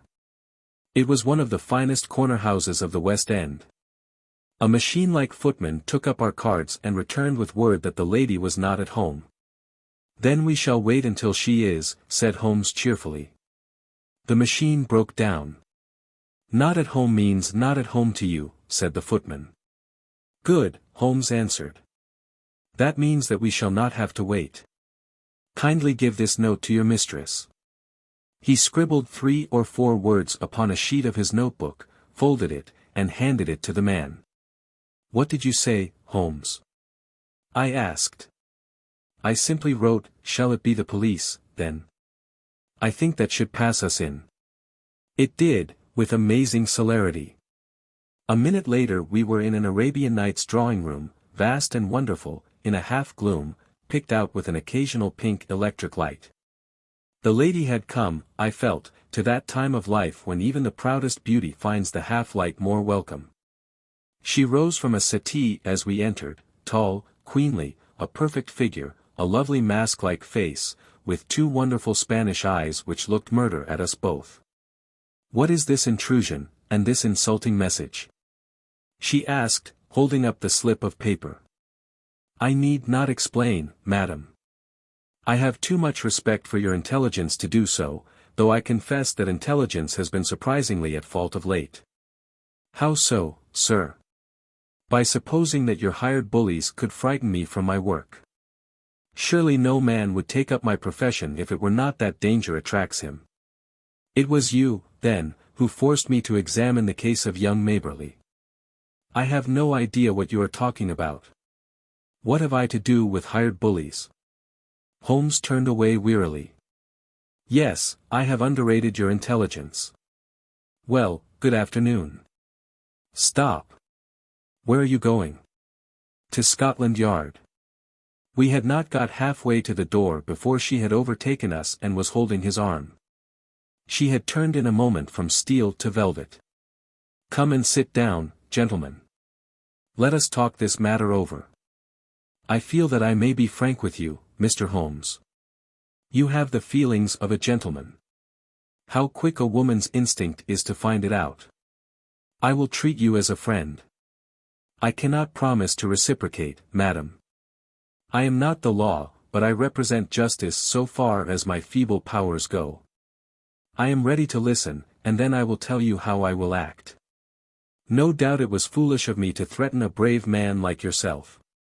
What was really foolish, madam, is that you have placed yourself in the power of a band of rascals who may blackmail or give you away.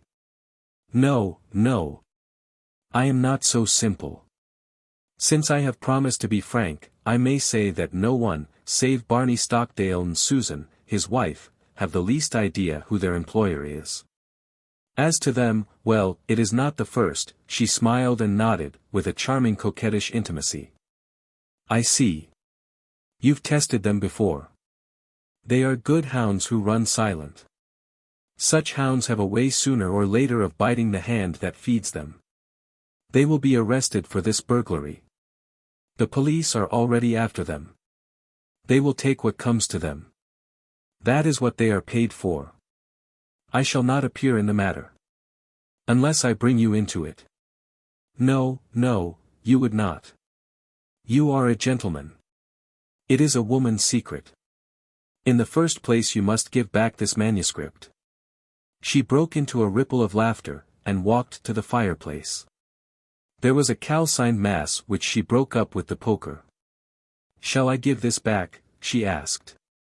So roguish and exquisite did she look as she stood before us with a challenging smile that I felt of all Holmes's criminals this was the one whom he would find it hardest to face.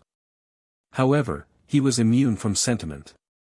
That seals your fate, he said coldly. You are very prompt in your actions, madam, but you have overdone it on this occasion. She threw the poker down with a clatter. "How hard you are," she cried. "May I tell you the whole story? I fancy I could tell it to you. But you must look at it with my eyes, Mr. Holmes. You must realize it from the point of view of a woman who sees all her life's ambition about to be ruined at the last moment. Is such a woman to be blamed if she protects herself? The original sin was yours." "Yes, yes.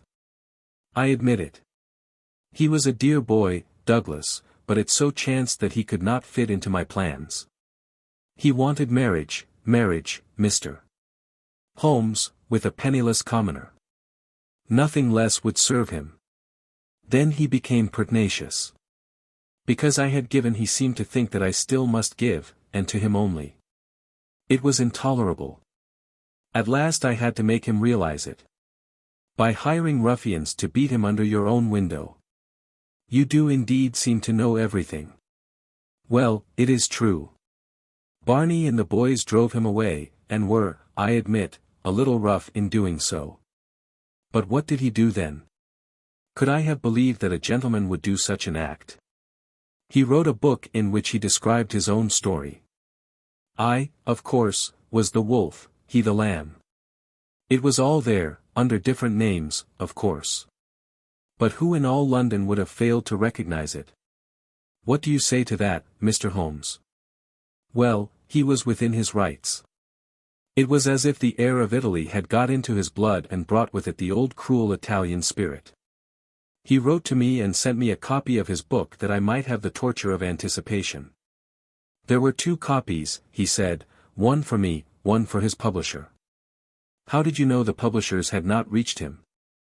I knew who his publisher was. It is not his only novel, you know.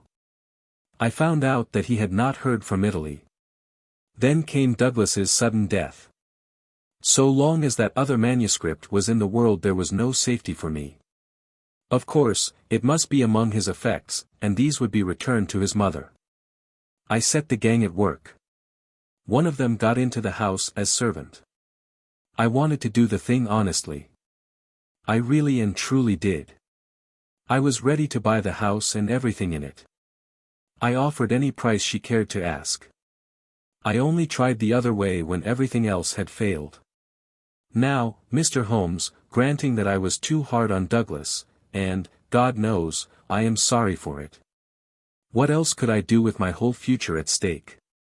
Sherlock Holmes shrugged his shoulders. Well, well, said he, I suppose I shall have to compound a felony as usual. How much does it cost to go round the world in first-class style? The lady stared in amazement. Could it be done on £5,000? Well, I should think so, indeed. Very good. I think you will sign me a cheque for that, and I will see that it comes to Mrs. Maberly. You owe her a little change of air. Meantime, lady, he wagged a cautionary forefinger, have a care. Have a care. You can't play with edged tools forever without cutting those dainty hands. The Adventure of the Sussex Vampire. Holmes had read carefully a note which the last post had brought him. Then, with the dry chuckle which was his nearest approach to a laugh, he tossed it over to me. For a mixture of the modern and the medieval, of the practical and of the wildly fanciful, I think this is surely the limit, said he. What do you make of it, Watson? I read as follows. 46, Old Jury, November 19th. Vampires. Sir. Our client, Mr. Robert Fergusson, of Fergusson and Muirhead, tea brokers, of Mincing Lane, has made some inquiry from us in a communication of even date concerning vampires. As our firm specializes entirely upon the assessment of machinery, the matter hardly comes within our purview, and we have therefore recommended Mr. Fergusson to call upon you and lay the matter before you. We have not forgotten your successful action in the case of Matilda Briggs. We are, sir, faithfully yours. Morrison, and Dodd. Per E.J.C. Matilda Briggs was not the name of a young woman, Watson, said Holmes, in a reminiscent voice. It was a ship which is associated with the giant rat of Sumatra, a story for which the world is not yet prepared. But what do we know about vampires? Does it come within our purview either? Anything is better than stagnation, but really we seem to have been switched on to a Grimm's fairy tale. Make a long arm, Watson, and see what V has to say. I leaned back and took down the great index volume to which he referred. Holmes balanced it on his knee and his eyes moved slowly and lovingly over the record of old cases, mixed with the accumulated information of a lifetime. Voyage of the Gloria Scott, he read. That was a bad business. I have some recollection that you made a record of it, Watson, though I was unable to congratulate you upon the result. Victor Lynch, the forger. Venomous lizard or Gila. Remarkable case, that. Vittoria, the circus belle. Vanderbilt and the yeggman. Vipers. Vigor, the Hammersmith wonder. Hullo. Hullo. Good old index. You can't beat it. Listen to this, Watson. Vampirism in Hungary. And again, vampires in Transylvania. He turned over the pages with eagerness, but after a short intent perusal he threw down the great book with a snarl of disappointment. Rubbish, Watson, rubbish. What have we to do with walking corpses who can only be held in their grave by stakes driven through their hearts? It's pure lunacy. But surely, said I, the vampire was not necessarily a dead man.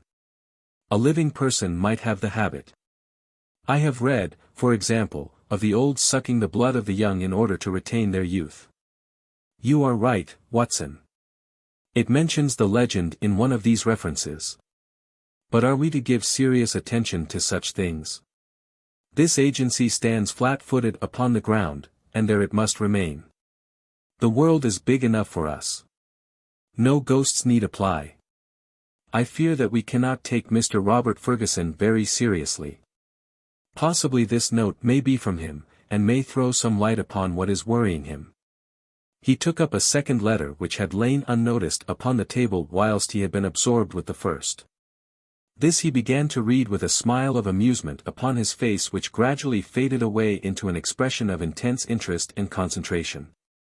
When he had finished he sat for some little time lost in thought with the letter dangling from his fingers. Finally, with a start, he aroused himself from his reverie. Cheeseman's, Lamberley. Where is Lamberley, Watson? It is in Sussex, south of Horsham. Not very far, eh? And Cheeseman's? I know that country, Holmes.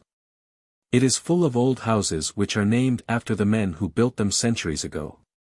You get Odeleys and Harveys and Carritons, the folk are forgotten but their names live in their houses. Precisely, said Holmes coldly. It was one of the peculiarities of his proud, self-contained nature that, though he docketed any fresh information very quickly and accurately in his brain, he seldom made any acknowledgment to the giver. I rather fancy we shall know a good deal more about Cheeseman's, Lamberley, before we are through. The letter is, as I had hoped, from Robert Ferguson. By the way, he claims acquaintance with you. With me. You had better read it. He handed the letter across. It was headed with the address quoted. Dear Mr. Holmes, it said, I have been recommended to you by my lawyers, but indeed the matter is so extraordinarily delicate that it is most difficult to discuss. It concerns a friend for whom I am acting. This gentleman married some 5 years ago a Peruvian lady, the daughter of a Peruvian merchant, whom he had met in connection with the importation of nitrates. The lady was very beautiful, but the fact of her foreign birth and of her alien religion always caused a separation of interests and of feelings between husband and wife. So that after a time his love may have cooled towards her and he may have come to regard their union as a mistake. He felt there were sides of her character which he could never explore or understand. This was the more painful as she was as loving a wife as a man could have, to all appearance absolutely devoted. Now for the point which I will make more plain when we meet. Indeed, this note is merely to give you a general idea of the situation and to ascertain whether you would care to interest yourself in the matter. The lady began to show some curious traits quite alien to her ordinarily sweet and gentle disposition. The gentleman had been married twice and he had one son by the first wife. This boy was now 15, a very charming and affectionate youth, though unhappily injured through an accident in childhood. Twice the wife was caught in the act of assaulting this poor lad in the most unprovoked way. Once she struck him with a stick and left a great weal on his arm. This was a small matter, however, compared with her conduct to her own child, a dear boy just under 1 year of age. On one occasion about a month ago this child had been left by its nurse for a few minutes. A loud cry from the baby, as of pain, called the nurse back. As she ran into the room she saw her employer, the lady, leaning over the baby and apparently biting his neck.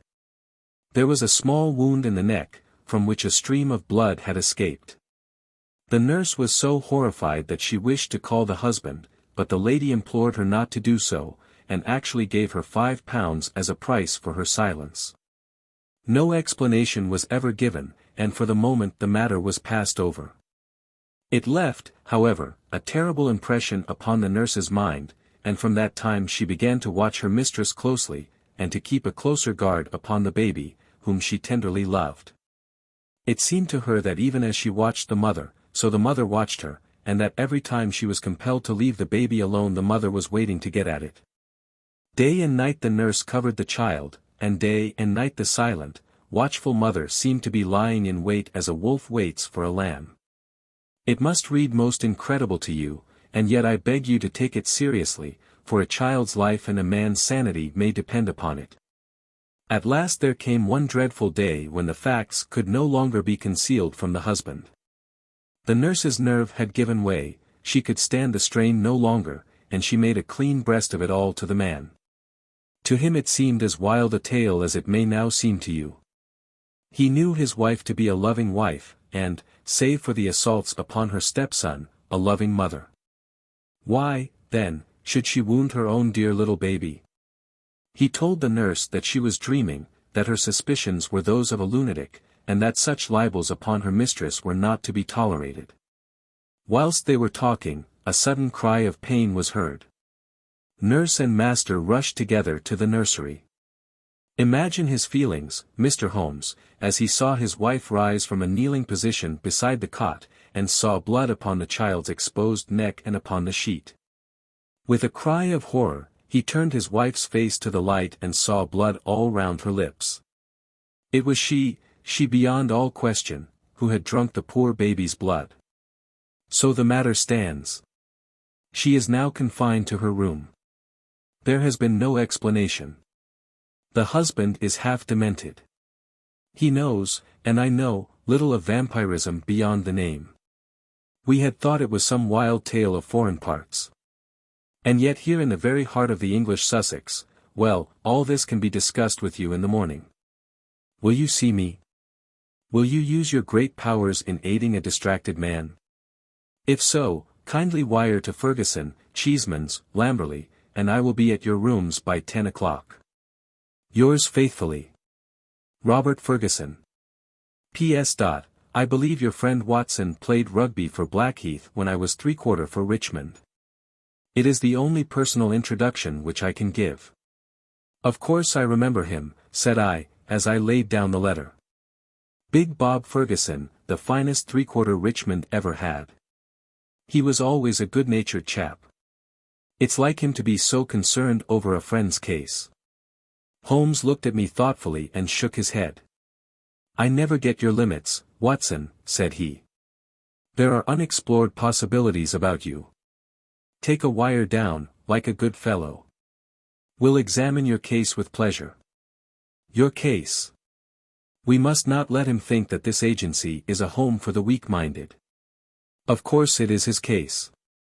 Send him that wire and let the matter rest till morning. Promptly at 10 o'clock next morning Ferguson strode into our room.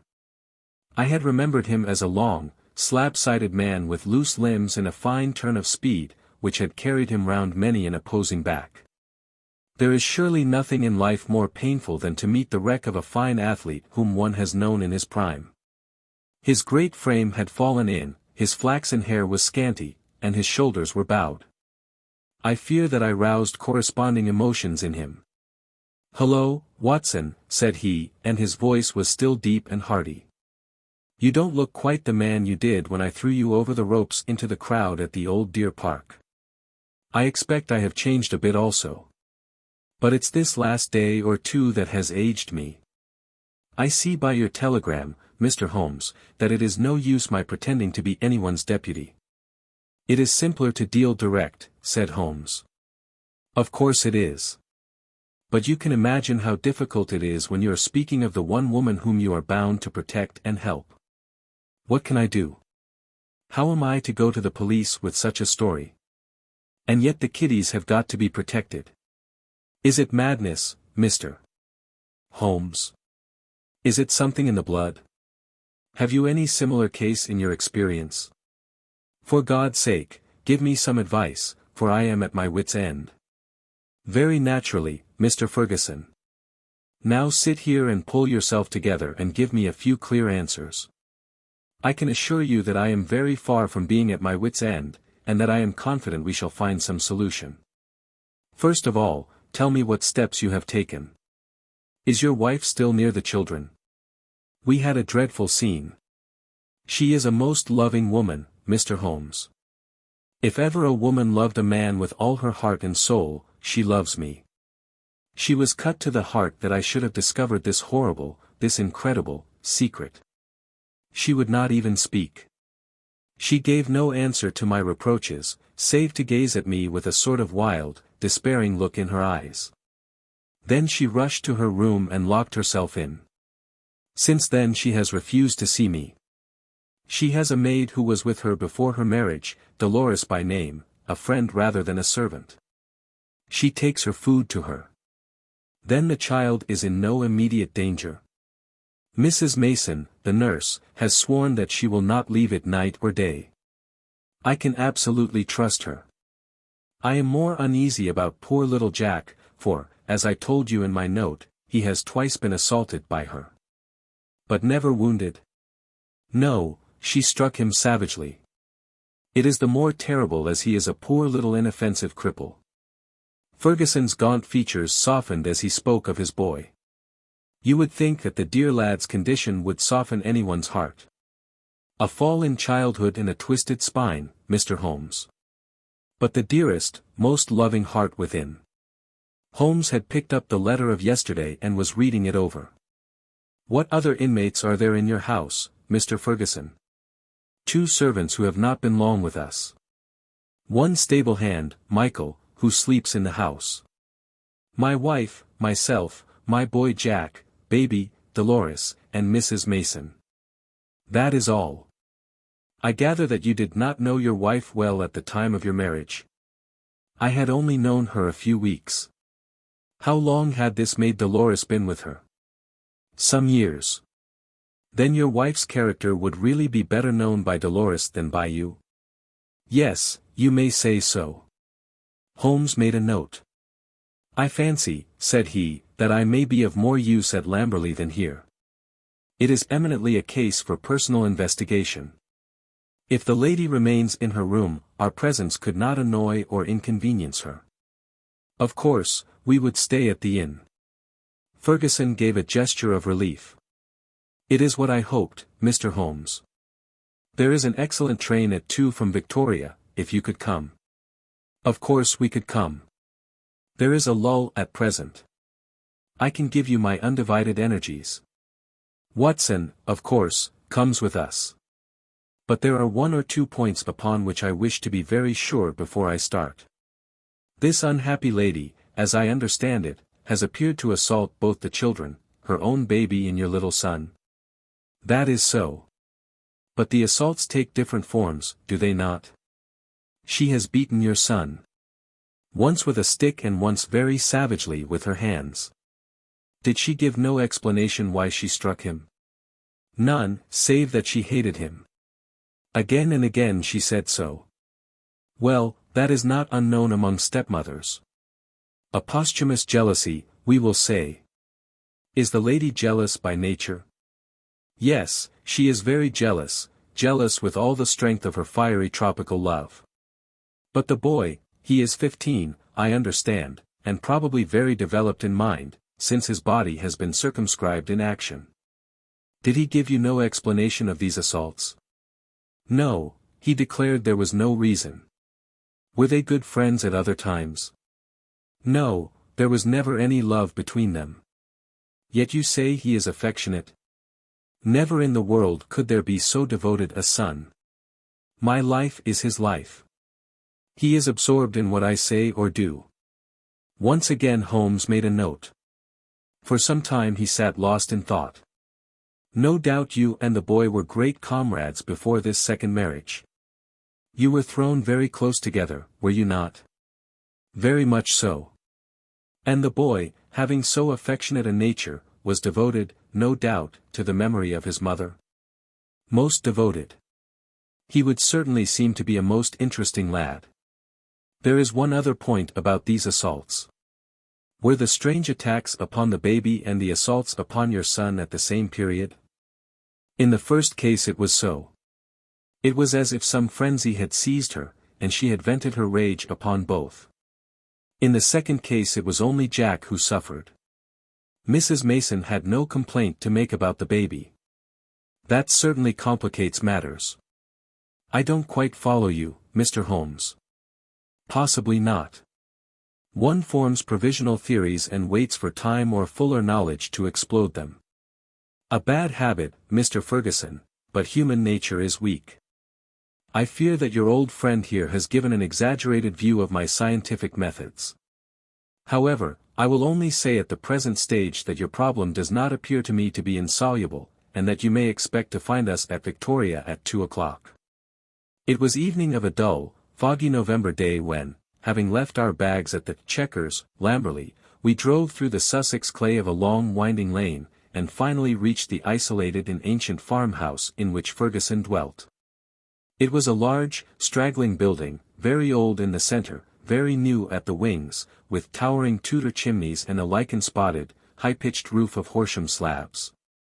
The doorsteps were worn into curves, and the ancient tiles which lined the porch were marked with the rebus of a cheese and a man, after the original builder.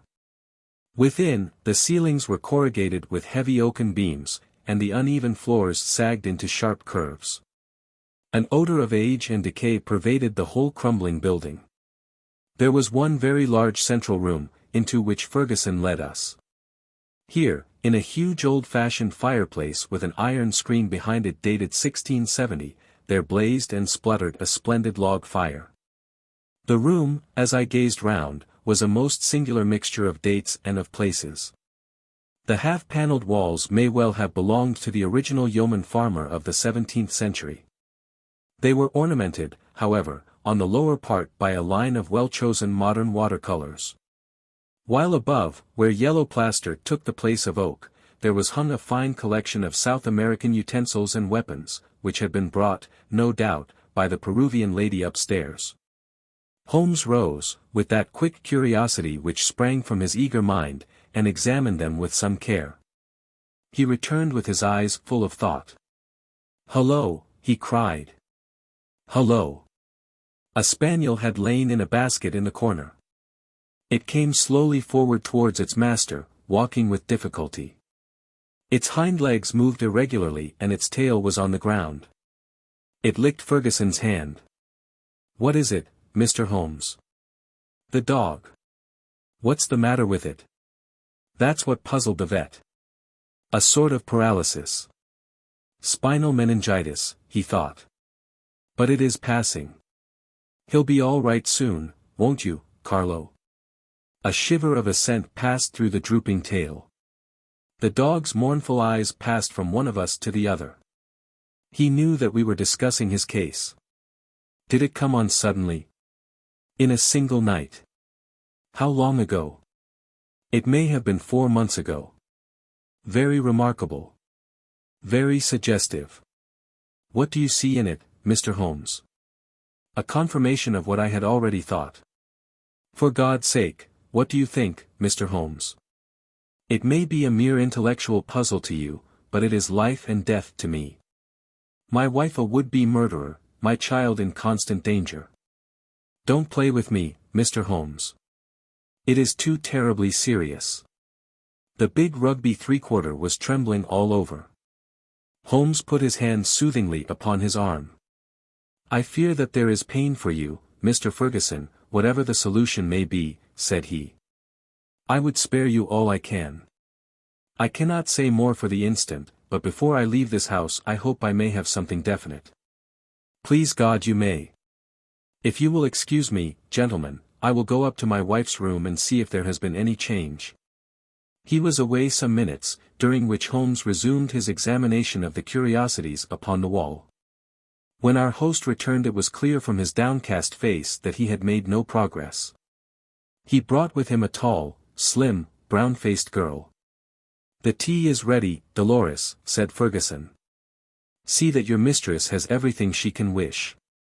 "She vera ill," cried the girl, looking with indignant eyes at her master. "She no ask for food. She vera ill. She need doctor. I frightened stay alone with her without doctor." Ferguson looked at me with a question in his eyes. "I should be so glad if I could be of use. Would your mistress see Dr. Watson?" "I take him. I no ask leave. She needs doctor." "Then I'll come with you at once." I followed the girl, who was quivering with strong emotion, up the staircase and down an ancient corridor. At the end was an iron-clamped and massive door. It struck me as I looked at it that if Ferguson tried to force his way to his wife he would find it no easy matter. The girl drew a key from her pocket, and the heavy oaken planks creaked upon their old hinges. I passed in and she swiftly followed, fastening the door behind her. On the bed a woman was lying who was clearly in a high fever. She was only half conscious, but as I entered she raised a pair of frightened but beautiful eyes and glared at me in apprehension. Seeing a stranger, she appeared to be relieved, and sank back with a sigh upon the pillow. I stepped up to her with a few reassuring words, and she lay still while I took her pulse and temperature.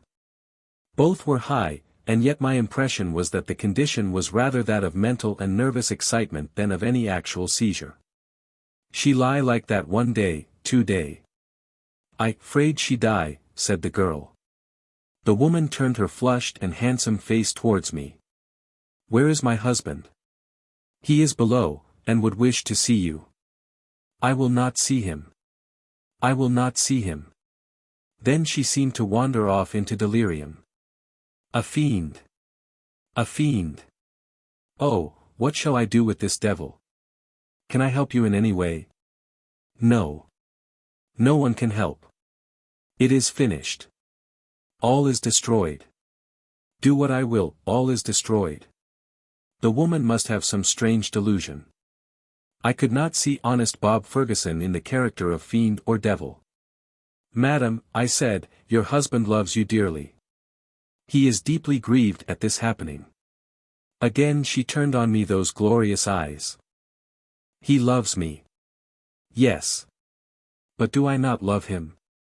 Do I not love him even to sacrifice myself rather than break his dear heart? That is how I love him. And yet he could think of me, he could speak of me so. He is full of grief, but he cannot understand. No, he cannot understand. But he should trust. Will you not see him?" I suggested.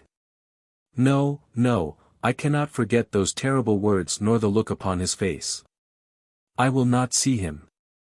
Go now. You can do nothing for me. Tell him only one thing.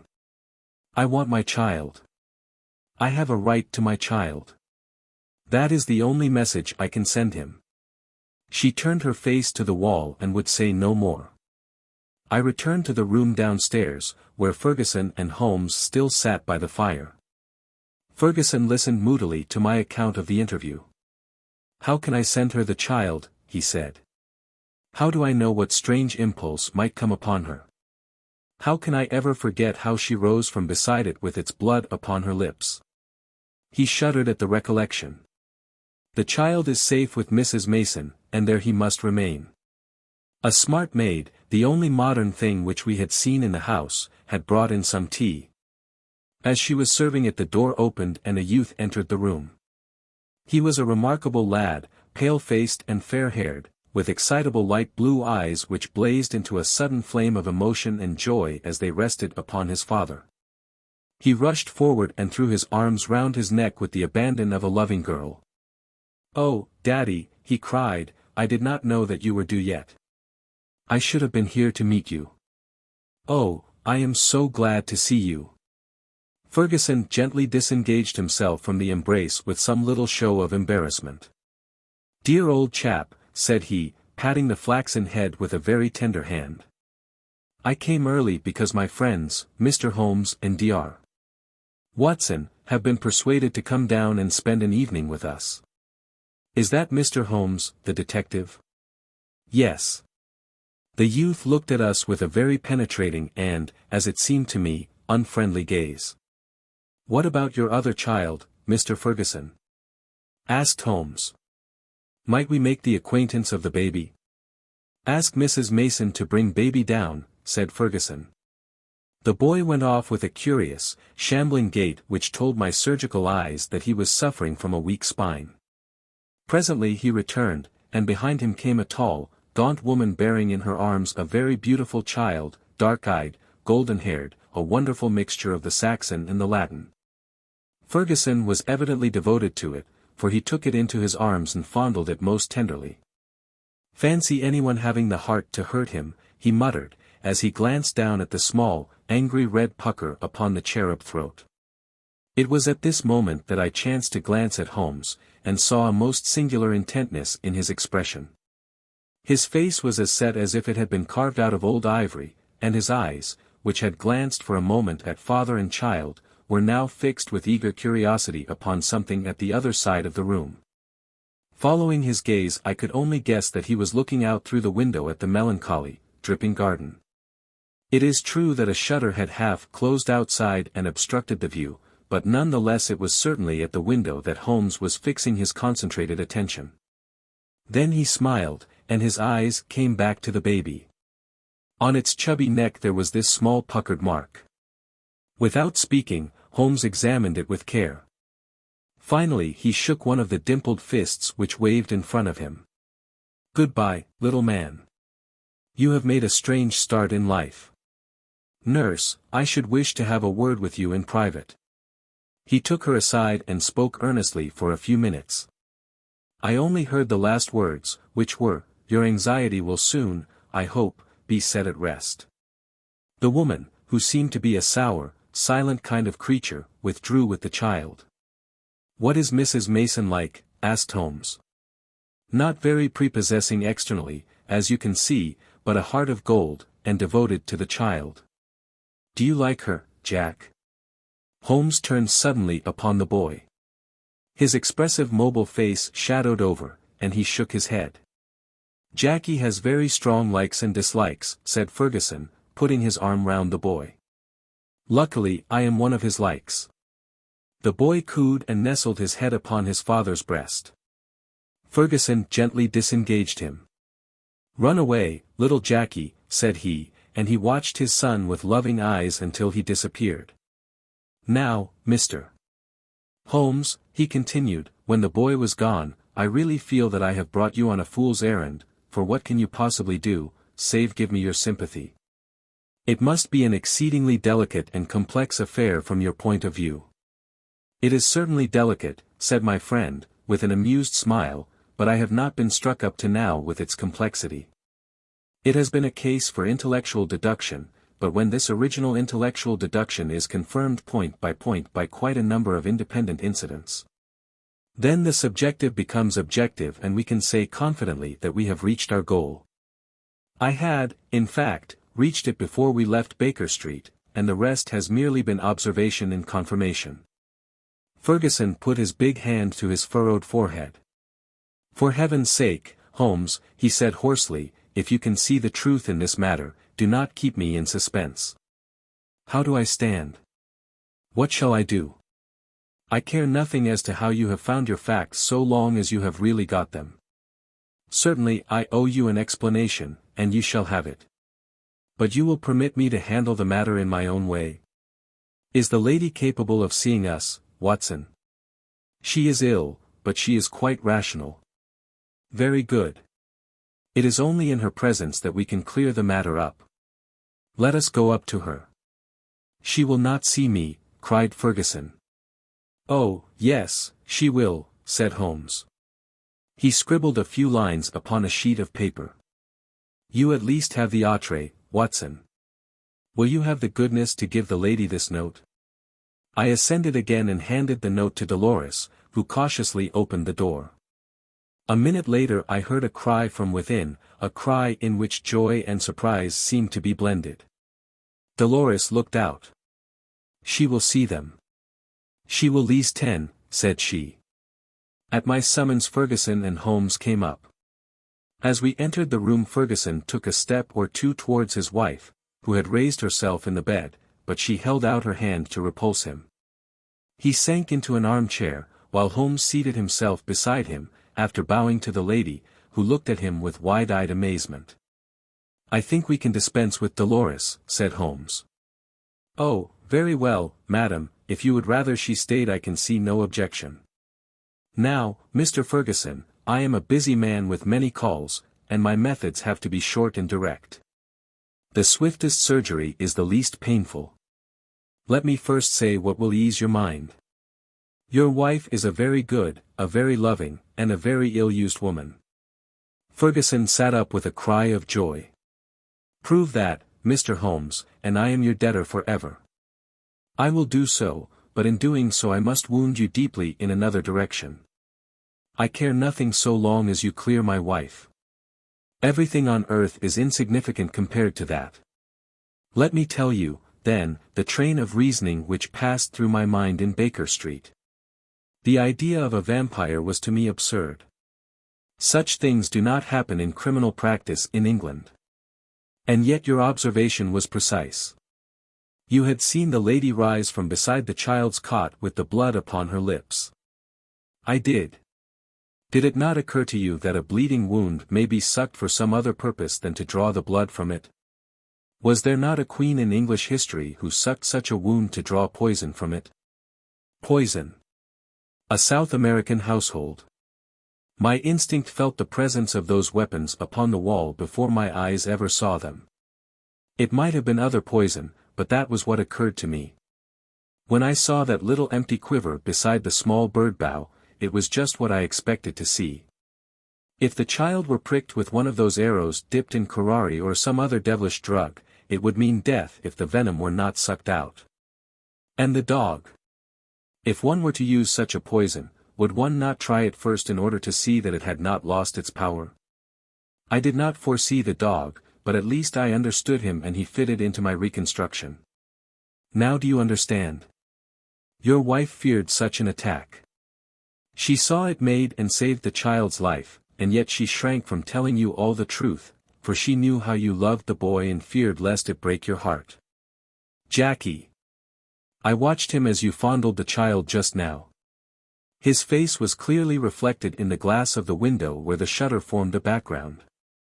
I saw such jealousy, such cruel hatred, as I have seldom seen in a human face. My Jackie. You have to face it, Mr. Ferguson. It is the more painful because it is a distorted love, a maniacal exaggerated love for you, and possibly for his dead mother, which has prompted his action. His very soul is consumed with hatred for this splendid child, whose health and beauty are a contrast to his own weakness. Good God! It is incredible. Have I spoken the truth, madam? The lady was sobbing, with her face buried in the pillows. Now she turned to her husband. How could I tell you, Bob? I felt the blow it would be to you. It was better that I should wait and that it should come from some other lips than mine. When this gentleman, who seems to have powers of magic, wrote that he knew all, I was glad. I think a year at sea would be my prescription for Master Jackie, said Holmes, rising from his chair. Only one thing is still clouded, madam. We can quite understand your attacks upon Master Jackie. There is a limit to a mother's patience. But how did you dare to leave the child these last 2 days? I had told Mrs. Mason. She knew. Exactly. So I imagined. Ferguson was standing by the bed, choking, his hands outstretched and quivering. "This, I fancy, is the time for our exit, Watson," said Holmes in a whisper. "If you will take one elbow of the two faithful Dolores, I will take the other. There, now," he added, as he closed the door behind him, "I think we may leave them to settle the rest among themselves. I have only one further note of this case. It is the letter which Holmes wrote in final answer to that with which the narrative begins. It ran thus. Baker Street. November 21st. Vampires. Sir. Referring to your letter of the 19th, I beg to state that I have looked into the inquiry of your client, Mr. Robert Ferguson, of Ferguson and Muirhead, Tea Brokers, of Mincing Lane, and that the matter has been brought to a satisfactory conclusion. With thanks for your recommendation. I am, sir, faithfully yours, Sherlock Holmes. 6. The Adventure of the Three Garridebs. It may have been a comedy, or it may have been a tragedy. It cost one man his reason, it cost me a bloodletting, and it cost yet another man the penalties of the law. Yet there was certainly an element of comedy. Well, you shall judge for yourselves. I remember the date very well, for it was in the same month that Holmes refused a knighthood for services which may perhaps some day be described. I only refer to the matter in passing, for in my position of partner and confidant I am obliged to be particularly careful to avoid any indiscretion. I repeat, however, that this enables me to fix the date, which was the latter end of June, 1902, shortly after the conclusion of the South African War. Holmes had spent several days in bed, as was his habit from time to time, but he emerged that morning with a long foolscap document in his hand and a twinkle of amusement in his austere grey eyes. "There is a chance for you to make some money, friend Watson," said he. "Have you ever heard the name of Garrideb?" I admitted that I had not. "Well, if you can lay your hand upon a Garrideb, there's money in it." "Why?" "Ah, that's a long story, rather a whimsical one, too. I don't think in all our explorations of human complexities we have ever come upon anything more singular. The fellow will be here presently for cross-examination, so I won't open the matter up till he comes. But meanwhile, that's the name we want." The telephone directory lay on the table beside me, and I turned over the pages in a rather hopeless quest. But to my amazement there was this strange name in its due place. I gave a cry of triumph. "Here you are, Holmes. Here it is." Holmes took the book from my hand. "Garrideb, N," he read, 136, Little Rider Street, W. "Sorry to disappoint you, my dear Watson, but this is the man himself. That is the address upon his letter. We want another to match him." Mrs. Hudson had come in with a card upon a tray. I took it up and glanced at it. "Why, here it is!" I cried in amazement. "This is a different initial. John Garrideb, Counselor at Law, Moorville, Kansas, USA." Holmes smiled as he looked at the card. "I am afraid you must make yet another effort, Watson," said he. "This gentleman is also in the plot already, though I certainly did not expect to see him this morning. However, he is in a position to tell us a good deal which I want to know." A moment later he was in the room. Mr. John Garrideb, Counselor at Law, was a short, powerful man with the round, fresh, clean-shaven face characteristic of so many American men of affairs.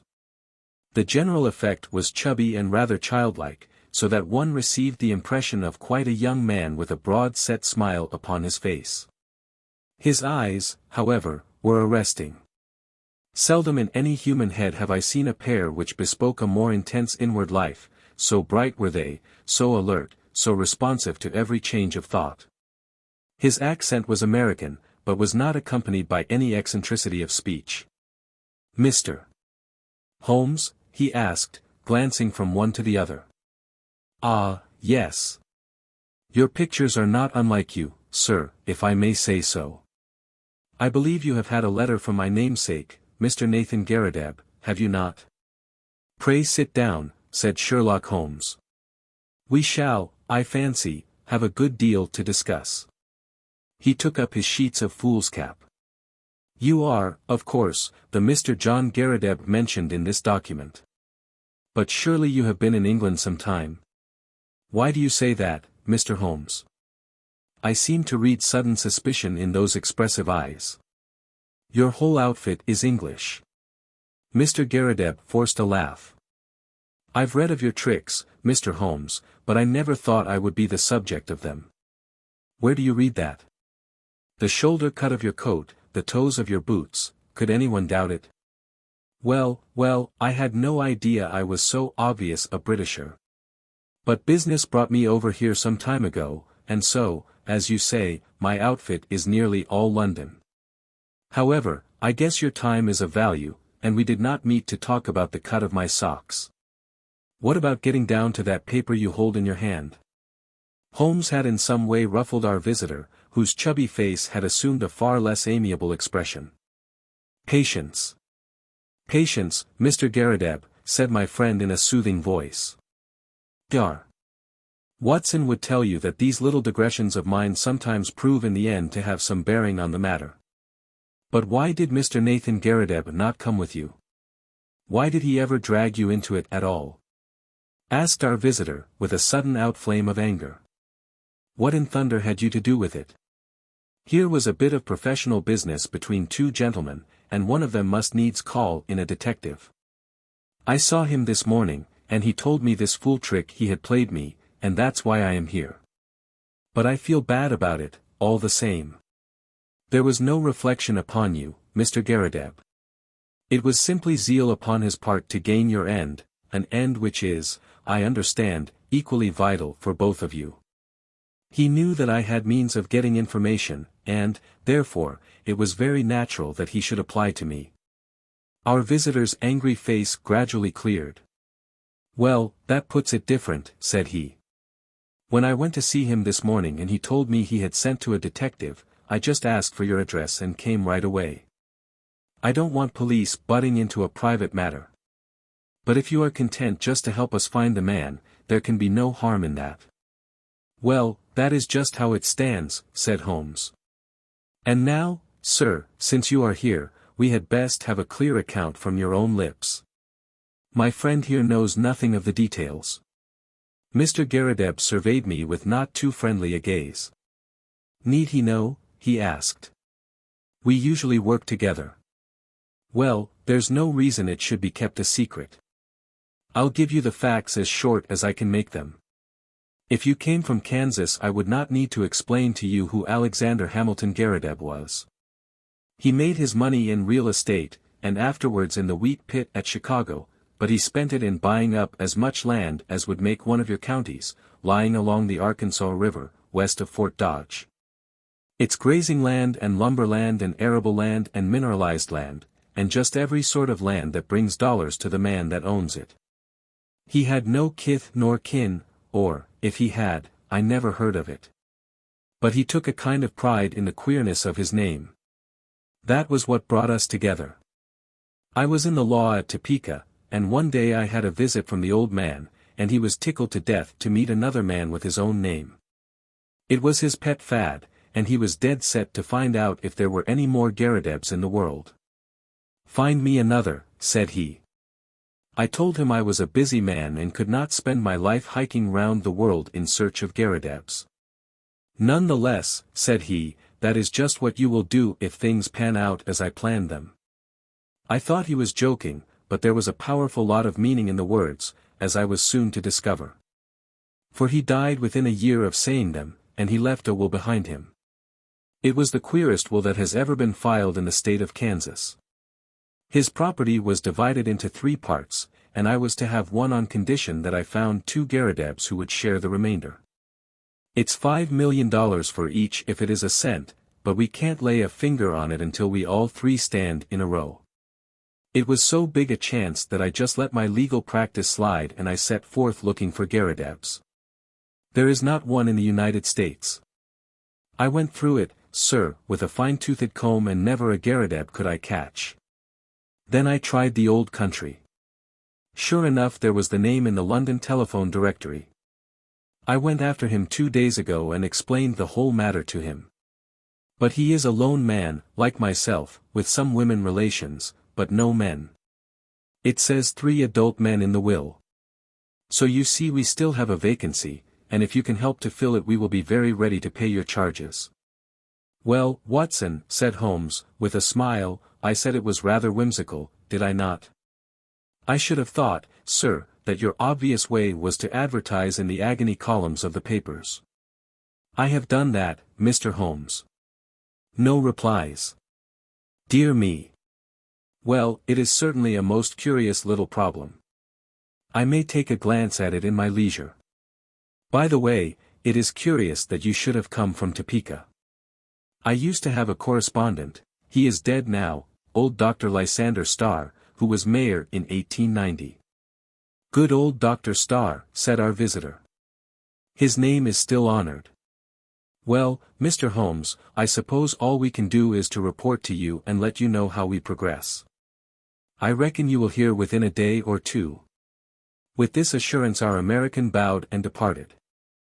Holmes had lit his pipe, and he sat for some time with a curious smile upon his face. Well? I asked at last. I am wondering, Watson, just wondering. At what? Holmes took his pipe from his lips. I was wondering, Watson, what on earth could be the object of this man in telling us such a rigmarole of lies? I nearly asked him so, for there are times when a brutal frontal attack is the best policy, but I judged it better to let him think he had fooled us.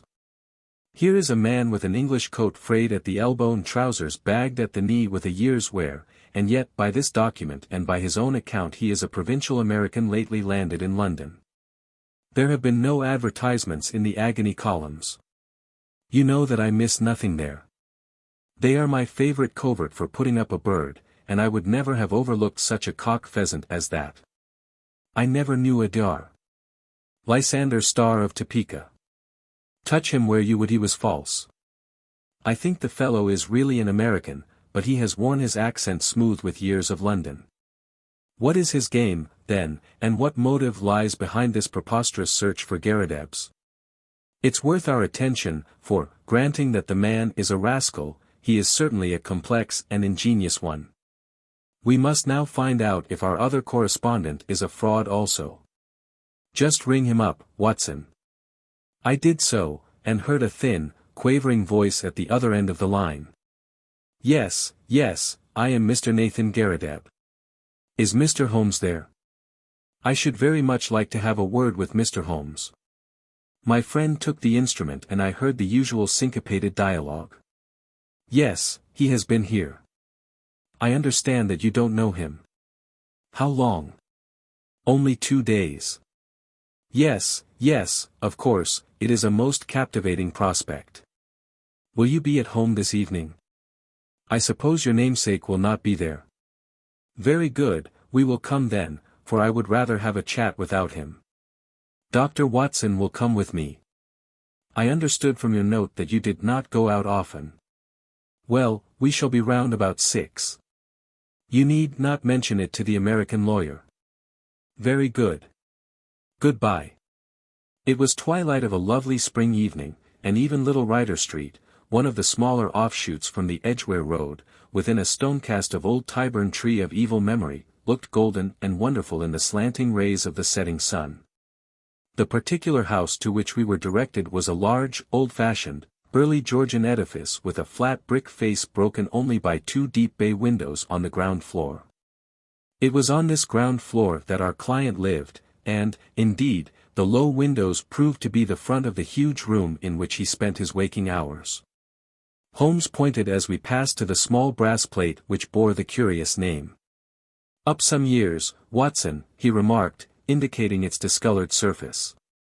It's his real name, anyhow, and that is something to note. The house had a common stair, and there were a number of names painted in the hall, some indicating offices and some private chambers. It was not a collection of residential flats, but rather the abode of bohemian bachelors. Our client opened the door for us himself and apologized by saying that the woman in charge left at 4 o'clock.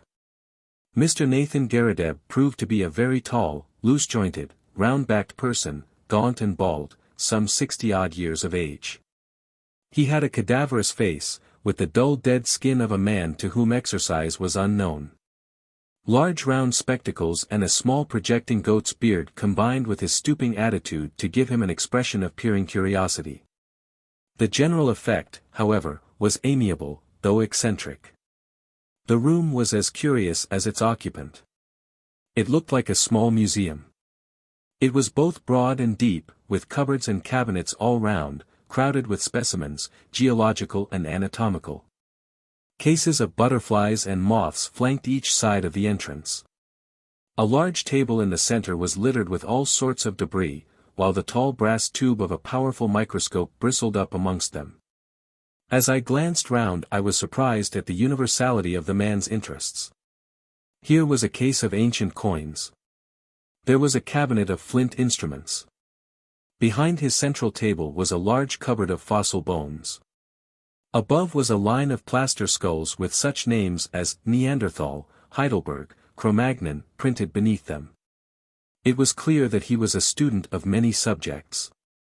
As he stood in front of us now, he held a piece of chamois leather in his right hand with which he was polishing a coin. Syracusan, of the best period, he explained, holding it up. They degenerated greatly towards the end. At their best I hold them supreme, though some prefer the Alexandrian school. You will find a chair here, Mr. Holmes. Pray allow me to clear these bones. And you, sir, yes, Dr. Watson, if you would have the goodness to put the Japanese vase to one side. You see round me my little interests in life. My doctor lectures me about never going out, but why should I go out when I have so much to hold me here? I can assure you that the adequate cataloguing of one of those cabinets would take me 3 good months. Holmes looked round him with curiosity. But do you tell me that you never go out? He said. Now and again I drive down to Sotheby's or Christie's. Otherwise I very seldom leave my room. I am not too strong, and my researches are very absorbing. But you can imagine, Mr. Holmes, what a terrific shock, pleasant but terrific, it was for me when I heard of this unparalleled good fortune. It only needs one more Garadeb to complete the matter, and surely we can find one. I had a brother, but he is dead, and female relatives are disqualified. But there must surely be others in the world. I had heard that you handled strange cases, and that was why I sent to you.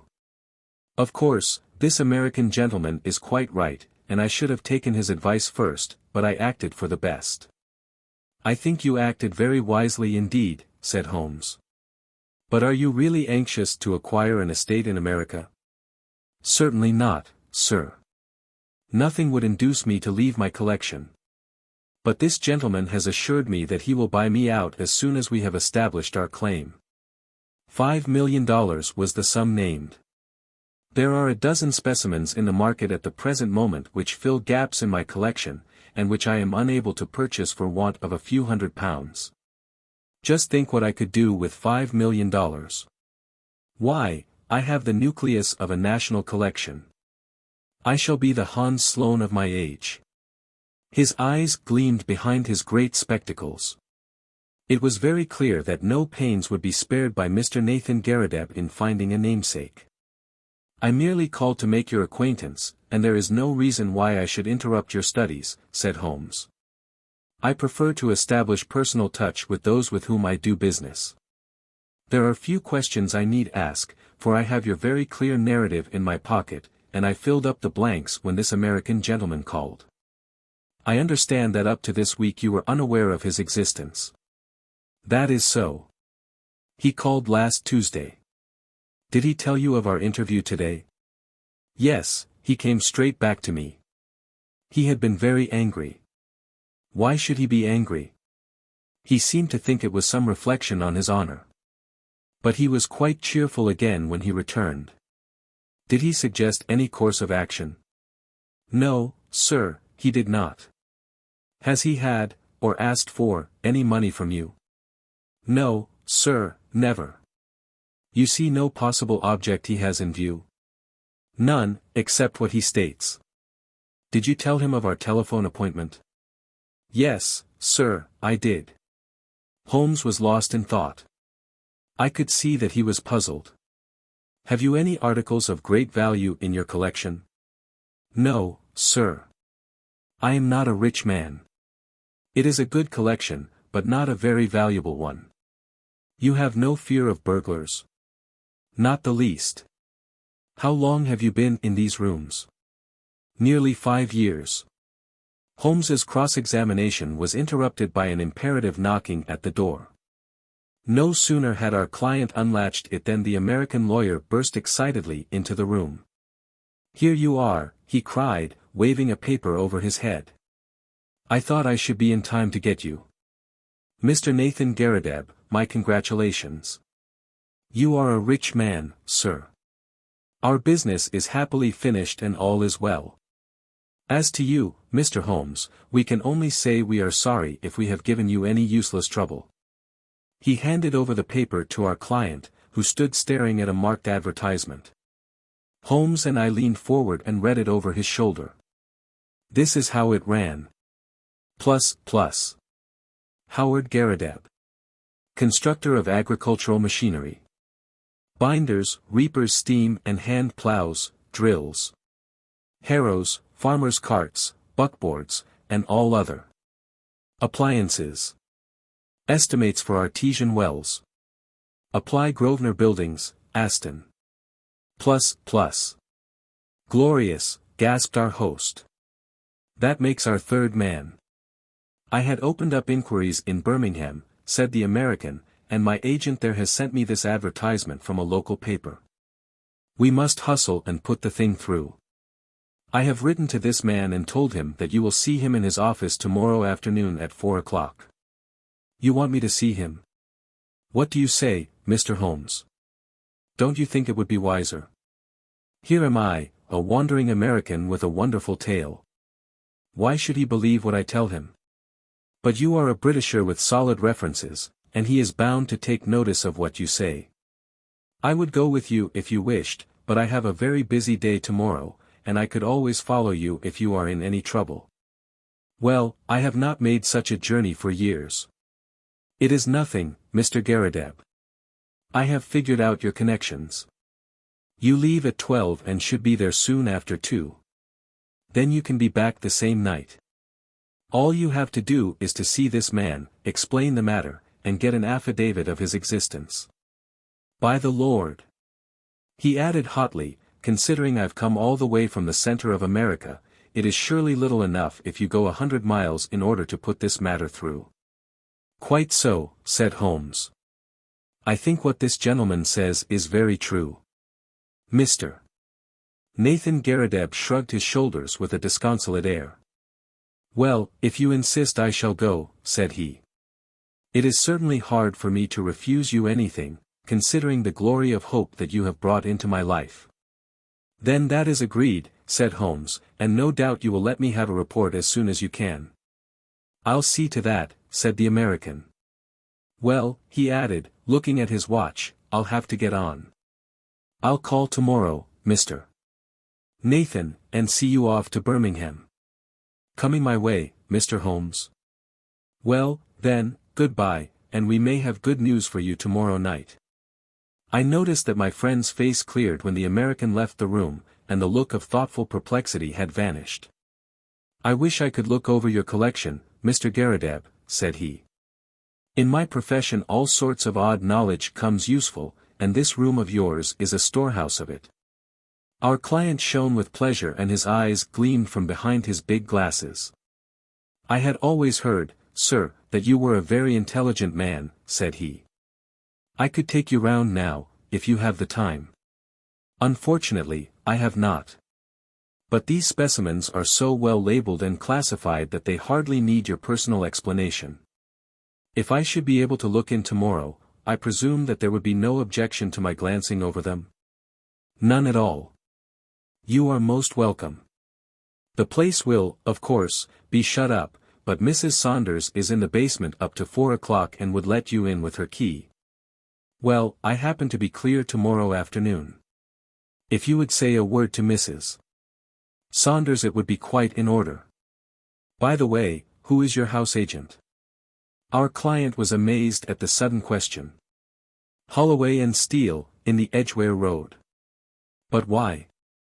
I am a bit of an archaeologist myself when it comes to houses, said Holmes, laughing. I was wondering if this was Queen Anne or Georgian. Georgian, beyond doubt. Really? I should have thought a little earlier. However, it is easily ascertained.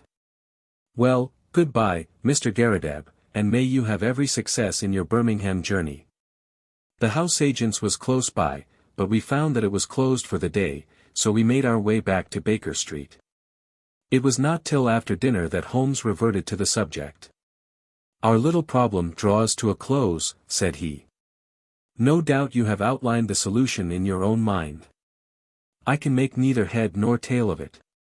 The head is surely clear enough, and the tail we should see tomorrow. Did you notice nothing curious about that advertisement? I saw that the word plough was misspelt. Oh, you did notice that, did you? Come, Watson, you improve all the time. Yes, it was bad English but good American. The printer had set it up as received. Then the buckboards. That is American also. And artesian wells are commoner with them than with us. It was a typical American advertisement, but purporting to be from an English firm. What do you make of that? I can only suppose that this American lawyer put it in himself. What his object was I fail to understand. Well, there are alternative explanations. Anyhow, he wanted to get this good old fossil up to Birmingham. That is very clear. I might have told him that he was clearly going on a wild goose chase, but, on second thoughts, it seemed better to clear the stage by letting him go. Tomorrow, Watson, well, tomorrow will speak for itself. Holmes was up and out early. When he returned at lunchtime I noticed that his face was very grave. This is a more serious matter than I had expected, Watson, said he. It is fair to tell you so, though I know it will only be an additional reason to you for running your head into danger. I should know my Watson by now. But there is danger, and you should know it. Well, it is not the first we have shared, Holmes. I hope it may not be the last. What is the particular danger this time? We are up against a very hard case. I have identified Mr. John Garrideb, counselor at law. He is none other than Killer Evans, of sinister and murderous reputation. I fear I am none the wiser. Ah, it is not part of your profession to carry about a portable Newgate calendar in your memory. I have been down to see friend Lestrade at the Yard. There may be an occasional want of imaginative intuition down there, but they lead the world for thoroughness and method. I had an idea that we might get on the track of our American friend in their records. Sure enough, I found his chubby face smiling up at me from the Rogues' Portrait Gallery. James Winter, alias Moorcroft, alias Killer Evans, was the inscription below. Holmes drew an envelope from his pocket. I scribbled down a few points from his dossier. Aged 44. Native of Chicago. Known to have shot 3 men in the States. Escaped from penitentiary through political influence. Came to London in 1893. Shot a man over cards in a nightclub in the Waterloo Road in January, 1895. Man died, but he was shown to have been the aggressor in the row. Dead man was identified as Roger Prescott, famous as forger and coiner in Chicago. Killer Evans released in 1901. Has been under police supervision since, but so far as known has led an honest life. Very dangerous man, usually carries arms and is prepared to use them. That is our bird, Watson, a sporting bird, as you must admit. But what is his game? Well, it begins to define itself. I have been to the house agents. Our client, as he told us, has been there 5 years. It was unlet for a year before then. The previous tenant was a gentleman at large named Waldron. Waldron's appearance was well remembered at the office. He had suddenly vanished and nothing more been heard of him. He was a tall, bearded man with very dark features. Now, Prescott, the man whom Killer Evans had shot, was, according to Scotland Yard, a tall, dark man with a beard. As a working hypothesis, I think we may take it that Prescott, the American criminal, used to live in the very room which our innocent friend now devotes to his museum. So at last we get a link, you see. And the next link? Well, we must go now and look for that. He took a revolver from the drawer and handed it to me. I have my old favorite with me. If our Wild West friend tries to live up to his nickname, we must be ready for him. I'll give you an hour for a siesta, Watson, and then I think it will be time for our Ryder Street adventure. It was just 4 o'clock when we reached the curious apartment of Nathan Garrideb. Mrs. Saunders, the caretaker, was about to leave, but she had no hesitation in admitting us, for the door shut with a spring lock and Holmes promised to see that all was safe before we left. Shortly afterwards the outer door closed, her bonnet passed the bow window, and we knew that we were alone in the lower floor of the house. Holmes made a rapid examination of the premises. There was one cupboard in a dark corner which stood out a little from the wall. It was behind this that we eventually crouched, while Holmes in a whisper outlined his intentions. He wanted to get our amiable friend out of his room, that is very clear, and, as the collector never went out, it took some planning to do it. The whole of this Garrideb invention was apparently for no other end. I must say, Watson, that there is a certain devilish ingenuity about it, even if the queer name of the tenant did give him an opening which he could hardly have expected. He wove his plot with remarkable cunning. But what did he want? Well, that is what we are here to find out. It has nothing whatever to do with our client, so far as I can read the situation. It is something connected with the man he murdered, the man who may have been his confederate in crime. There is some guilty secret in the room. That is how I read it. At first I thought our friend might have something in his collection more valuable than he knew, something worth the attention of a big criminal. But the fact that Roger Prescott of evil memory inhabited these rooms points to some deeper reason. Well, Watson, we can but possess our souls in patience and see what the hour may bring. That hour was not long in striking. We crouched closer in the shadow as we heard the outer door open and shut.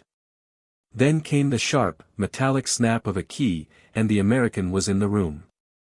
He closed the door softly behind him, took a sharp glance around him to see that all was safe, threw off his overcoat, and walked up to the central table with the brisk manner of one who knows exactly what he has to do and how to do it. He pushed the table to one side, tore up the square of carpet on which it rested, rolled it completely back, and then, drawing a jemmy from his inside pocket, he knelt down and worked vigorously upon the floor. Presently we heard the sound of sliding boards, and an instant later a square had opened in the planks. Killer Evans struck a match, lit a stump of candle, and vanished from our view. Clearly our moment had come. Holmes touched my wrist as a signal, and together we stole across to the open trapdoor. Gently as we moved, however, the old floor must have creaked under our feet, for the head of our American, peering anxiously round, emerged suddenly from the open space. His face turned upon us with a glare of baffled rage, which gradually softened into a rather shamefaced grin as he realized that 2 pistols were pointed at his head. "Well, well," said he, coolly, as he scrambled to the surface. "I guess you have been one too many for me, Mr. Holmes. Saw through my game, I suppose, and played me for a sucker from the first. Well, sir, I hand it to you. You have me beat in." In an instant he had whisked out a revolver from his breast and had fired 2 shots. I felt a sudden hot sear as if a red-hot iron had been pressed to my thigh. There was a crash as Holmes's pistol came down on the man's head. I had a vision of him sprawling upon the floor with blood running down his face while Holmes rummaged him for weapons. Then my friend's wiry arms were round me and he was leading me to a chair. "You're not hurt, Watson. For God's sake, say that you are not hurt." It was worth a wound, it was worth many wounds, to know the depth of loyalty and love which lay behind that cold mask. The clear, hard eyes were dimmed for a moment, and the firm lips were shaking. For the one and only time I caught a glimpse of a great heart as well as of a great brain. All my years of humble but single-minded service culminated in that moment of revelation. It's nothing, Holmes. It's a mere scratch. He had ripped up my trousers with his pocket-knife. You are right, he cried, with an immense sigh of relief. It is quite superficial. His face set like flint as he glared at our prisoner, who was sitting up with a dazed face. By the Lord, it is as well for you. If you had killed Watson, you would not have got out of this room alive. Now, sir, what have you to say for yourself? He had nothing to say for himself. He only lay and scowled. I leaned on Holmes's arm, and together we looked down into the small cellar which had been disclosed by the secret flap. It was still illuminated by the candle which Evans had taken down with him. Our eyes fell upon a mass of rusted machinery, great rolls of paper, a litter of bottles, and, neatly arranged upon a small table, a number of neat little bundles. A printing press, a counterfeiter's outfit, said Holmes. Yes, sir, said our prisoner, staggering slowly to his feet and then sinking into the chair. The greatest counterfeiter London ever saw. That's Prescott's machine, and those bundles on the table are 2,000 of Prescott's notes worth 100 each and fit to pass anywhere. Help yourselves, gentlemen. Call it a deal and let me beat it. Holmes laughed. We don't do things like that, Mr. Evans. There is no bolt hole for you in this country. You shot this man Prescott, did you not? Yes, sir, and got 5 years for it, though it was he who pulled on me. 5 years, when I should have had a medal the size of a soup plate. No living man could tell a Prescott from a Bank of England, and if I hadn't put him out he would have flooded London with them. I was the only one in the world who knew where he made them. Can you wonder that I wanted to get to the place? And can you wonder that when I found this crazy boob of a bug hunter with the queer name squatting right on the top of it, and never quitting his room, I had to do the best I could to shift him? Maybe I would have been wiser if I had put him away.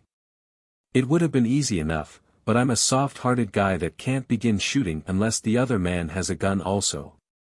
But say, Mr. Holmes, what have I done wrong, anyhow? I've not used this plant. I've not hurt this old stiff. Where do you get me? Only attempted murder, so far as I can see, said Holmes. But that's not our job. They take that at the next stage. What we wanted at present was just your sweet self. Please give the Yard a call, Watson. It won't be entirely unexpected. So those were the facts about Killer Evans and his remarkable invention of the 3 Garridebs. We heard later that our poor old friend never got over the shock of his dissipated dreams. When his castle in the air fell down, it buried him beneath the ruins. He was last heard of at a nursing home in Brixton. It was a glad day at the Yard when the Prescott outfit was discovered, for, though they knew that it existed, they had never been able, after the death of the man, to find out where it was. Evans had indeed done great service and caused several worthy CID men to sleep the sounder, for the counterfeiter stands in a class by himself as a public danger. They would willingly have subscribed to that soup plate medal of which the criminal had spoken, but an unappreciative bench took a less favorable view, and the killer returned to those shades from which he had just emerged. 7. The problem of Thor Bridge. Somewhere in the vaults of the Bank of Cox and Company, at Charing Cross, there is a travel-worn battered tin dispatch box with my name, John H. Watson, M.D., late Indian Army, painted upon the lid. It is crammed with papers, nearly all of which are records of cases to illustrate the curious problems which Mr. Sherlock Holmes had at various times to examine. Some, and not the least interesting, were complete failures, and as such will hardly bear narrating, since no final explanation is forthcoming. A problem without a solution may interest the student, but can hardly fail to annoy the casual reader. Among these unfinished tales is that of Mr. James Phillimore, who, stepping back into his own house to get his umbrella, was never more seen in this world. No less remarkable is that of the cutter Alicia, which sailed one spring morning into a small patch of mist from where she never again emerged, nor was anything further ever heard of herself and her crew. A third case worthy of note is that of Isadora Persano, the well-known journalist and duelist, who was found stark staring mad with a matchbox in front of him which contained a remarkable worm, said to be unknown to science.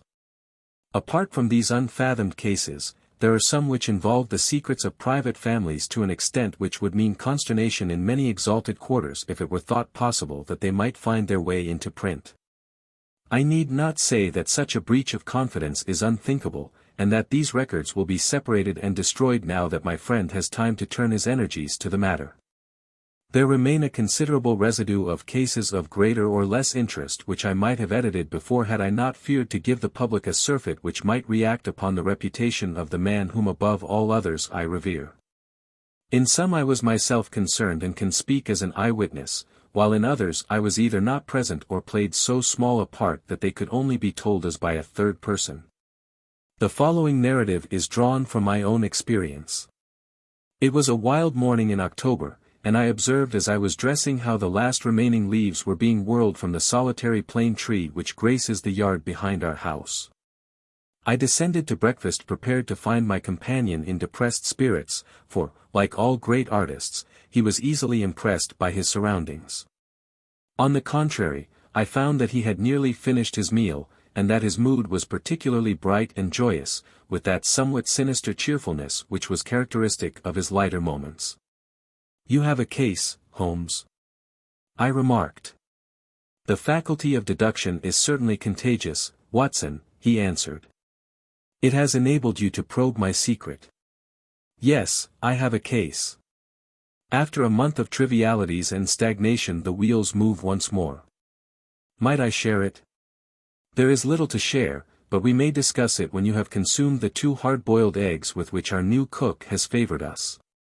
Their condition may not be unconnected with the copy of the Family Herald which I observed yesterday upon the hall table. Even so trivial a matter as cooking an egg demands an attention which is conscious of the passage of time, and incompatible with the love romance in that excellent periodical. A quarter of an hour later the table had been cleared and we were face to face. He had drawn a letter from his pocket. "You have heard of Neil Gibson, the Gold King," he said. "You mean the American senator? Well, he was once senator for some western state, but is better known as the greatest gold mining magnate in the world." "Yes, I know of him. He has surely lived in England for some time. His name is very familiar." "Yes. He bought a considerable estate in Hampshire some 5 years ago. Possibly you have already heard of the tragic end of his wife." "Of course. I remember it now. That is why the name is familiar. But I really know nothing of the details." Holmes waved his hand toward some papers on a chair. "I had no idea that the case was coming my way, or I should have had my extracts ready," said he. The fact is that the problem, though exceedingly sensational, appeared to present no difficulty. The interesting personality of the accused does not obscure the clearness of the evidence. That was the view taken by the coroner's jury and also in the police court proceedings. It is now referred to the assizes at Winchester. I fear it is a thankless business. I can discover facts, Watson, but I cannot change them. Unless some entirely new and unexpected ones come to light I do not see what my client can hope for." "Your client? Ah, I forgot I had not told you. I am getting into your involved habit, Watson, of telling a story backwards. You had best read this first." The letter which he handed to me, written in a bold, masterful hand, ran as follows. "Claridge's Hotel, October 3rd. Dear Mr. Sherlock Holmes. I can't see the best woman God ever made go to her death without doing all that is possible to save her. I can't explain things, I can't even try to explain them, but I know beyond all doubt that Miss Dunbar is innocent. You know the facts, who doesn't? It has been the gossip of the country. And never a voice raised for her. It's the damned injustice of it all that makes me crazy. That woman has a heart that wouldn't let her kill a fly. Well, I'll come at 11 tomorrow and see if you can get some ray of light in the dark. Maybe I have a clue and don't know it. Anyhow, all I know and all I have and all I am are for your use if only you can save her. If ever in your life you showed your powers, put them now into this case. Yours faithfully, J. Neil Gibson. There you have it, said Sherlock Holmes, knocking out the ashes of his after-breakfast pipe and slowly refilling it. That is the gentleman I await. As to the story, you have hardly time to master all these papers, so I must give it to you in a nutshell if you are to take an intelligent interest in the proceedings. This man is the greatest financial power in the world, and a man, as I understand, of most violent and formidable character. He married a wife, the victim of this tragedy, of whom I know nothing save that she was past her prime, which was the more unfortunate as a very attractive governess superintended the education of 2 young children. These are the 3 people concerned, and the scene is a grand old manor house, the centre of an historical English estate. Then as to the tragedy. The wife was found in the grounds nearly half a mile from the house, late at night, clad in her dinner dress, with a shawl over her shoulders and a revolver bullet through her brain. No weapon was found near her and there was no local clue as to the murder. No weapon near her, Watson, mark that. The crime seems to have been committed late in the evening, and the body was found by a gamekeeper about 11 o'clock, when it was examined by the police and by a doctor before being carried up to the house. Is this too condensed, or can you follow it clearly? It is all very clear. But why suspect the governess? Well, in the first place there is some very direct evidence. A revolver with 1 discharged chamber and a caliber which corresponded with the bullet was found on the floor of her wardrobe. His eyes fixed and he repeated in broken words, on the floor of her wardrobe. Then he sank into silence, and I saw that some train of thought had been set moving which I should be foolish to interrupt. Suddenly with a start he emerged into brisk life once more. Yes, Watson, it was found.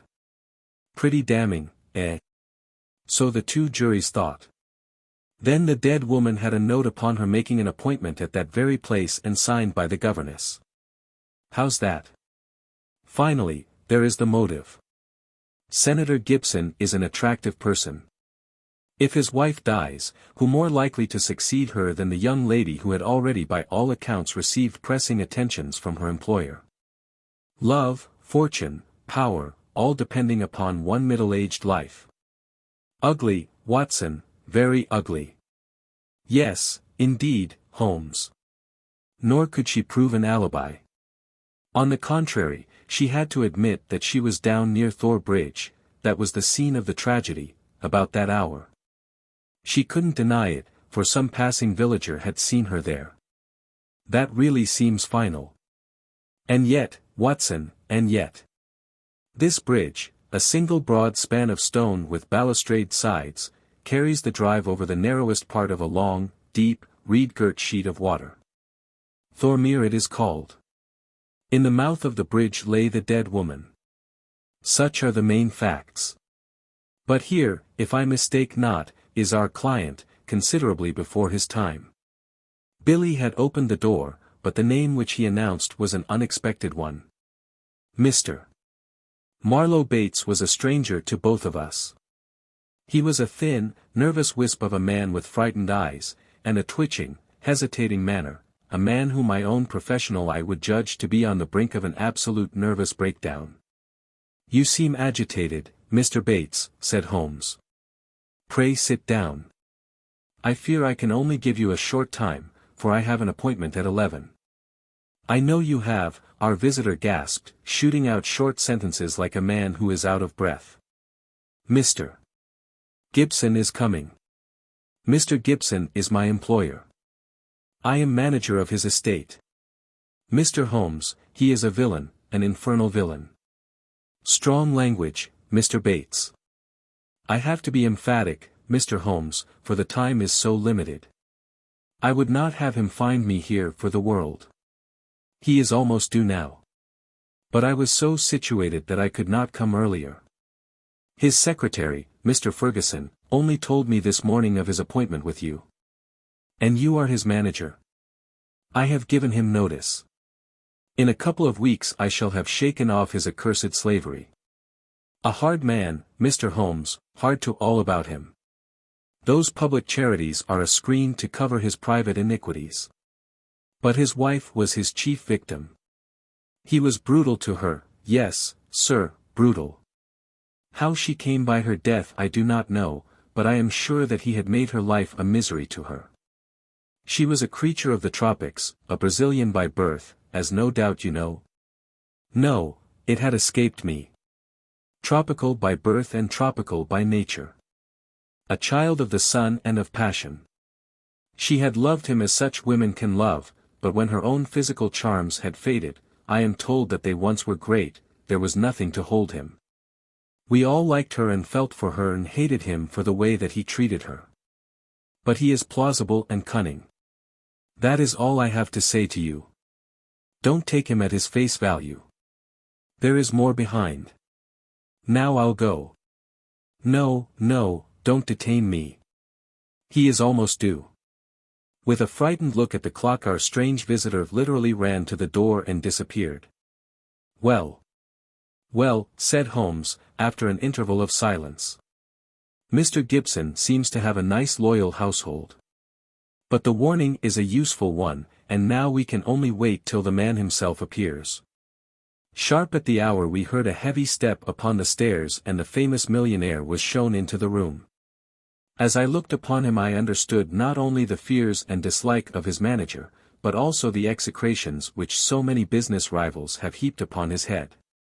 If I were a sculptor and desired to idealize the successful man of affairs, iron of nerve and leathery of conscience, I should choose Mr. Neil Gibson as my model. His tall, gaunt craggy figure had a suggestion of hunger and rapacity. An Abraham Lincoln keyed to base uses instead of high ones would give some idea of the man.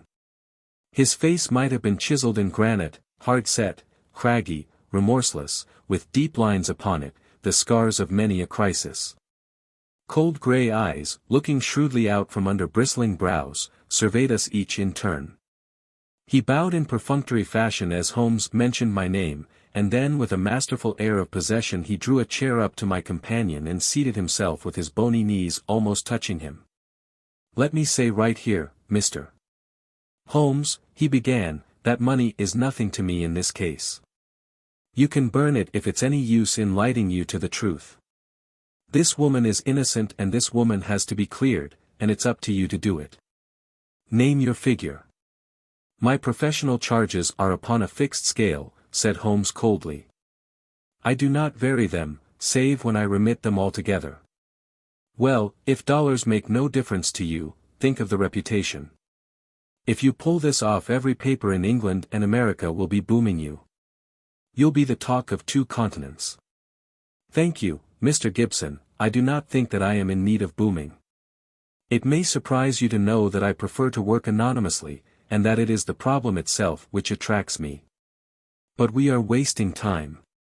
Let us get down to the facts. I think that you will find all the main ones in the press reports. I don't know that I can add anything which will help you. But if there is anything you would wish more light upon, well, I am here to give it. Well, there is just one point. What is it? What were the exact relations between you and Miss Dunbar? The Gold King gave a violent start, and half rose from his chair. Then his massive calm came back to him. I suppose you are within your rights, and may be doing your duty, in asking such a question, Mr. Holmes. We will agree to suppose so, said Holmes.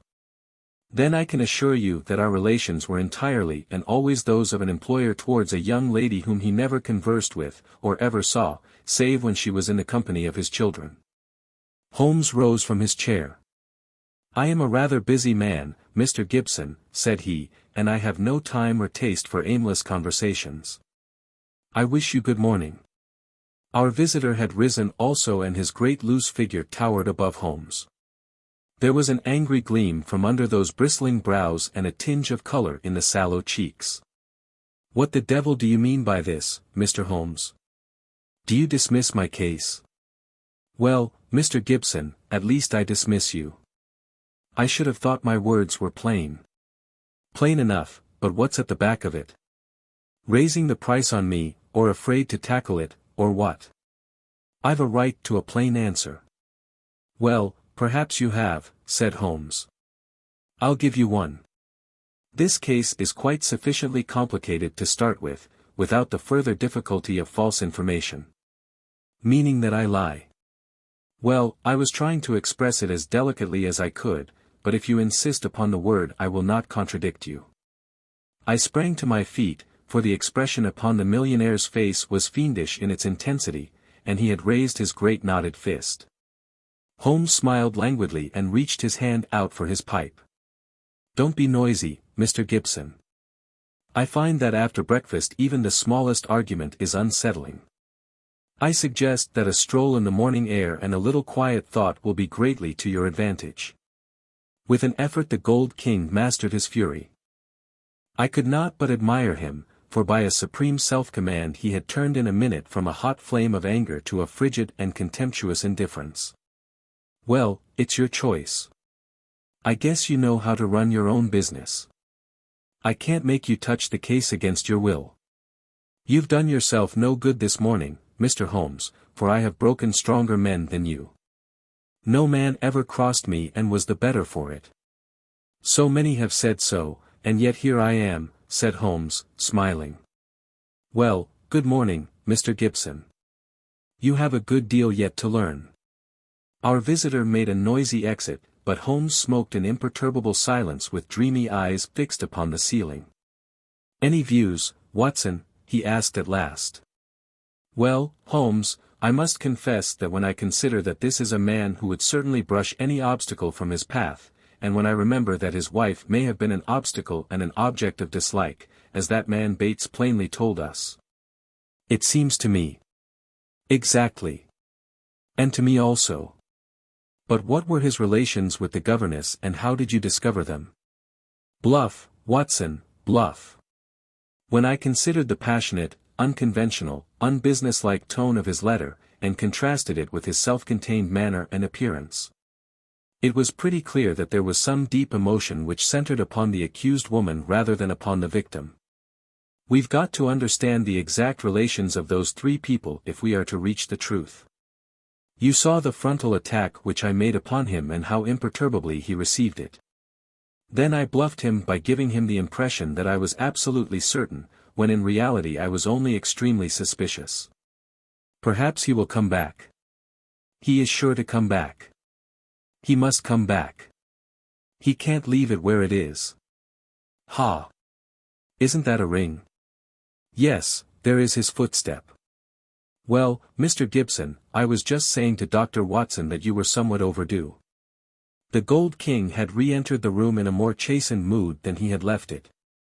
His wounded pride still showed in his resentful eyes, but his common sense had shown him that he must yield if he would attain his end. I've been thinking it over, Mr. Holmes, and I feel that I have been hasty in taking your remarks amiss. You are justified in getting down to the facts, whatever they may be, and I think the more of you for it. I can assure you, however, that the relations between Miss Dunbar and me don't really touch this case. That is for me to decide, is it not? Yes, I guess that is so. You're like a surgeon who wants every symptom before he can give his diagnosis. Exactly. That expresses it. And it is only a patient who has an object in deceiving his surgeon who would conceal the facts of his case. That may be so, but you will admit, Mr. Holmes, that most men would shy off a bit when they are asked point-blank what their relations with a woman may be, if there is really some serious feeling in the case. I guess most men have a little private reserve of their own in some corner of their souls where they don't welcome intruders. And you burst suddenly into it. But the object excuses you, since it was to try and save her. Well, the stakes are down and the reserve open and you can explore where you will. What is it you want? The truth. The Gold King paused for a moment as one who marshals his thoughts. His grim, deep-lined face had become even sadder and more grave. I can give it to you in a very few words, Mr. Holmes, said he at last. There are some things that are painful as well as difficult to say, so I won't go deeper than is needful. I met my wife when I was gold hunting in Brazil. Maria Pinto was the daughter of a government official at Manaus, and she was very beautiful. I was young and ardent in those days, but even now, as I look back with colder blood and a more critical eye, I can see that she was rare and wonderful in her beauty. It was a deep rich nature, too, passionate, wholehearted, tropical, ill-balanced, very different from the American women whom I had known. Well, to make a long story short, I loved her and I married her. It was only when the romance had passed, and it lingered for years, that I realized that we had nothing, absolutely nothing, in common. My love faded. If hers had faded also it might have been easier. But you know the wonderful way of women. Do what I might, nothing could turn her from me.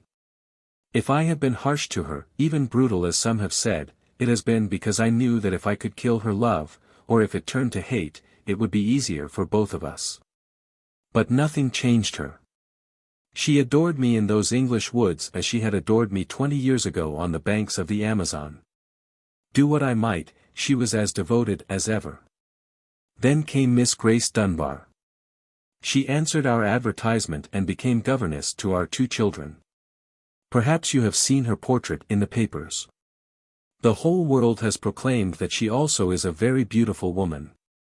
Now, I make no pretense to be more moral than my neighbors, and I will admit to you that I could not live under the same roof with such a woman and in daily contact with her without feeling a passionate regard for her. Do you blame me, Mr. Holmes? I do not blame you for feeling it. I should blame you if you expressed it, since this young lady was in a sense under your protection. Well, maybe so, said the millionaire, though for a moment the reproof had brought the old angry gleam into his eyes. I'm not pretending to be any better than I am. I guess all my life I've been a man that reached out his hand for what he wanted, and I never wanted anything more than the love and possession of that woman. I told her so. Oh, you did you? Holmes could look very formidable when he was moved. I said to her that if I could marry her I would, but that it was out of my power. I said that money was no object and that all I could do to make her happy and comfortable would be done. Very generous, I am sure, said Holmes, with a sneer. See here, Mr. Holmes. I came to you on a question of evidence, not on a question of morals. I'm not asking for your criticism. It is only for the young lady's sake that I touch your case at all, said Holmes sternly. I don't know that anything she is accused of is really worse than what you have yourself admitted, that you have tried to ruin a defenseless girl who was under your roof. Some of you rich men have to be taught that all the world cannot be bribed into condoning your offenses. To my surprise the Gold King took the reproof with equanimity. That's how I feel myself about it now. I thank God that my plans did not work out as I intended. She would have none of it, and she wanted to leave the house instantly. Why did she not? Well, in the first place, others were dependent upon her, and it was no light matter for her to let them all down by sacrificing her living. When I had sworn, as I did, that she should never be molested again, she consented to remain. But there was another reason. She knew the influence she had over me, and that it was stronger than any other influence in the world. She wanted to use it for good. How? Well, she knew something of my affairs. They are large, Mr. Holmes, large beyond the belief of an ordinary man. I can make or break, and it is usually break. It wasn't individuals only. It was communities, cities, even nations. Business is a hard game, and the weak go to the wall. I played the game for all it was worth. I never squealed myself and I never cared if the other fellow squealed. But she saw it different. I guess she was right. She believed and said that a fortune for one man that was more than he needed should not be built on 10,000 ruined men who were left without the means of life. That was how she saw it, and I guess she could see past the dollars to something that was more lasting. She found that I listened to what she said, and she believed she was serving the world by influencing my actions. So she stayed, and then this came along. Can you throw any light upon that? The Gold King paused for a minute or more, his head sunk in his hands, lost in deep thought. It's very black against her. I can't deny that. And women lead an inward life and may do things beyond the judgment of a man. At first I was so rattled and taken aback that I was ready to think she had been led away in some extraordinary fashion that was clean against her usual nature. One explanation came into my head. I give it to you, Mr. Holmes, for what it is worth. There is no doubt that my wife was bitterly jealous. There is a soul jealousy that can be as frantic as any body jealousy, and though my wife had no cause, and I think she understood this, for the latter. She was aware that this English girl exerted an influence upon my mind and my acts that she herself never had. It was an influence for good, but that did not mend the matter. She was crazy with hatred, and the heat of the Amazon was always in her blood. She might have planned to murder Miss Dunbar, or we will say to threaten her with a gun and so frighten her into leaving us. Then there might have been a scuffle and the gun gone off and shot the woman who held it. That possibility had already occurred to me, said Holmes. Indeed, it is the only obvious alternative to deliberate murder. But she utterly denies it. Well, that is not final, is it? One can understand that a woman placed in so awful a position might hurry home still in her bewilderment holding the revolver. She might even throw it down among her clothes, hardly knowing what she was doing, and when it was found she might try to lie her way out by a total denial, since all explanation was impossible. What is against such a supposition? Miss Dunbar herself. Well, perhaps. Holmes looked at his watch. I have no doubt we can get the necessary permits this morning and reach Winchester by the evening train. When I have seen this young lady, it is very possible that I may be of more use to you in the matter, though I cannot promise that my conclusions will necessarily be such as you desire. There was some delay in the official pass, and instead of reaching Winchester that day we went down to Thor Place, the Hampshire estate of Mr. Neil Gibson. He did not accompany us himself, but we had the address of Sergeant Coventry, of the local police, who had first examined into the affair. He was a tall, thin, cadaverous man, with a secretive and mysterious manner, which conveyed the idea that he knew or suspected a very great deal more than he dared say. He had a trick, too, of suddenly sinking his voice to a whisper as if he had come upon something of vital importance, though the information was usually commonplace enough. Behind these tricks of manner he soon showed himself to be a decent, honest fellow who was not too proud to admit that he was out of his depth and would welcome any help. Anyhow, I'd rather have you than Scotland Yard, Mr. Holmes, said he. If the Yard gets called into a case, then the local loses all credit for success and may be blamed for failure. Now, you play straight, so I've heard. I need not appear in the matter at all, said Holmes, to the evident relief of our melancholy acquaintance. If I can clear it up I don't ask to have my name mentioned. Well, it's very handsome of you, I am sure. And your friend, Dr. Watson, can be trusted, I know. Now, Mr. Holmes, as we walk down to the place there is one question I should like to ask you. I'd breathe it to no soul but you. He looked round as though he hardly dare utter the words. Don't you think there might be a case against Mr. Neil Gibson himself? I have been considering that. You've not seen Miss Dunbar. She is a wonderful fine woman in every way. He may well have wished his wife out of the road. And these Americans are readier with pistols than our folk are. It was his pistol, you know. Was that clearly made out? Yes, sir. It was one of a pair that he had. One of a pair. Where is the other? Well, the gentleman has a lot of firearms of one sort and another. We never quite matched that particular pistol, but the box was made for two. If it was one of a pair you should surely be able to match it. Well, we have them all laid out at the house if you would care to look them over. Later, perhaps. I think we will walk down together and have a look at the scene of the tragedy. This conversation had taken place in the little front room of Sergeant Coventry's humble cottage which served as the local police station. A walk of half a mile or so across a wind-swept heath, all gold and bronze with the fading ferns, brought us to a side gate opening into the grounds of the Thor Place estate. A path led us through the pheasant preserves, and then from a clearing we saw the widespread, half-timbered house, half Tudor and half Georgian, upon the crest of the hill. Beside us there was a long, reedy pool, constricted in the center where the main carriage drive passed over a stone bridge, but swelling into small lakes on either side. Our guide paused at the mouth of this bridge, and he pointed to the ground. That was where Mrs. Gibson's body lay. I marked it by that stone. I understand that you were there before it was moved. Yes, they sent for me at once. Who did? Mr. Gibson himself. The moment the alarm was given and he had rushed down with others from the house, he insisted that nothing should be moved until the police should arrive. That was sensible. I gathered from the newspaper report that the shot was fired from close quarters. Yes, sir, very close. Near the right temple. Just behind it, sir.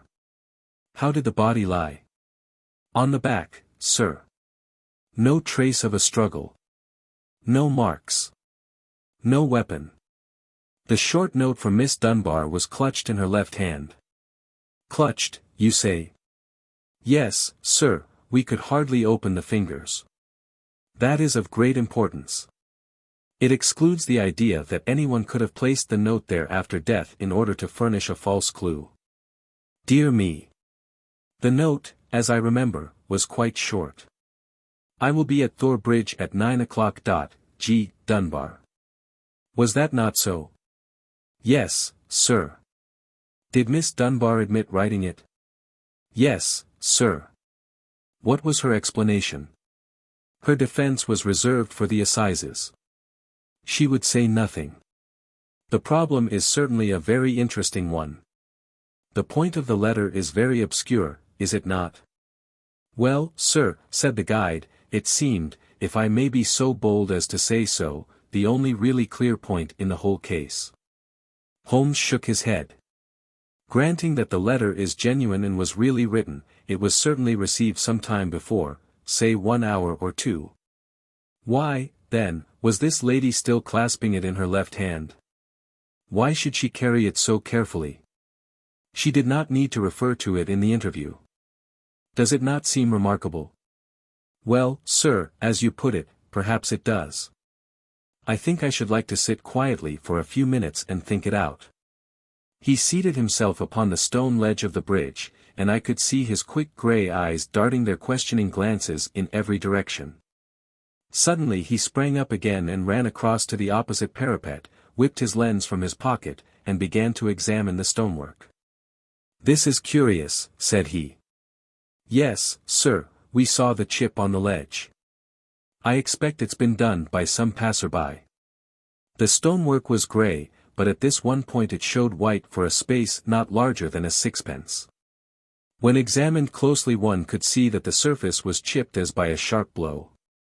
It took some violence to do that, said Holmes thoughtfully.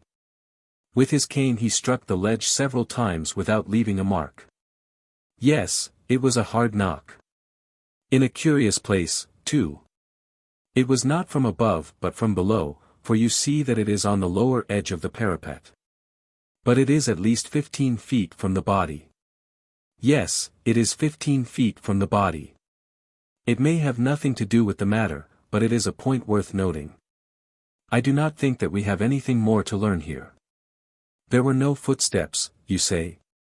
The ground was iron hard, sir. There were no traces at all. Then we can go. We will go up to the house first and look over these weapons of which you speak. Then we shall get on to Winchester, for I should desire to see Miss Dunbar before we go farther. Mr. Neil Gibson had not returned from town, but we saw in the house the neurotic Mr. Bates who had called upon us in the morning.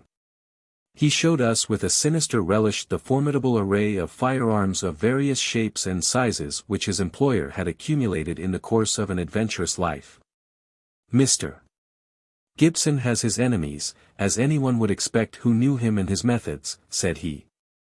He sleeps with a loaded revolver in the drawer beside his bed. He is a man of violence, sir, and there are times when all of us are afraid of him. I am sure that the poor lady who has passed was often terrified. Did you ever witness physical violence towards her? No, I cannot say that. But I have heard words which were nearly as bad, words of cold, cutting contempt, even before the servants. Our millionaire does not seem to shine in private life, remarked Holmes, as we made our way to the station. Well, Watson, we have come on a good many facts, some of them new ones, and yet I seem some way from my conclusion. In spite of the very evident dislike which Mr. Bates has to his employer, I gather from him that when the alarm came he was undoubtedly in his library. Dinner was over at 8:30 and all was normal up to then.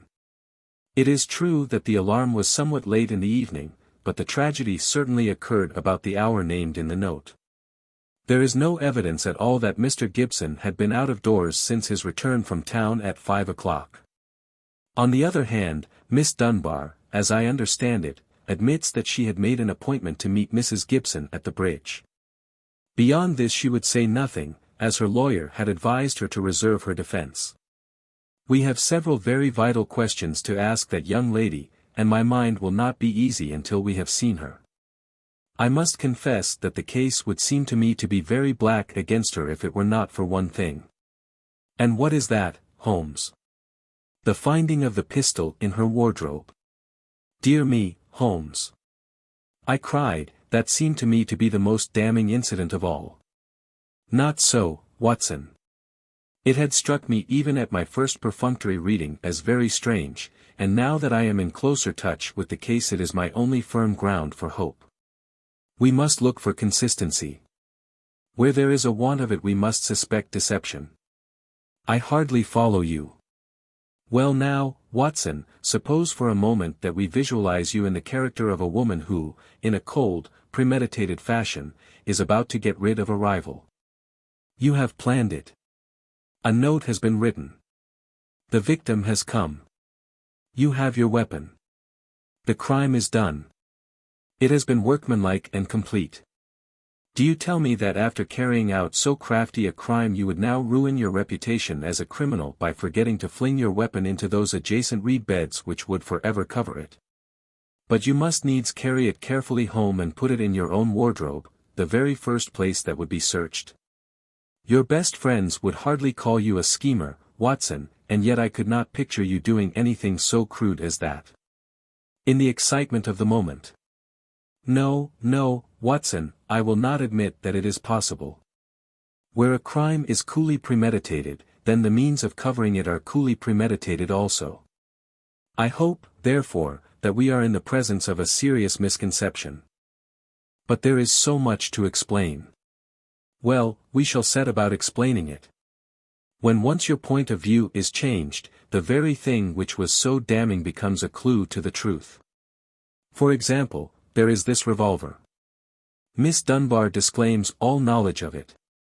On our new theory she is speaking truth when she says so. Therefore, it was placed in her wardrobe. Who placed it there? Someone who wished to incriminate her. Was not that person the actual criminal? You see how we come at once upon a most fruitful line of inquiry.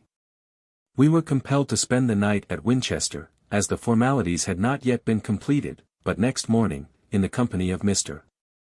Joyce Cummings, the rising barrister who was entrusted with the defense, we were allowed to see the young lady in her cell.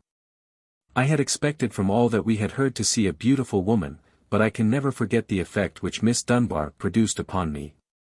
It was no wonder that even the masterful millionaire had found in her something more powerful than himself, something which could control and guide him. One felt, too, as one looked at that strong, clear-cut, and yet sensitive face, that even should she be capable of some impetuous deed, none the less there was an innate nobility of character which would make her influence always for the good. She was a brunette, tall, with a noble figure and commanding presence, but her dark eyes had in them the appealing, helpless expression of the hunted creature who feels the nets around it, but can see no way out from the toils. Now, as she realized the presence and the help of my famous friend, there came a touch of color in her wan cheeks and a light of hope began to glimmer in the glance which she turned upon us. Perhaps Mr. Neil Gibson has told you something of what occurred between us, she asked, in a low, agitated voice. Yes, Holmes answered, you need not pain yourself by entering into that part of the story. After seeing you, I am prepared to accept Mr. Gibson's statement both as to the influence which you had over him and as to the innocence of your relations with him. But why was the whole situation not brought out in court? It seemed to me incredible that such a charge could be sustained. I thought that if we waited the whole thing must clear itself up without our being compelled to enter into painful details of the inner life of the family. But I understand that far from clearing it has become even more serious. My dear young lady, cried Holmes earnestly, I beg you to have no illusions upon the point. Mr. Cummings here would assure you that all the cards are at present against us, and that we must do everything that is possible if we are to win clear.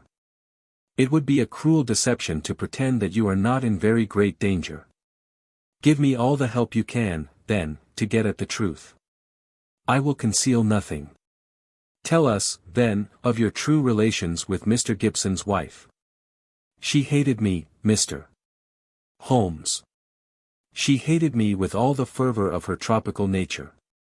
She was a woman who would do nothing by halves, and the measure of her love for her husband was the measure also of her hatred for me. It is probable that she misunderstood our relations. I would not wish to wrong her, but she loved so vividly in a physical sense that she could hardly understand the mental, and even spiritual, tie which held her husband to me. Or imagine that it was only my desire to influence his power to good ends which kept me under his roof.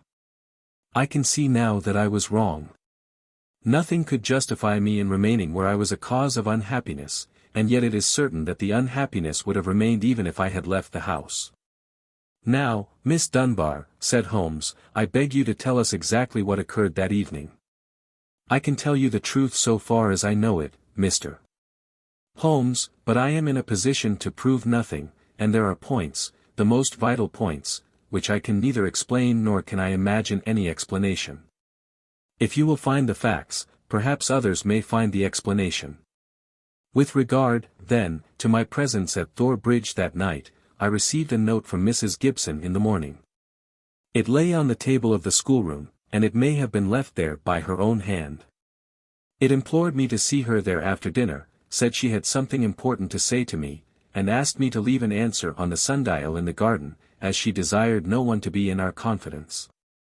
I saw no reason for such secrecy, but I did as she asked, accepting the appointment. She asked me to destroy her note and I burned it in the schoolroom grate. She was very much afraid of her husband, who treated her with a harshness for which I frequently reproached him, and I could only imagine that she acted in this way because she did not wish him to know of our interview. Yet she kept your reply very carefully. Yes. I was surprised to hear that she had it in her hand when she died. Well, what happened then? I went down as I had promised. When I reached the bridge she was waiting for me. Never did I realize till that moment how this poor creature hated me. She was like a mad woman, indeed, I think she was a mad woman, subtly mad with the deep power of deception which insane people may have. How else could she have met me with unconcern every day and yet had so raging a hatred of me in her heart? I will not say what she said. She poured her whole wild fury out in burning and horrible words. I did not even answer, I could not. It was dreadful to see her. I put my hands to my ears and rushed away. When I left her she was standing still shrieking out her curses at me, in the mouth of the bridge. Where she was afterwards found? Within a few yards from the spot. And yet, presuming that she met her death shortly after you left her, you heard no shot? No, I heard nothing. But, indeed, Mr. Holmes, I was so agitated and horrified by this terrible outbreak that I rushed to get back to the peace of my own room, and I was incapable of noticing anything which happened. You say that you returned to your room. Did you leave it again before next morning? Yes, when the alarm came that the poor creature had met her death I ran out with the others. Did you see Mr. Gibson? Yes, he had just returned from the bridge when I saw him. He had sent for the doctor and the police. Did he seem to you much perturbed? Mr. Gibson is a very strong, self-contained man. I do not think that he would ever show his emotions on the surface. But I, who knew him so well, could see that he was deeply concerned. Then we come to the all-important point. This pistol that was found in your room. Had you ever seen it before? Never, I swear it. When was it found? Next morning, when the police made their search. Among your clothes? Yes, on the floor of my wardrobe under my dresses. You could not guess how long it had been there. It had not been there the morning before. How do you know? Because I tidied out the wardrobe. That is final. Then someone came into your room and placed the pistol there in order to inculpate you. It must have been so. And when? It could only have been at mealtime, or else at the hours when I would be in the schoolroom with the children. As you were when you got the note? Yes, from that time onwards for the whole morning. Thank you, Miss Dunbar. Is there any other point which could help me in the investigation? I can think of none. There was some sign of violence on the stonework of the bridge, a perfectly fresh chip just opposite the body. Could you suggest any possible explanation of that? Surely it must be a mere coincidence. Curious, Miss Dunbar, very curious. Why should it appear at the very time of the tragedy and why at the very place? But what could have caused it? Only great violence could have such an effect. Holmes did not answer. His pale, eager face had suddenly assumed that tense, faraway expression which I had learned to associate with the supreme manifestations of his genius. So evident was the crisis in his mind that none of us dared to speak, and we sat, barrister, prisoner, and myself, watching him in a concentrated and absorbed silence. Suddenly he sprang from his chair, vibrating with nervous energy and the pressing need for action. "Come, Watson, come," he cried. "What is it, Mr. Holmes?" "Never mind, my dear lady. You will hear from me, Mr. Cummings.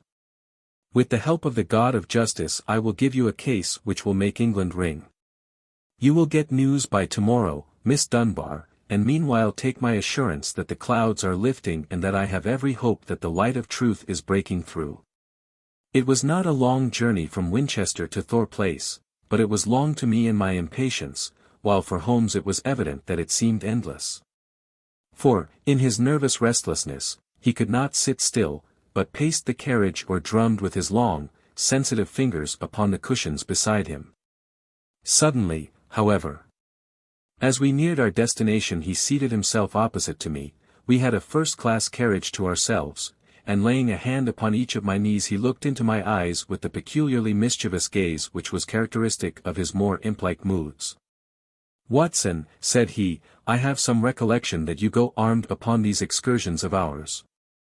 It was as well for him that I did so, for he took little care for his own safety when his mind was once absorbed by a problem, so that more than once my revolver had been a good friend in need. I reminded him of the fact. Yes, I am a little absent-minded in such matters. But have you your revolver on you?" I produced it from my hip pocket, a short, handy, but very serviceable little weapon. He undid the catch, shook out the cartridges, and examined it with care. "It's heavy, remarkably heavy," said he. "Yes, it is a solid bit of work." He mused over it for a minute. "Do you know, Watson," said he, "I believe your revolver is going to have a very intimate connection with the mystery which we are investigating." "My dear Holmes, you are joking." "No, Watson, I am very serious. There is a test before us. If the test comes off, all will be clear. And the test will depend upon the conduct of this little weapon. One cartridge out. Now we will replace the other 5 and put on the safety catch. So. That increases the weight and makes it a better reproduction." I had no glimmer of what was in his mind, nor did he enlighten me, but sat lost in thought until we pulled up in the little Hampshire station. We secured a ramshackle trap, and in a quarter of an hour were at the house of our confidential friend, the sergeant. "A clue, Mr. Holmes." "What is it?" "It all depends upon the behavior of Dr. Watson's revolver," said my friend. "Here it is." Now, officer, can you give me 10 yards of string? The village shop provided a ball of stout twine. I think that this is all we will need, said Holmes. Now, if you please, we will get off on what I hope is the last stage of our journey. The sun was setting and turning the rolling Hampshire moor into a wonderful autumnal panorama. The sergeant, with many critical and incredulous glances, which showed his deep doubts of the sanity of my companion, lurched along beside us. As we approached the scene of the crime I could see that my friend under all his habitual coolness was in truth deeply agitated. Yes, he said, in answer to my remark, you have seen me miss my mark before, Watson. I have an instinct for such things, and yet it has sometimes played me false. It seemed a certainty when first it flashed across my mind in the cell at Winchester, but one drawback of an active mind is that one can always conceive alternative explanations which would make our scent a false one. And yet, well, Watson, we can but try. As he walked he had firmly tied one end of the string to the handle of the revolver. We had now reached the scene of the tragedy. With great care he marked out under the guidance of the policeman the exact spot where the body had been stretched. He then hunted among the heather and the ferns until he found a considerable stone. This he secured to the other end of his line of string, and he hung it over the parapet of the bridge so that it swung clear above the water. He then stood on the fatal spot, some distance from the edge of the bridge, with my revolver in his hand, the string being taut between the weapon and the heavy stone on the farther side. Now for it, he cried. At the words he raised the pistol to his head, and then let go his grip. In an instant it had been whisked away by the weight of the stone, had struck with a sharp crack against the parapet, and had vanished over the side into the water. It had hardly gone before Holmes was kneeling beside the stonework, and a joyous cry showed that he had found what he expected. Was there ever a more exact demonstration? He cried. See, Watson, your revolver has solved the problem. As he spoke he pointed to a second chip of the exact size and shape of the first which had appeared on the under edge of the stone balustrade. We'll stay at the inn tonight, he continued, as he rose and faced the astonished sergeant. You will, of course, get a grappling hook and you will easily restore my friend's revolver. You will also find beside it the revolver, string and weight with which this vindictive woman attempted to disguise her own crime and to fasten a charge of murder upon an innocent victim. You can let Mr. Gibson know that I will see him in the morning, when steps can be taken for Miss Dunbar's vindication. Late that evening, as we sat together smoking our pipes in the village inn, Holmes gave me a brief review of what had passed. I fear, Watson, said he, that you will not improve any reputation which I may have acquired by adding the case of the Thor Bridge mystery to your annals. I have been sluggish in mind and wanting in that mixture of imagination and reality which is the basis of my art. I confess that the chip in the stonework was a sufficient clue to suggest the true solution, and that I blame myself for not having attained it sooner. It must be admitted that the workings of this unhappy woman's mind were deep and subtle, so that it was no very simple matter to unravel her plot. I do not think that in our adventures we have ever come across a stranger example of what perverted love can bring about. Whether Miss Dunbar was her rival in a physical or in a merely mental sense seems to have been equally unforgivable in her eyes. No doubt she blamed this innocent lady for all those harsh dealings and unkind words with which her husband tried to repel her too demonstrative affection. Her first resolution was to end her own life. Her second was to do it in such a way as to involve her victim in a fate which was worse far than any sudden death could be. We can follow the various steps quite clearly, and they show a remarkable subtlety of mind. A note was extracted very cleverly from Miss Dunbar which would make it appear that she had chosen the scene of the crime. In her anxiety that it should be discovered she somewhat overdid it, by holding it in her hand to the last. This alone should have excited my suspicions earlier than it did. Then she took one of her husband's revolvers, there was, as you saw, an arsenal in the house, and kept it for her own use. A similar one she concealed that morning in Miss Dunbar's wardrobe after discharging one barrel, which she could easily do in the woods without attracting attention. She then went down to the bridge where she had contrived this exceedingly ingenious method for getting rid of her weapon. When Miss Dunbar appeared she used her last breath in pouring out her hatred, and then, when she was out of hearing, carried out her terrible purpose. Every link is now in its place and the chain is complete. The papers may ask why the mere was not dragged in the first instance, but it is easy to be wise after the event. And in any case the expanse of a reed-filled lake is no easy matter to drag unless you have a clear perception of what you are looking for and where.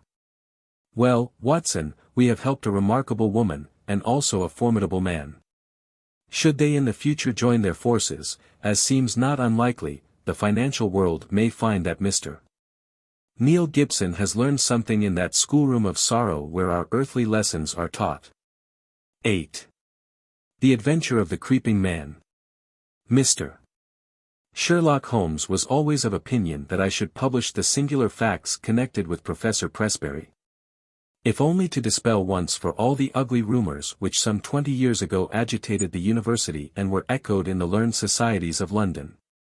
There were, however, certain obstacles in the way, and the true history of this curious case remained entombed in the tin box which contains so many records of my friend's adventures. Now we have at last obtained permission to ventilate the facts which formed one of the very last cases handled by Holmes before his retirement from practice. Even now a certain reticence and discretion have to be observed in laying the matter before the public. It was one Sunday evening early in September of the year 1903 that I received one of Holmes's laconic messages, "Come at once if convenient, if inconvenient come all the same the S.H." The relations between us in those latter days were peculiar. He was a man of habits, narrow and concentrated habits, and I had become one of them. As an institution I was like the violin, the shag tobacco, the old black pipe, the index books, and others perhaps less excusable. When it was a case of active work and a comrade was needed upon whose nerve he could place some reliance, my role was obvious. But apart from this I had uses. I was a whetstone for his mind. I stimulated him. He liked to think aloud in my presence. His remarks could hardly be said to be made to me, many of them would have been as appropriately addressed to his bedstead, but none the less, having formed the habit, it had become in some way helpful that I should register and interject. If I irritated him by a certain methodical slowness in my mentality, that irritation served only to make his own flame-like intuitions and impressions flash up the more vividly and swiftly. Such was my humble role in our alliance. When I arrived at Baker Street I found him huddled up in his armchair with updrawn knees, his pipe in his mouth and his brow furrowed with thought. It was clear that he was in the throes of some vexatious problem. With a wave of his hand he indicated my old armchair, but otherwise for half an hour he gave no sign that he was aware of my presence. Then with a start he seemed to come from his reverie, and, with his usual whimsical smile, he greeted me back to what had once been my home.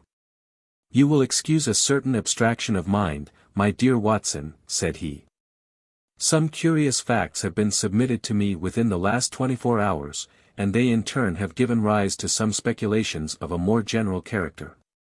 I have serious thoughts of writing a small monograph upon the uses of dogs in the work of the detective. But surely, Holmes, this has been explored," said I, "bloodhounds, sleuth-hounds." "No, no, Watson. That side of the matter is, of course, obvious. But there is another which is far more subtle. You may recollect that in the case which you, in your sensational way, coupled with the copper beeches, I was able, by watching the mind of the child, to form a deduction as to the criminal habits of the very smug and respectable father. Yes, I remember it well. My line of thoughts about dogs is analogous. A dog reflects the family life. Whoever saw a frisky dog in a gloomy family, or a sad dog in a happy one? Snarling people have snarling dogs, dangerous people have dangerous ones. And their passing moods may reflect the passing moods of others. I shook my head. "Surely, Holmes, this is a little far-fetched," said I. He had refilled his pipe and resumed his seat, taking no notice of my comment. "The practical application of what I have said is very close to the problem which I am investigating. It is a tangled skein, you understand, and I am looking for a loose end. One possible loose end lies in the question, why does Professor Pressbury's faithful wolfhound, Roy, endeavor to bite him? I sank back in my chair in some disappointment. Was it for so trivial a question as this that I had been summoned from my work? Holmes glanced across at me. "The same old Watson," said he. "You never learn that the gravest issues may depend upon the smallest things. But is it not on the face of it strange that a staid, elderly philosopher, you've heard of Pressbury, of course, the famous Camford physiologist? That such a man, whose friend has been his devoted wolfhound, should now have been twice attacked by his own dog. What do you make of it? The dog is ill. Well, that has to be considered. But he attacks no one else, nor does he apparently molest his master, save on very special occasions. Curious, Watson, very curious. But young Mr. Bennet is before his time, if that is his ring. I had hoped to have a longer chat with you before he came." There was a quick step on the stairs, a sharp tap at the door, and a moment later the new client presented himself. He was a tall, handsome youth about 30, well-dressed and elegant, but with something in his bearing which suggested the shyness of the student rather than the self-possession of the man of the world. He shook hands with Holmes, and then looked with some surprise at me. "This matter is very delicate, Mr. Holmes," he said. "Consider the relation in which I stand to Professor Pressbury, both privately and publicly. I really can hardly justify myself if I speak before any third person. Have no fear, Mr. Bennet. Dr. Watson is the very soul of discretion, and I can assure you that this is a matter in which I am very likely to need an assistant. As you like, Mr. Holmes. You will, I am sure, understand my having some reserves in the matter. You will appreciate it, Watson, when I tell you that this gentleman, Mr. Trevor Bennet, is professional assistant to the great scientist, lives under his roof, and is engaged to his only daughter. Certainly we must agree that the professor has every claim upon his loyalty and devotion. But it may best be shown by taking the necessary steps to clear up this strange mystery. I hope so, Mr. Holmes. That is my one object. Does Dr. Watson know the situation? I have not had time to explain it. Then perhaps I had better go over the ground again before explaining some fresh developments. I will do so myself, said Holmes, in order to show that I have the events in their due order. The Professor, Watson, is a man of European reputation. His life has been academic. There has never been a breath of scandal. He is a widower with one daughter, Edith. He is, I gather, a man of very virile and positive, one might almost say combative, character. So the matter stood until a very few months ago. Then the current of his life was broken. He is 61 years of age, but he became engaged to the daughter of Professor Morphy, his colleague in the chair of comparative anatomy. It was not, as I understand, the reasoned courting of an elderly man, but rather the passionate frenzy of youth, for no one could have shown himself a more devoted lover. The lady, Alice Morphy, was a very perfect girl both in mind and body, so that there was every excuse for the professor's infatuation. None the less, it did not meet with full approval in his own family. We thought it rather excessive, said our visitor. Exactly. Excessive and a little violent and unnatural. Professor Pressbury was rich, however, and there was no objection upon the part of the father. The daughter, however, had other views, and there were already several candidates for her hand, who, if they were less eligible from a worldly point of view, were at least more of an age. The girls seemed to like the professor in spite of his eccentricities. It was only age which stood in the way. About this time a little mystery suddenly clouded the normal routine of the professor's life. He did what he had never done before. He left home and gave no indication where he was going. He was away a fortnight, and returned looking rather travel-worn. He made no allusion to where he had been, although he was usually the frankest of men. It chanced, however, that our client here, Mr. Bennet, received a letter from a fellow student in Prague, who said that he was glad to have seen Professor Pressbury there, although he had not been able to talk to him. Only in this way did his own household learn where he had been. Now comes the point. From that time onwards a curious change came over the professor. He became furtive and sly. Those around him had always the feeling that he was not the man that they had known, but that he was under some shadow which had darkened his higher qualities. His intellect was not affected. His lectures were as brilliant as ever. But always there was something new, something sinister and unexpected. His daughter, who was devoted to him, tried again and again to resume the old relations and to penetrate this mask which her father seemed to have put on. You, sir, as I understand, did the same, but all was in vain. And now, Mr. Bennet, tell in your own words the incident of the letters. You must understand, Dr. Watson, that the professor had no secrets from me. If I were his son or his younger brother, I could not have more completely enjoyed his confidence. As his secretary I handled every paper which came to him, and I opened and subdivided his letters. Shortly after his return all this was changed. He told me that certain letters might come to him from London which would be marked by a cross under the stamp. These were to be set aside for his own eyes only. I may say that several of these did pass through my hands, that they had the E.C. mark, and were in an illiterate handwriting. If he answered them at all the answers did not pass through my hands nor into the letter basket in which our correspondence was collected. And the box, said Holmes. Ah, yes, the box. The professor brought back a little wooden box from his travels. It was the one thing which suggested a continental tour, for it was one of those quaint carved things which one associates with Germany. This he placed in his instrument cupboard. One day, in looking for a cannula, I took up the box. To my surprise he was very angry, and reproved me in words which were quite savage for my curiosity. It was the first time such a thing had happened and I was deeply hurt. I endeavored to explain that it was a mere accident that I had touched the box, but all the evening I was conscious that he looked at me harshly and that the incident was rankling in his mind. Mr. Bennet drew a little diary book from his pocket. That was on July 2nd, said he. You are certainly an admirable witness, said Holmes. I may need some of these dates which you have noted. I learned method among other things from my great teacher. From the time that I observed abnormality in his behavior I felt that it was my duty to study his case. Thus I have it here that it was on that very day, July 2nd, that Roy attacked the professor, as he came from his study into the hall. Again on July 11th, there was a scene of the same sort and then I have a note of yet another upon July 20th. After that we had to banish Roy to the stables. He was a dear, affectionate animal, but I fear I weary you. Mr. Bennet spoke in a tone of reproach, for it was very clear that Holmes was not listening.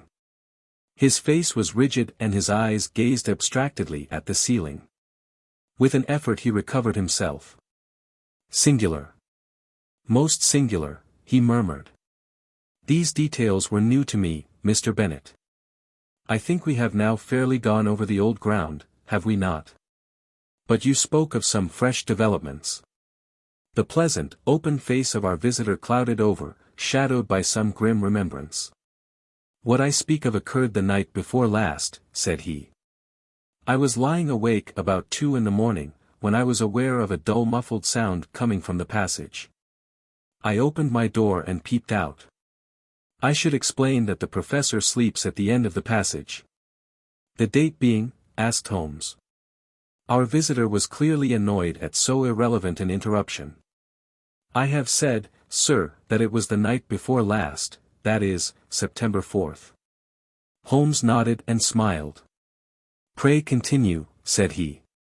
He sleeps at the end of the passage, and would have to pass my door in order to reach the staircase. It was a really terrifying experience, Mr. Holmes.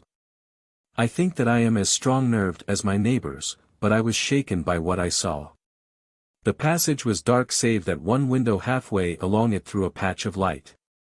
I could see that something was coming along the passage, something dark and crouching. Then suddenly it emerged into the light, and I saw that it was he. He was crawling, Mr. Holmes, crawling. He was not quite on his hands and knees. I should rather say on his hands and feet, with his face sunk between his hands. Yet he seemed to move with ease. I was so paralyzed by the sight that it was not until he had reached my door that I was able to step forward and ask if I could assist him. His answer was extraordinary. He sprang up, spat out some atrocious word at me, and hurried on past me, and down the staircase. I waited about for an hour, but he did not come back. It must have been daylight before he regained his room.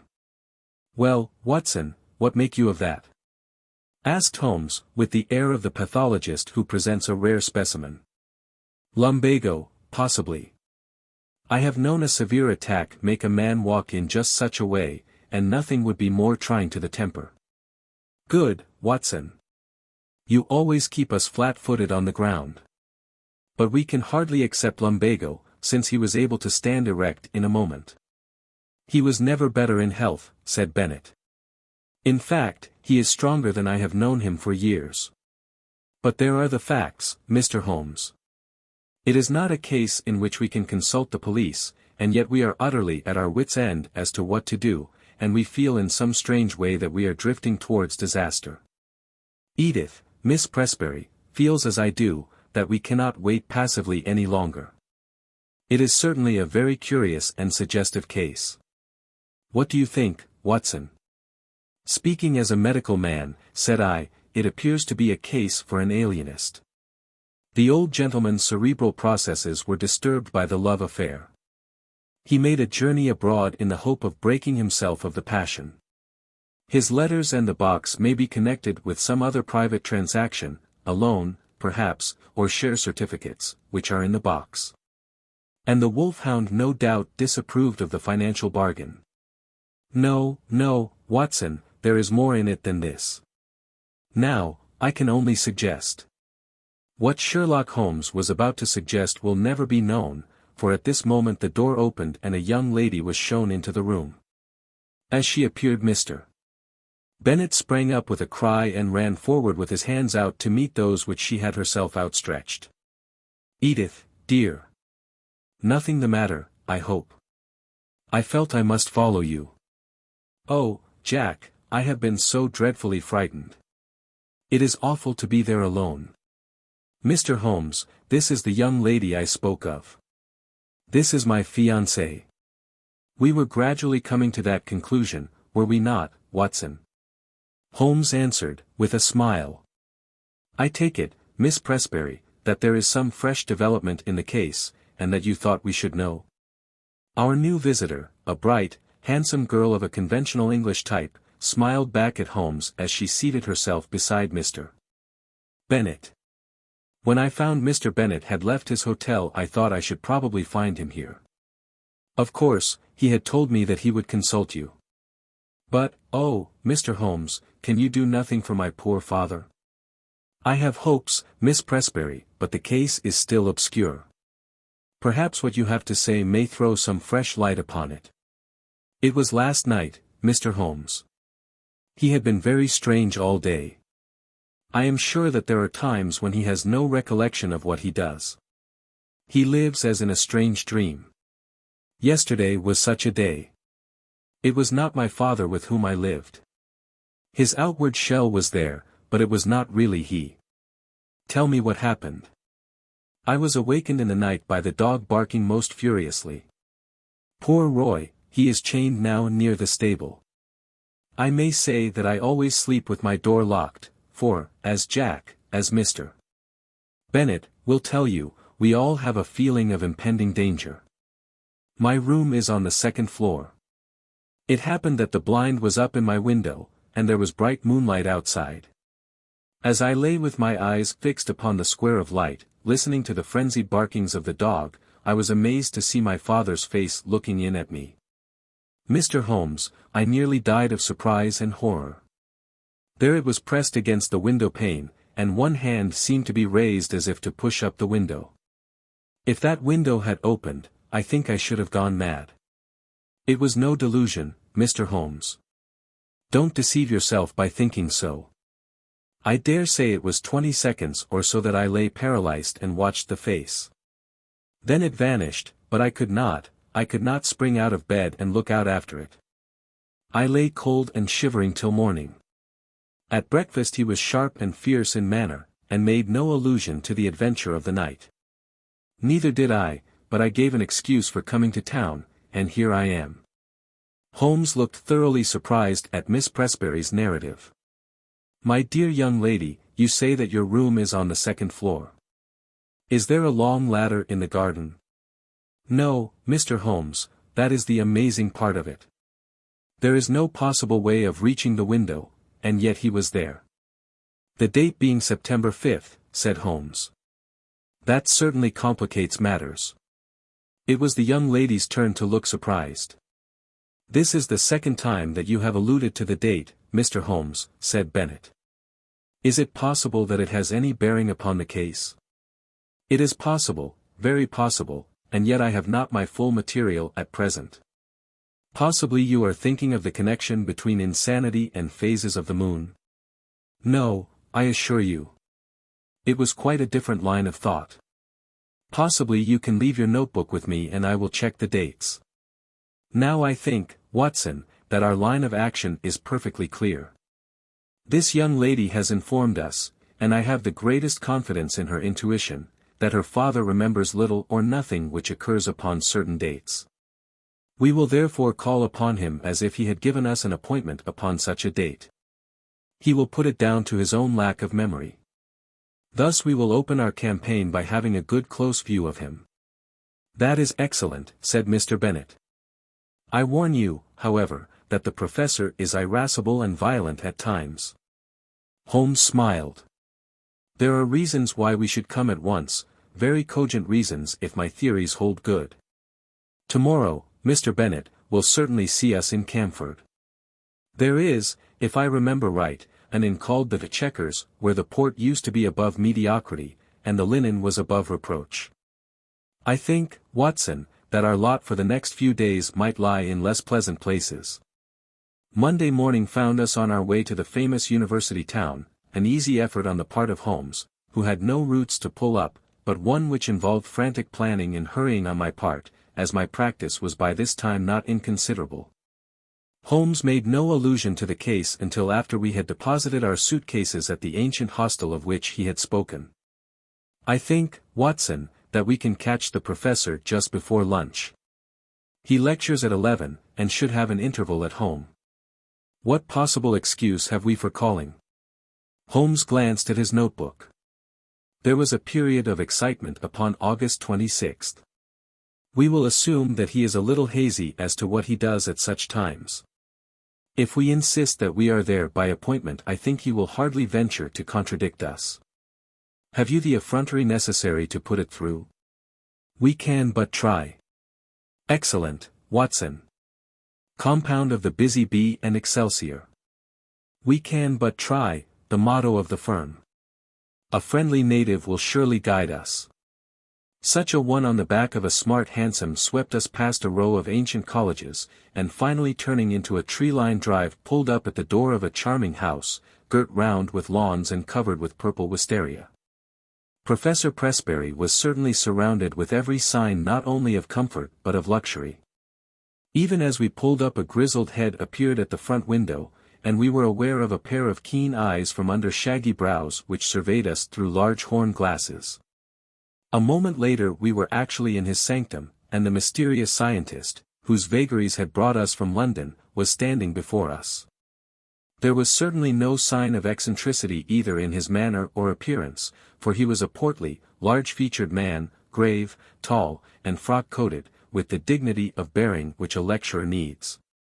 His eyes were his most remarkable feature, keen, observant, and clever to the verge of cunning.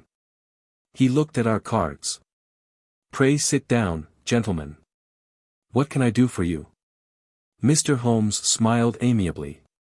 "It was the question which I was about to put to you, Professor." "To me, sir. Possibly there is some mistake. I heard through a second person that Professor Presberry of Camford had need of my services." "Oh, indeed." It seemed to me that there was a malicious sparkle in the intense grey eyes.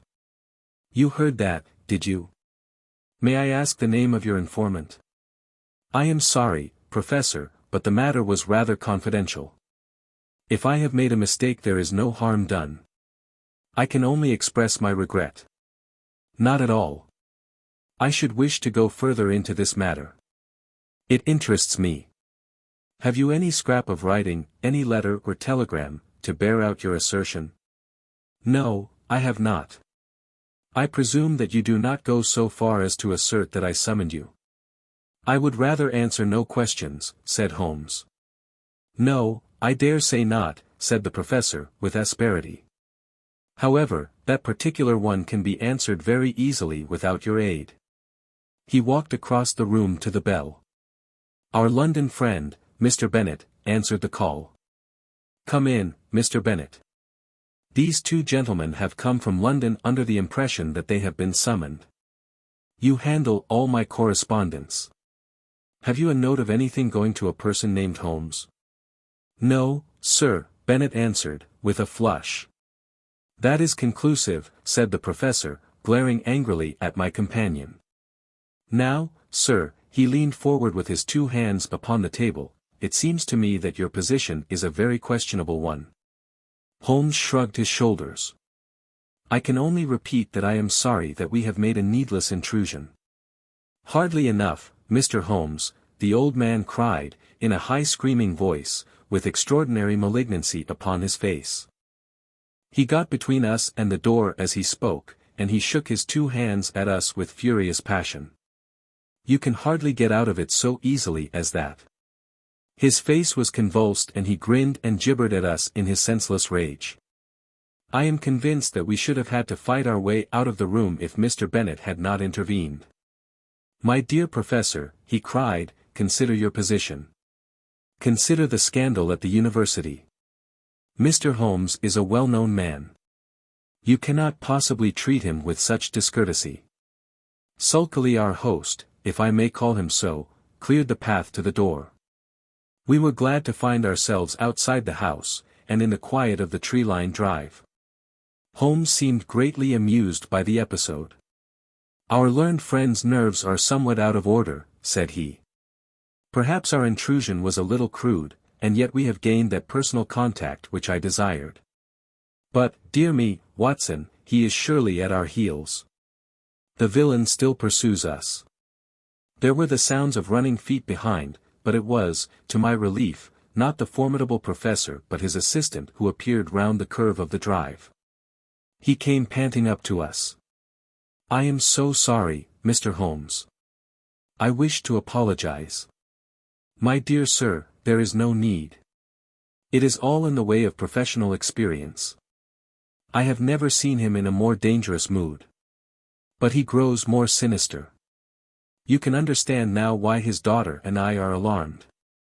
And yet his mind is perfectly clear. Too clear, said Holmes.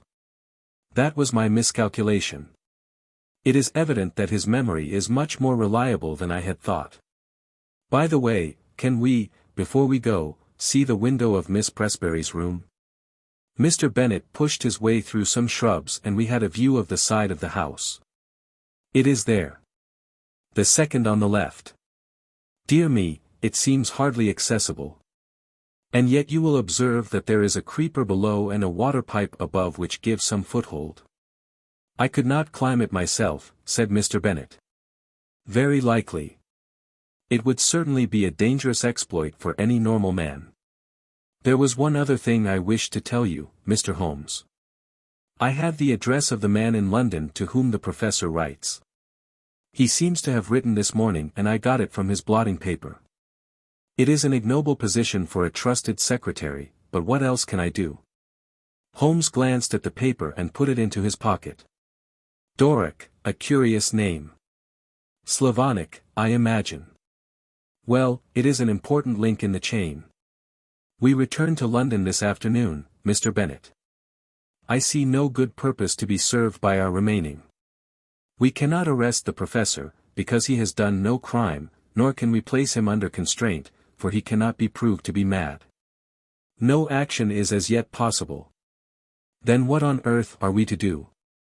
A little patience, Mr. Bennet. Things will soon develop. Unless I am mistaken, next Tuesday may mark a crisis.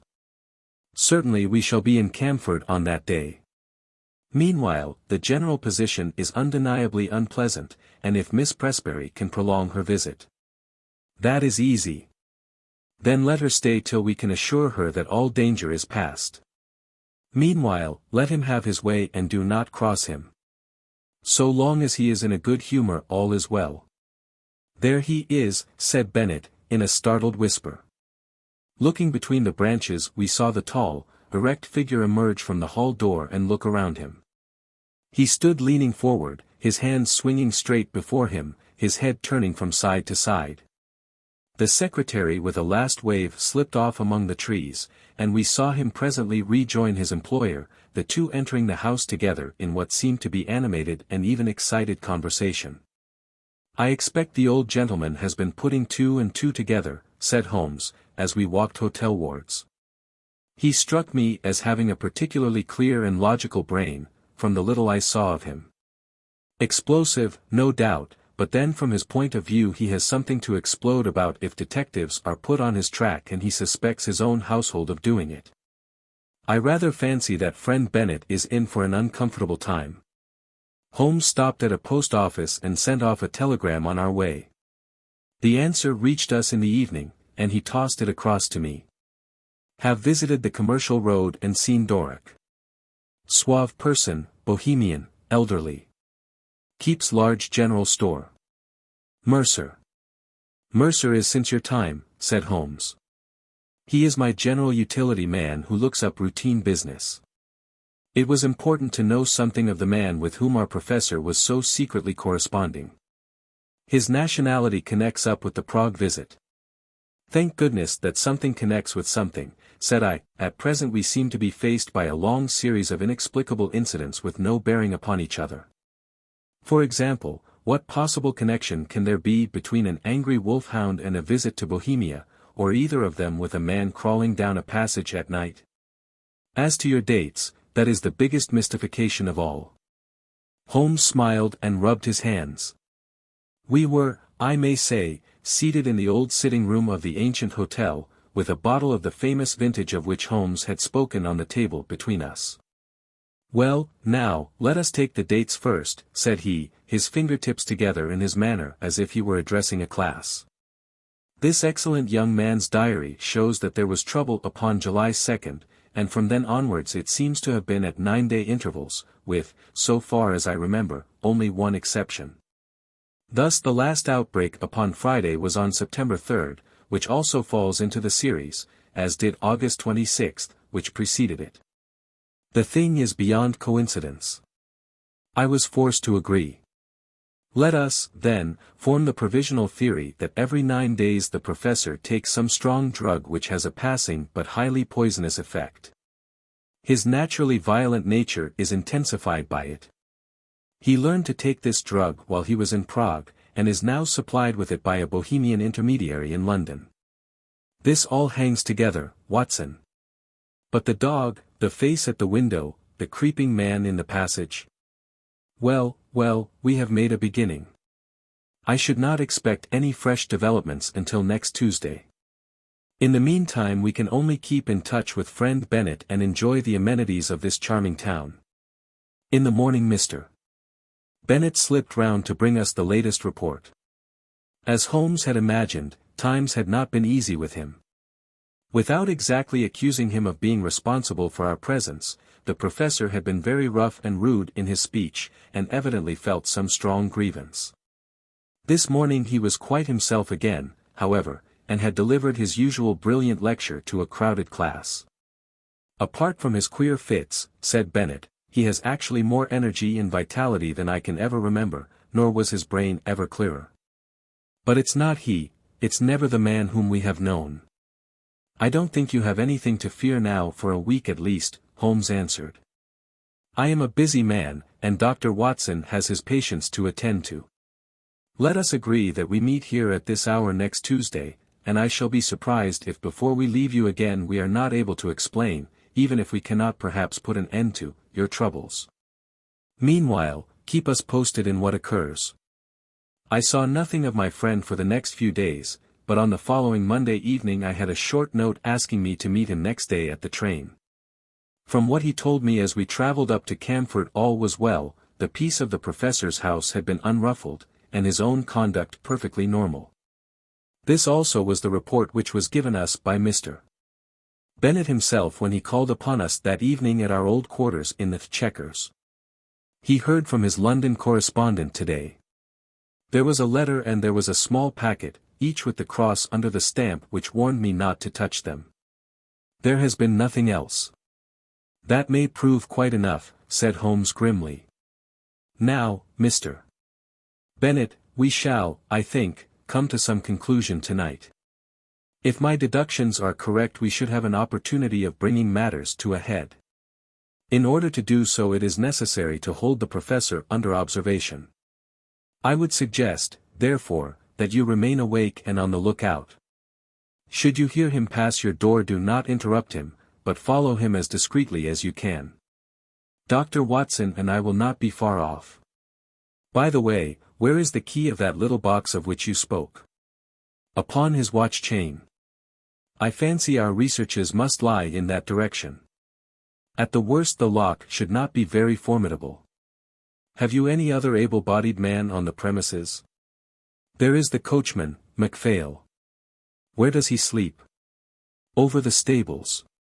We might possibly want him. Well, we can do no more until we see how things develop. Goodbye, but I expect that we shall see you before morning. It was nearly midnight before we took our station among some bushes immediately opposite the hall door of the professor. It was a fine night, but chilly, and we were glad of our warm overcoats. There was a breeze, and clouds were scudding across the sky, obscuring from time to time the half-moon. It would have been a dismal vigil were it not for the expectation and excitement which carried us along, and the assurance of my comrade that we had probably reached the end of the strange sequence of events which had engaged our attention. If the cycle of 9 days holds good then we shall have the professor at his worst tonight, said Holmes. The fact that these strange symptoms began after his visit to Prague, that he is in secret correspondence with a Bohemian dealer in London, who presumably represents someone in Prague, and that he received a packet from him this very day. All point in one direction. What he takes and why he takes it are still beyond our ken, but that it emanates in some way from Prague is clear enough.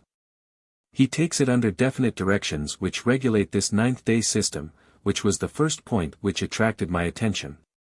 But his symptoms are most remarkable. Did you observe his knuckles? I had to confess that I did not. Thick and horny in a way which is quite new in my experience. Always look at the hands first, Watson. Then cuffs, trouser knees, and boots. Very curious knuckles which can only be explained by the mode of progression observed by. Holmes paused, and suddenly clapped his hand to his forehead. Oh, Watson, Watson, what a fool I have been. It seems incredible, and yet it must be true. All points in one direction. How could I miss seeing the connection of ideas? Those knuckles, how could I have passed those knuckles? And the dog. And the ivy. It's surely time that I disappeared into that little farm of my dreams. Look out, Watson. Here he is. We shall have the chance of seeing for ourselves. The hall door had slowly opened, and against the lamplit background we saw the tall figure of Professor Pressbury. He was clad in his dressing gown. As he stood outlined in the doorway he was erect but leaning forward with dangling arms, as when we saw him last. Now he stepped forward into the drive, and an extraordinary change came over him. He sank down into a crouching position, and moved along upon his hands and feet, skipping every now and then as if he were overflowing with energy and vitality. He moved along the face of the house and then round the corner. As he disappeared Bennet slipped through the hall door and softly followed him. "Come, Watson, come!" cried Holmes, and we stole as softly as we could through the bushes until we had gained a spot whence we could see the other side of the house, which was bathed in the light of the half-moon. The professor was clearly visible crouching at the foot of the ivy-covered wall. As we watched him he suddenly began with incredible agility to ascend it. From branch to branch he sprang, sure of foot and firm of grasp, climbing apparently in mere joy at his own powers, with no definite object in view. With his dressing gown flapping on each side of him he looked like some huge bat glued against the side of his own house, a great square dark patch upon the moonlit wall. Presently he tired of this amusement, and, dropping from branch to branch, he squatted down into the old attitude and moved towards the stables, creeping along in the same strange way as before. The wolfhound was out now, barking furiously, and more excited than ever when it actually caught sight of its master. It was straining on its chain, and quivering with eagerness and rage. The professor squatted down very deliberately just out of reach of the hound, and began to provoke it in every possible way. He took handfuls of pebbles from the drive and threw them in the dog's face, prodded him with a stick which he had picked up, flicked his hands about only a few inches from the gaping mouth, and endeavored in every way to increase the animal's fury, which was already beyond all control. In all our adventures I do not know that I have ever seen a more strange sight than this impassive and still dignified figure crouching frog-like upon the ground and goading to a wilder exhibition of passion the maddened hound, which ramped and raged in front of him, by all manner of ingenious and calculated cruelty. And then in a moment it happened. It was not the chain that broke, but it was the collar that slipped, for it had been made for a thick-necked Newfoundland. We heard the rattle of falling metal, and the next instant dog and man were rolling on the ground together, the one roaring in rage, the other screaming in a strange shrill falsetto of terror. It was a very narrow thing for the professor's life. The savage creature had him fairly by the throat, its fangs had bitten deep, and he was senseless before we could reach them and drag the two apart. It might have been a dangerous task for us, but Bennet's voice and presence brought the great wolfhound instantly to reason. The uproar had brought the sleepy and astonished coachman from his room above the stables. "I'm not surprised," said he, shaking his head. "I've seen him at it before. I knew the dog would get him sooner or later." The hound was secured, and together we carried the professor up to his room, where Bennet, who had a medical degree, helped me to dress his torn throat. The sharp teeth had passed dangerously near the carotid artery, and the hemorrhage was serious. In half an hour the danger was past. I had given the patient an injection of morphia, and he had sunk into deep sleep. Then, and only then, were we able to look at each other and to take stock of the situation. "I think a first-class surgeon should see him," said I. "For God's sake, no," cried Bennet. "At present the scandal is confined to our own household. It is safe with us. If it gets beyond these walls it will never stop.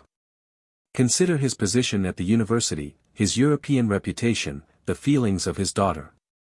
"Quite so," said Holmes. "I think it may be quite possible to keep the matter to ourselves, and also to prevent its recurrence now that we have a free hand. The key from the watch chain, Mr. Bennet. MacPhail will guard the patient and let us know if there is any change. Let us see what we can find in the professor's mysterious box." There was not much, but there was enough: an empty phial, another nearly full, a hypodermic syringe, several letters in a crabbed, foreign hand. The marks on the envelopes showed that they were those which had disturbed the routine of the secretary, and each was dated from the Commercial Road and signed, Doric. They were mere invoices to say that a fresh bottle was being sent to Professor Pressbury, or receipts to acknowledge money. There was one other envelope, however, in a more educated hand and bearing the Austrian stamp with the postmark of Prague. "Here we have our material," cried Holmes, as he tore out the enclosure. "Honored colleague," it ran. "Since your esteemed visit I have thought much of your case, and though in your circumstances there are some special reasons for the treatment, I would none the less enjoin caution, as my results have shown that it is not without danger of a kind. It is possible that the serum of anthropoid would have been better. I have, as I explained to you, used black-faced langur because a specimen was accessible. Langur is, of course, a crawler and climber, while anthropoid walks erect, and is in all ways nearer. I beg you to take every possible precaution that there be no premature revelation of the process. I have one other client in England, and Doric is my agent for both. Weekly reports will oblige. Yours with high esteem. H. Lowenstein. Lowenstein. The name brought back to me the memory of some snippet from a newspaper which spoke of an obscure scientist who was striving in some unknown way for the secret of rejuvenescence and the elixir of life. Lowenstein of Prague. Lowenstein with the wondrous strength-giving serum, tabooed by the profession because he refused to reveal its source. In a few words I said what I remembered. Bennett had taken a manual of zoology from the shelves.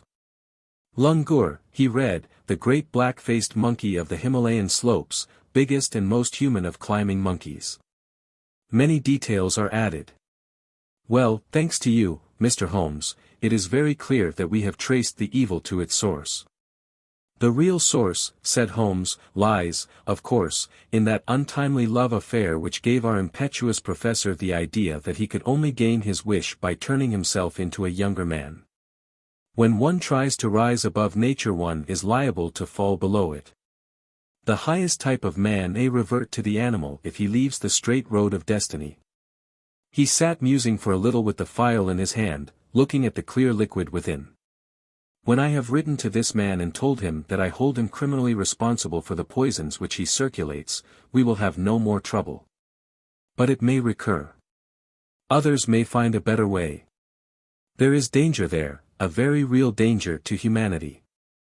Consider, Watson, that the material, the sensual, the worldly would all prolong their worthless lives. The spiritual would not avoid the call to something higher. It would be the survival of the least fit. What sort of cesspool may not our poor world become? Suddenly the dreamer disappeared, and Holmes, the man of action, sprang from his chair. I think there is nothing more to be said, Mr. Bennett. The various incidents will now fit themselves easily into the general scheme.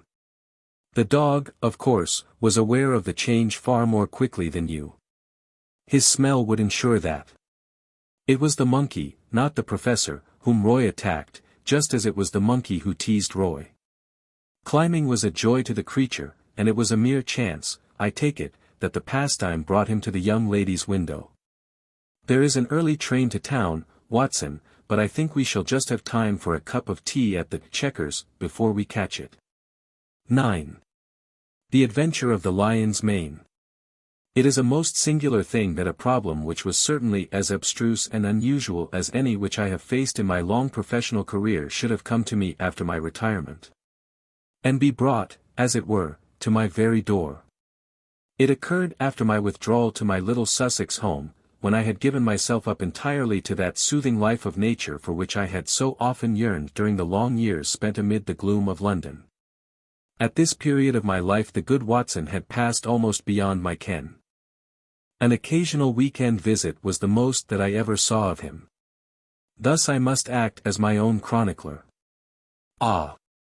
Had he but been with me, how much he might have made of so wonderful a happening and of my eventual triumph against every difficulty. As it is, however, I must needs tell my tale in my own plain way, showing by my words each step upon the difficult road which lay before me as I searched for the mystery of the lion's mane. My villa is situated upon the southern slope of the Downs, commanding a great view of the Channel. At this point the coastline is entirely of chalk cliffs, which can only be descended by a single, long, tortuous path, which is steep and slippery. At the bottom of the path lie 100 yards of pebbles and shingle, even when the tide is at full. Here and there, however, there are curves and hollows which make splendid swimming pools filled afresh with each flow. This admirable beach extends for some miles in each direction, save only at one point where the little cove and village of Fulworth break the line. My house is lonely. I, my old housekeeper, and my bees have the estate all to ourselves. Half a mile off, however, is Harold Stackhurst's well-known coaching establishment. The Gables, quite a large place, which contains some score of young fellows preparing for various professions, with a staff of several masters. Stackhurst himself was a well-known rowing blue in his day, and an excellent all-round scholar. He and I were always friendly from the day I came to the coast, and he was the one man who was on such terms with me that we could drop in on each other in the evenings without an invitation. Towards the end of July, 1907, there was a severe gale, the wind blowing up channel, heaping the seas to the base of the cliffs, and leaving a lagoon at the turn of the tide. On the morning of which I speak the wind had abated, and all nature was newly washed and fresh. It was impossible to work upon so delightful a day, and I strolled out before breakfast to enjoy the exquisite air. I walked along the cliff path which led to the steep descent to the beach. As I walked I heard a shout behind me, and there was Harold Stackhurst waving his hand in cheery greeting. "What a morning, Mr. Holmes. I thought I should see you out. Going for a swim, I see. At your old tricks again," he laughed, patting his bulging pocket. "Yes. Macpherson started early, and I expect I may find him there." Fitzroy Macpherson was the science master, a fine upstanding young fellow whose life had been crippled by heart trouble following rheumatic fever. He was a natural athlete, however, and excelled in every game which did not throw too great a strain upon him. Summer and winter he went for his swim, and, as I am a swimmer myself, I have often joined him. At this moment we saw the man himself. His head showed above the edge of the cliff where the path ends. Then his whole figure appeared at the top, staggering like a drunken man. The next instant he threw up his hands, and, with a terrible cry, fell upon his face. Stackhurst and I rushed forward, it may have been 50 yards, and turned him on his back. He was obviously dying. Those glazed sunken eyes and dreadful livid cheeks could mean nothing else. One glimmer of life came into his face for an instant, and he uttered 2 or 3 words with an eager air of warning. They were slurred and indistinct, but to my ear the last of them, which burst in a shriek from his lips, were, "the lion's mane." It was utterly irrelevant and unintelligible, and yet I could twist the sound into no other sense. Then he half raised himself from the ground, threw his arms into the air and fell forward on his side. He was dead. My companion was paralyzed by the sudden horror of it, but I, as may well be imagined, had every sense on the alert. And I had need, for it was speedily evident that we were in the presence of an extraordinary case. The man was dressed only in his Burberry overcoat, his trousers, and an unlaced pair of canvas shoes. As he fell over, his Burberry, which had been simply thrown round his shoulders, slipped off, exposing his trunk. We stared at it in amazement. His back was covered with dark red lines as though he had been terribly flogged by a thin wire scourge. The instrument with which this punishment had been inflicted was clearly flexible, for the long, angry wheels curved round his shoulders and ribs. There was blood dripping down his chin, for he had bitten through his lower lip in the paroxysm of his agony. His drawn and distorted face told how terrible that agony had been.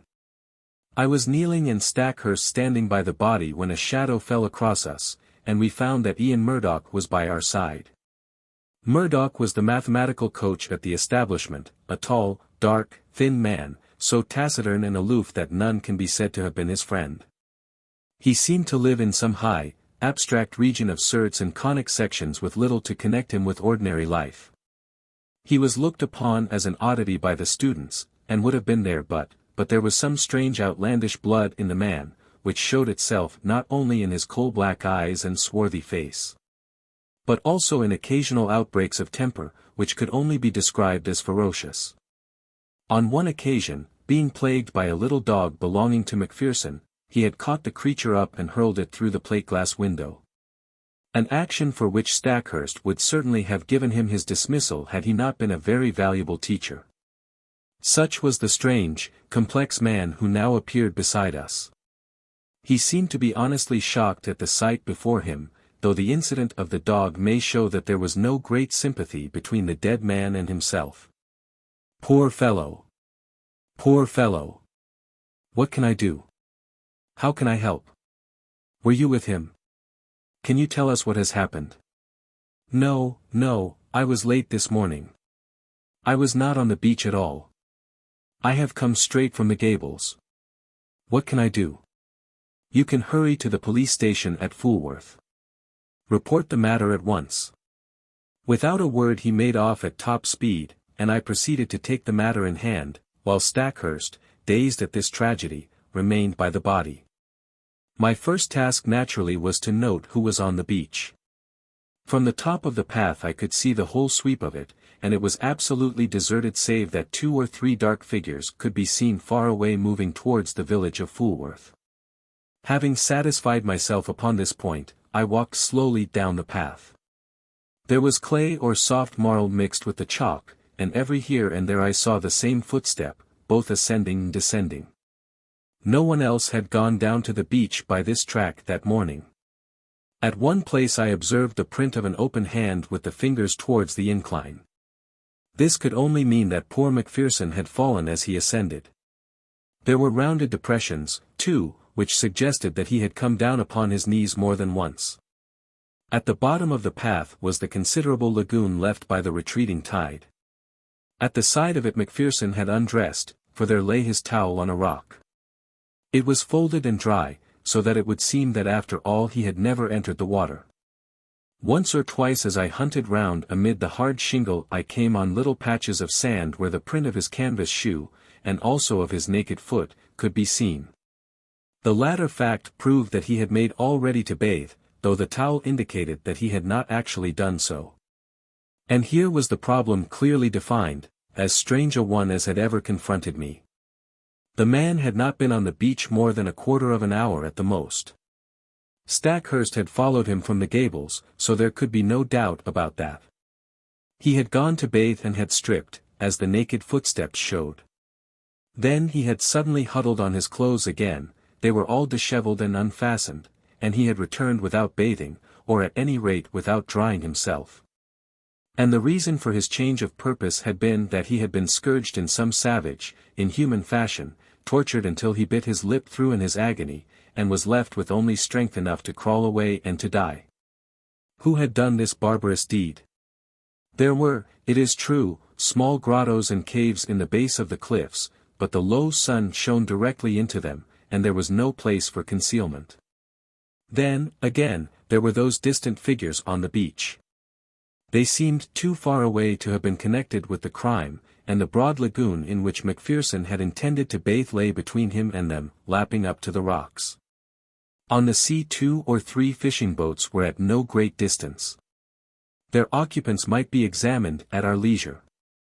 There were several roads for inquiry, but none which led to any very obvious goal. When I at last returned to the body I found that a little group of wandering folk had gathered round it. Stackhurst was, of course, still there, and Ian Murdoch had just arrived with Anderson, the village constable, a big, ginger-moustached man of the slow, solid Sussex breed, a breed which covers much good sense under a heavy, silent exterior. He listened to everything, took note of all we said, and finally drew me aside. "I'd be glad of your advice, Mr. Holmes. This is a big thing for me to handle, and I'll hear of it from Lewis if I go wrong." I advised him to send for his immediate superior, and for a doctor, also to allow nothing to be moved, and as few fresh footmarks as possible to be made, until they came. In the meantime I searched the dead man's pockets. There were his handkerchief, a large knife, and a small folding card case. From this projected a slip of paper, which I unfolded and handed to the constable. There was written on it in a scrawling, feminine hand, "I will be there, you may be sure. Maudie." It read like a love affair, an assignation, though when and where were a blank.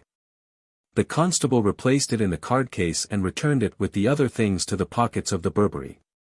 Then, as nothing more suggested itself, I walked back to my house for breakfast, having first arranged that the base of the cliffs should be thoroughly searched. Stackhurst was round in an hour or two to tell me that the body had been removed to the gables, where the inquest would be held. He brought with him some serious and definite news. As I expected, nothing had been found in the small caves below the cliff, but he had examined the papers in Macpherson's desk, and there were several which showed an intimate correspondence with a certain Miss Maud Bellamy, of Fulworth. We had then established the identity of the writer of the note. "The police have the letters," he explained.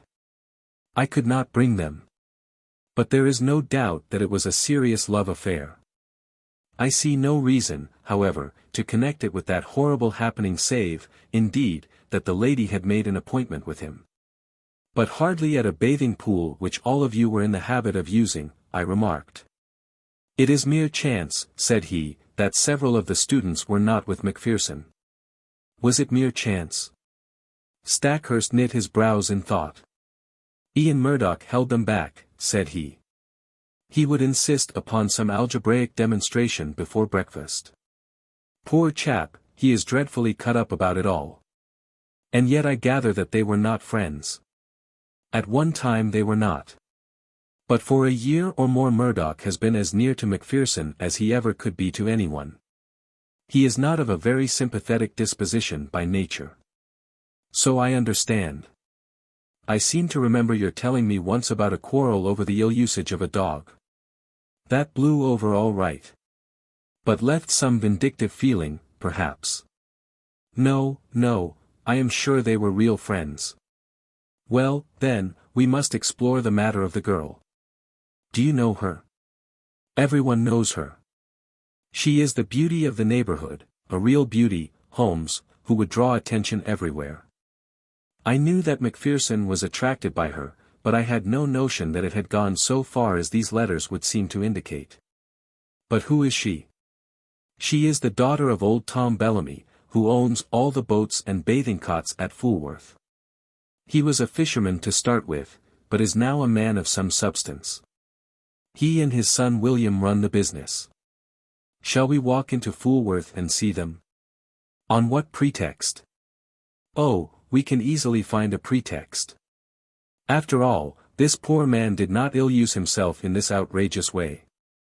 Some human hand was on the handle of that scourge, if indeed it was a scourge which inflicted the injuries. His circle of acquaintances in this lonely place was surely limited.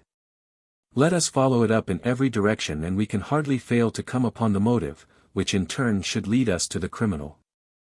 It would have been a pleasant walk across the time-scented downs had our minds not been poisoned by the tragedy we had witnessed. The village of Fulworth lies in a hollow curving in a semicircle round the bay. Behind the old-fashioned hamlet several modern houses have been built upon the rising ground. It was to one of these that Stackhurst guided me. That's the Haven, as Bellamy called it. The one with the corner tower and slate roof. Not bad for a man who started with nothing but, by Jove, look at that. The garden gate of the Haven had opened and a man had emerged. There was no mistaking that tall, angular, straggling figure. It was Ian Murdoch, the mathematician. A moment later we confronted him upon the road. "Hello," said Stackhurst. The man nodded, gave us a sideways glance from his curious dark eyes, and would have passed us, but his principal pulled him up. "What were you doing there?" he asked. Murdoch's face flushed with anger. "I am your subordinate, sir, under your roof. I am not aware that I owe you any account of my private actions." Stackhurst's nerves were near the surface after all he had endured. Otherwise, perhaps, he would have waited. Now he lost his temper completely. "In the circumstances your answer is pure impertinence, Mr. Murdoch. Your own question might perhaps come under the same heading. This is not the first time that I have had to overlook your insubordinate ways. It will certainly be the last. You will kindly make fresh arrangements for your future as speedily as you can." I had intended to do so. I have lost today the only person who made the Gables habitable. He strode off upon his way, while Stackhurst, with angry eyes, stood glaring after him. "Is he not an impossible, intolerable man?" he cried.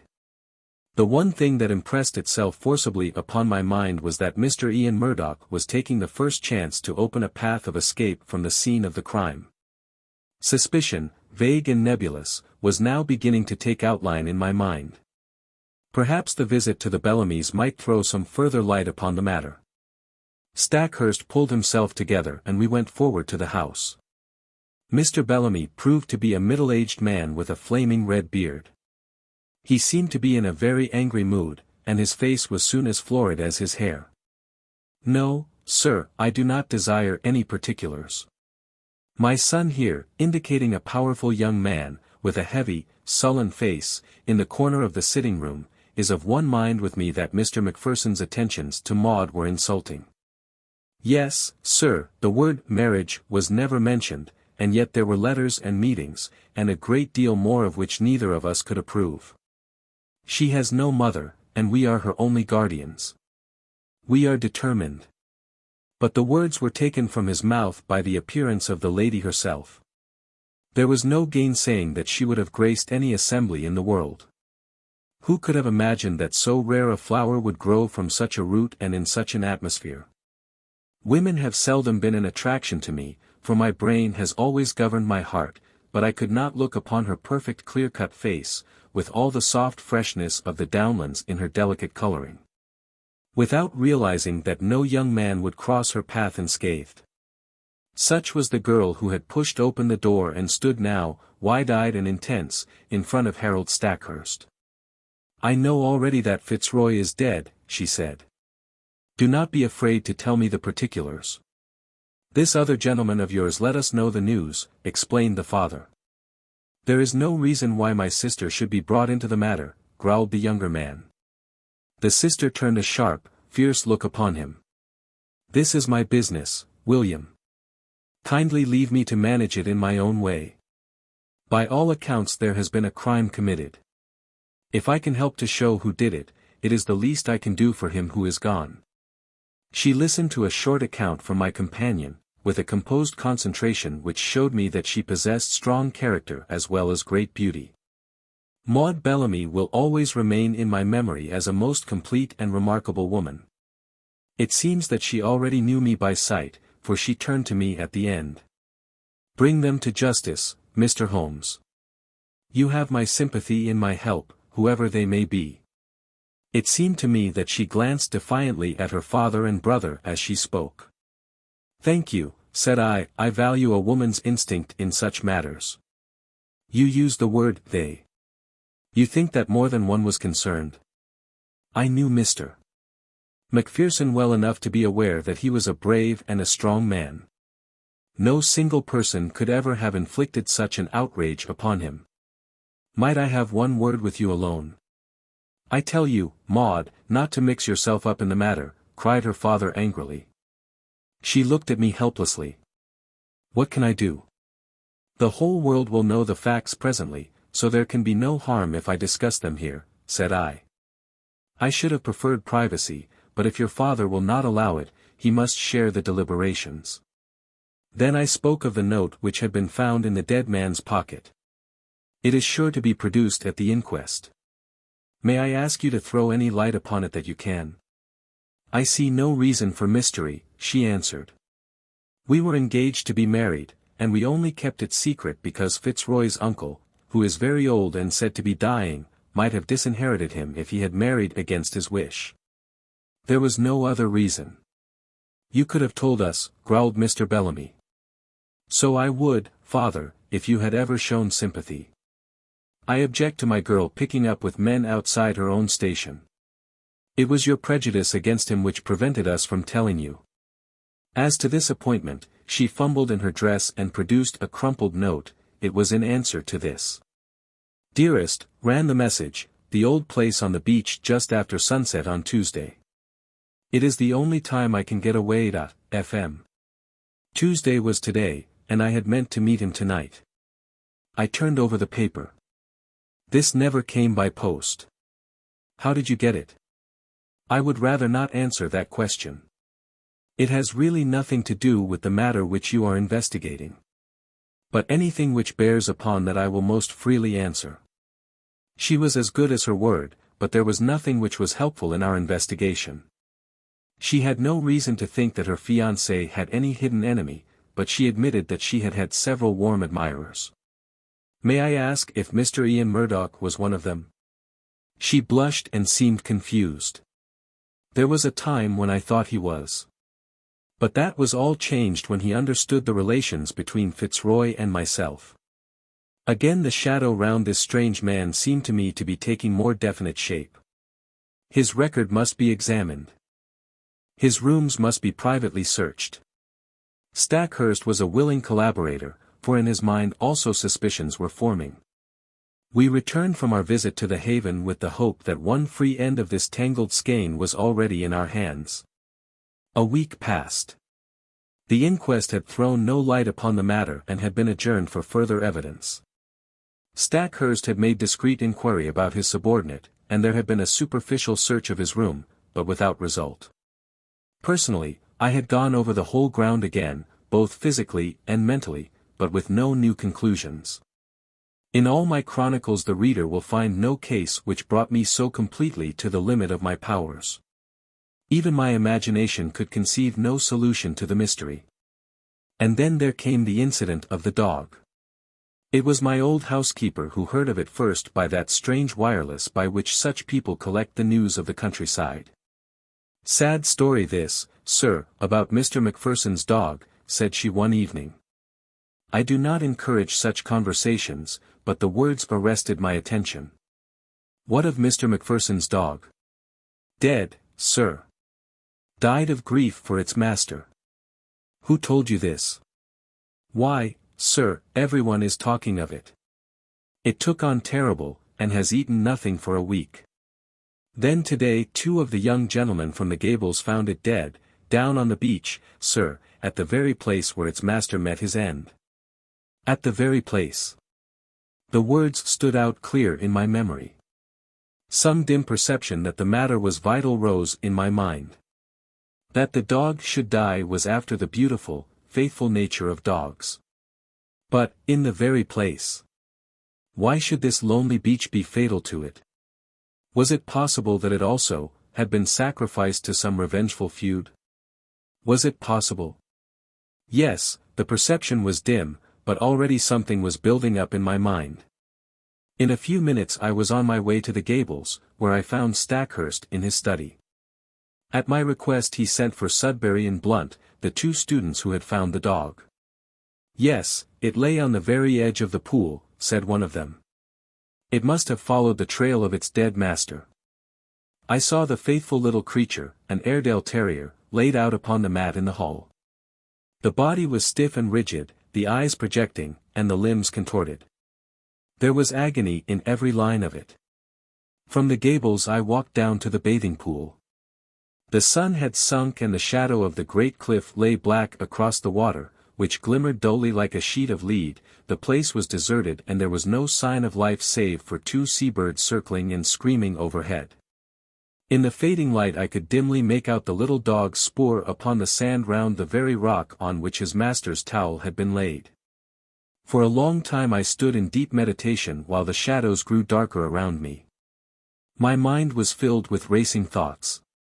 You have known what it was to be in a nightmare in which you feel that there is some all-important thing for which you search and which you know is there, though it remains forever just beyond your reach. That was how I felt that evening as I stood alone by that place of death. Then at last I turned and walked slowly homewards. I had just reached the top of the path when it came to me. Like a flash, I remembered the thing for which I had so eagerly and vainly grasped. You will know, or Watson has written in vain, that I hold a vast store of out-of-the-way knowledge, without scientific system, but very available for the needs of my work. My mind is like a crowded box-room with packets of all sorts stowed away therein, so many that I may well have but a vague perception of what was there. I had known that there was something which might bear upon this matter. It was still vague, but at least I knew how I could make it clear. It was monstrous, incredible, and yet it was always a possibility. I would test it to the full. There is a great garret in my little house which is stuffed with books.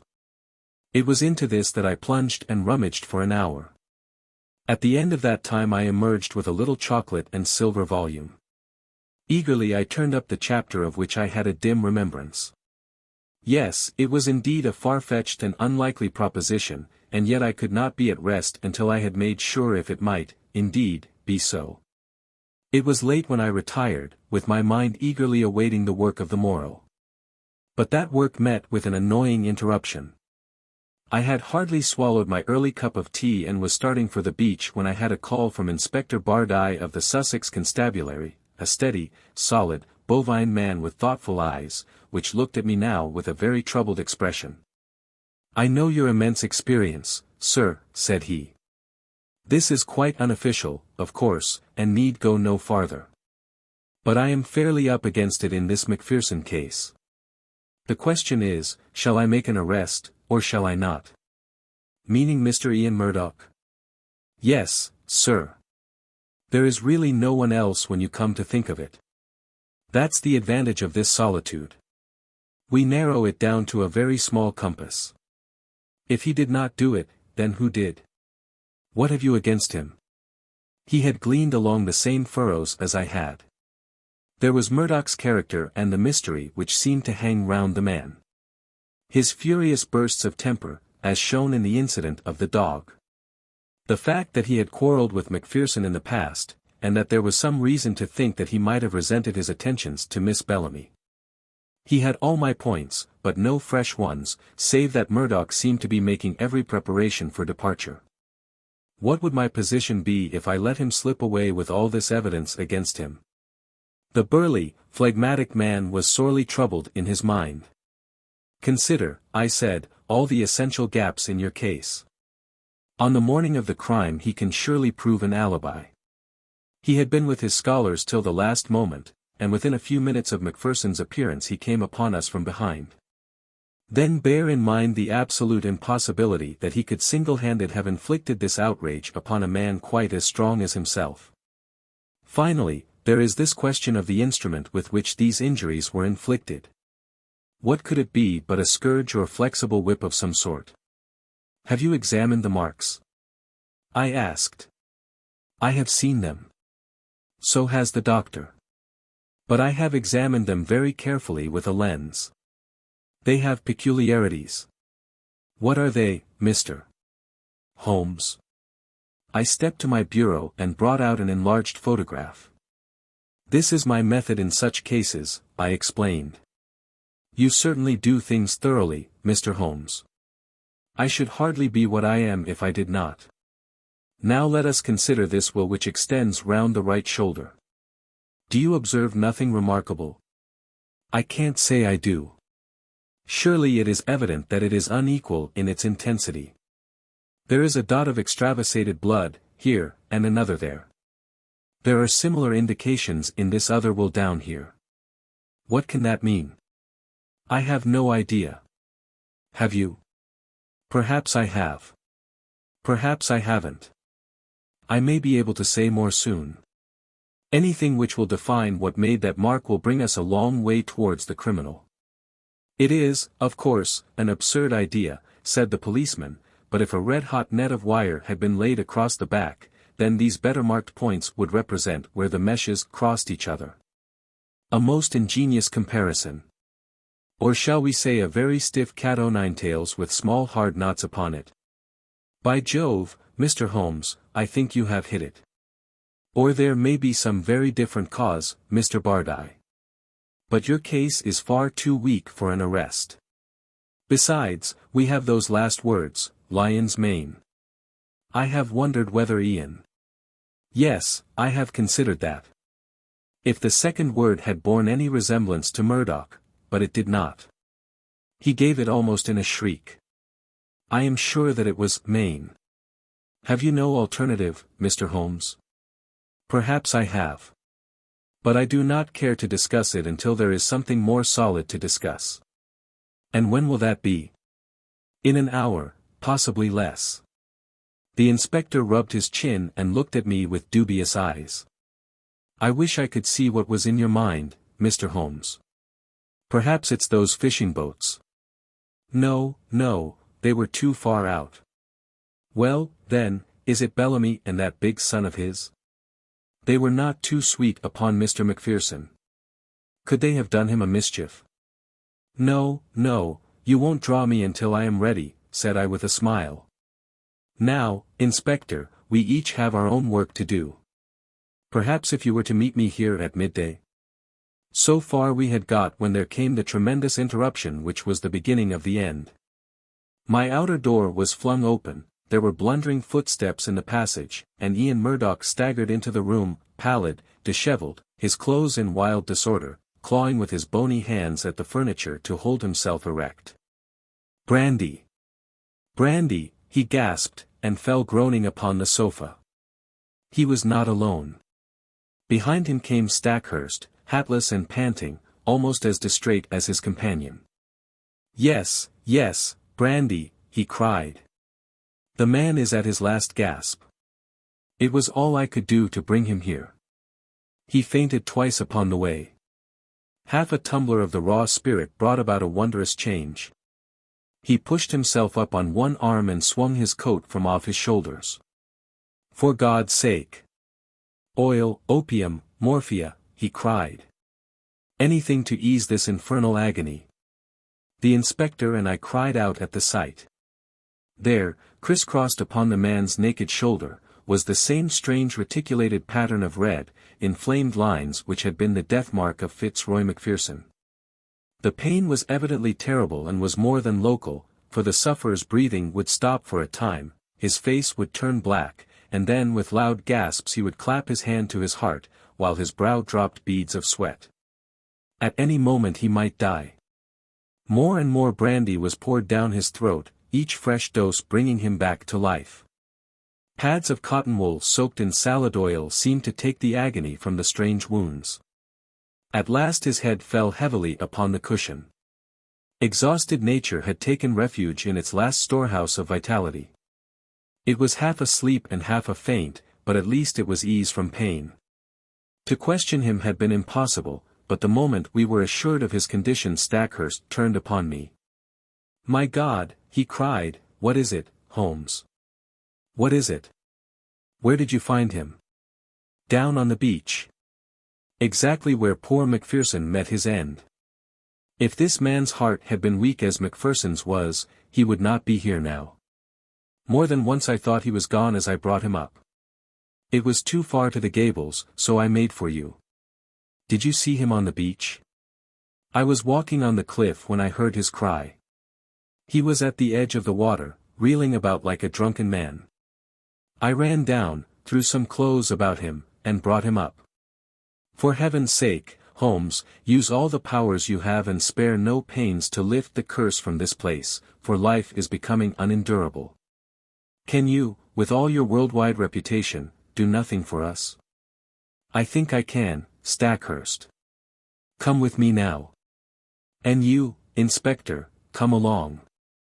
We will see if we cannot deliver this murderer into your hands." Leaving the unconscious man in the charge of my housekeeper, we all three went down to the deadly lagoon.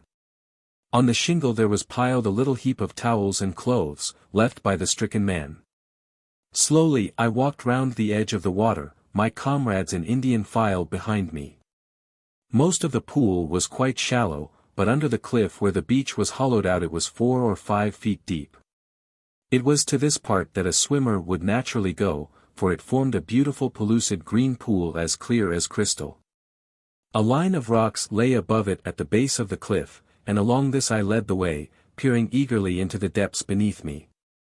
I had reached the deepest and stillest pool when my eyes caught that for which they were searching, and I burst into a shout of triumph. "Cyania!" I cried. "Cyania! Behold the lion's mane!" The strange object at which I pointed did indeed look like a tangled mass torn from the mane of a lion. It lay upon a rocky shelf some 3 feet under the water, a curious waving, vibrating, hairy creature with streaks of silver among its yellow tresses. It pulsated with a slow, heavy dilation and contraction. It has done mischief enough. Its day is over. I cried. "Help me, Stackhurst. Let us end the murderer forever." There was a big boulder just above the ledge, and we pushed it until it fell with a tremendous splash into the water. When the ripples had cleared we saw that it had settled upon the ledge below. One flapping edge of yellow membrane showed that our victim was beneath it. A thick oily scum oozed out from below the stone and stained the water round, rising slowly to the surface. "Well, this gets me," cried the inspector. "What was it, Mr. Holmes? I'm born and bred in these parts, but I never saw such a thing. It don't belong to Sussex. Just as well for Sussex, I remarked. It may have been the southwest gale that brought it up.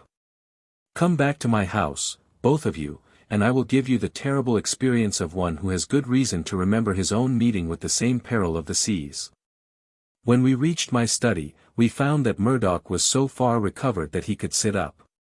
He was dazed in mind, and every now and then was shaken by a paroxysm of pain. In broken words he explained that he had no notion what had occurred to him, save that terrific pangs had suddenly shot through him, and that it had taken all his fortitude to reach the bank. "Here is a book," I said, taking up the little volume, which first brought light into what might have been forever dark. "It is out of doors, by the famous observer J. G. Wood.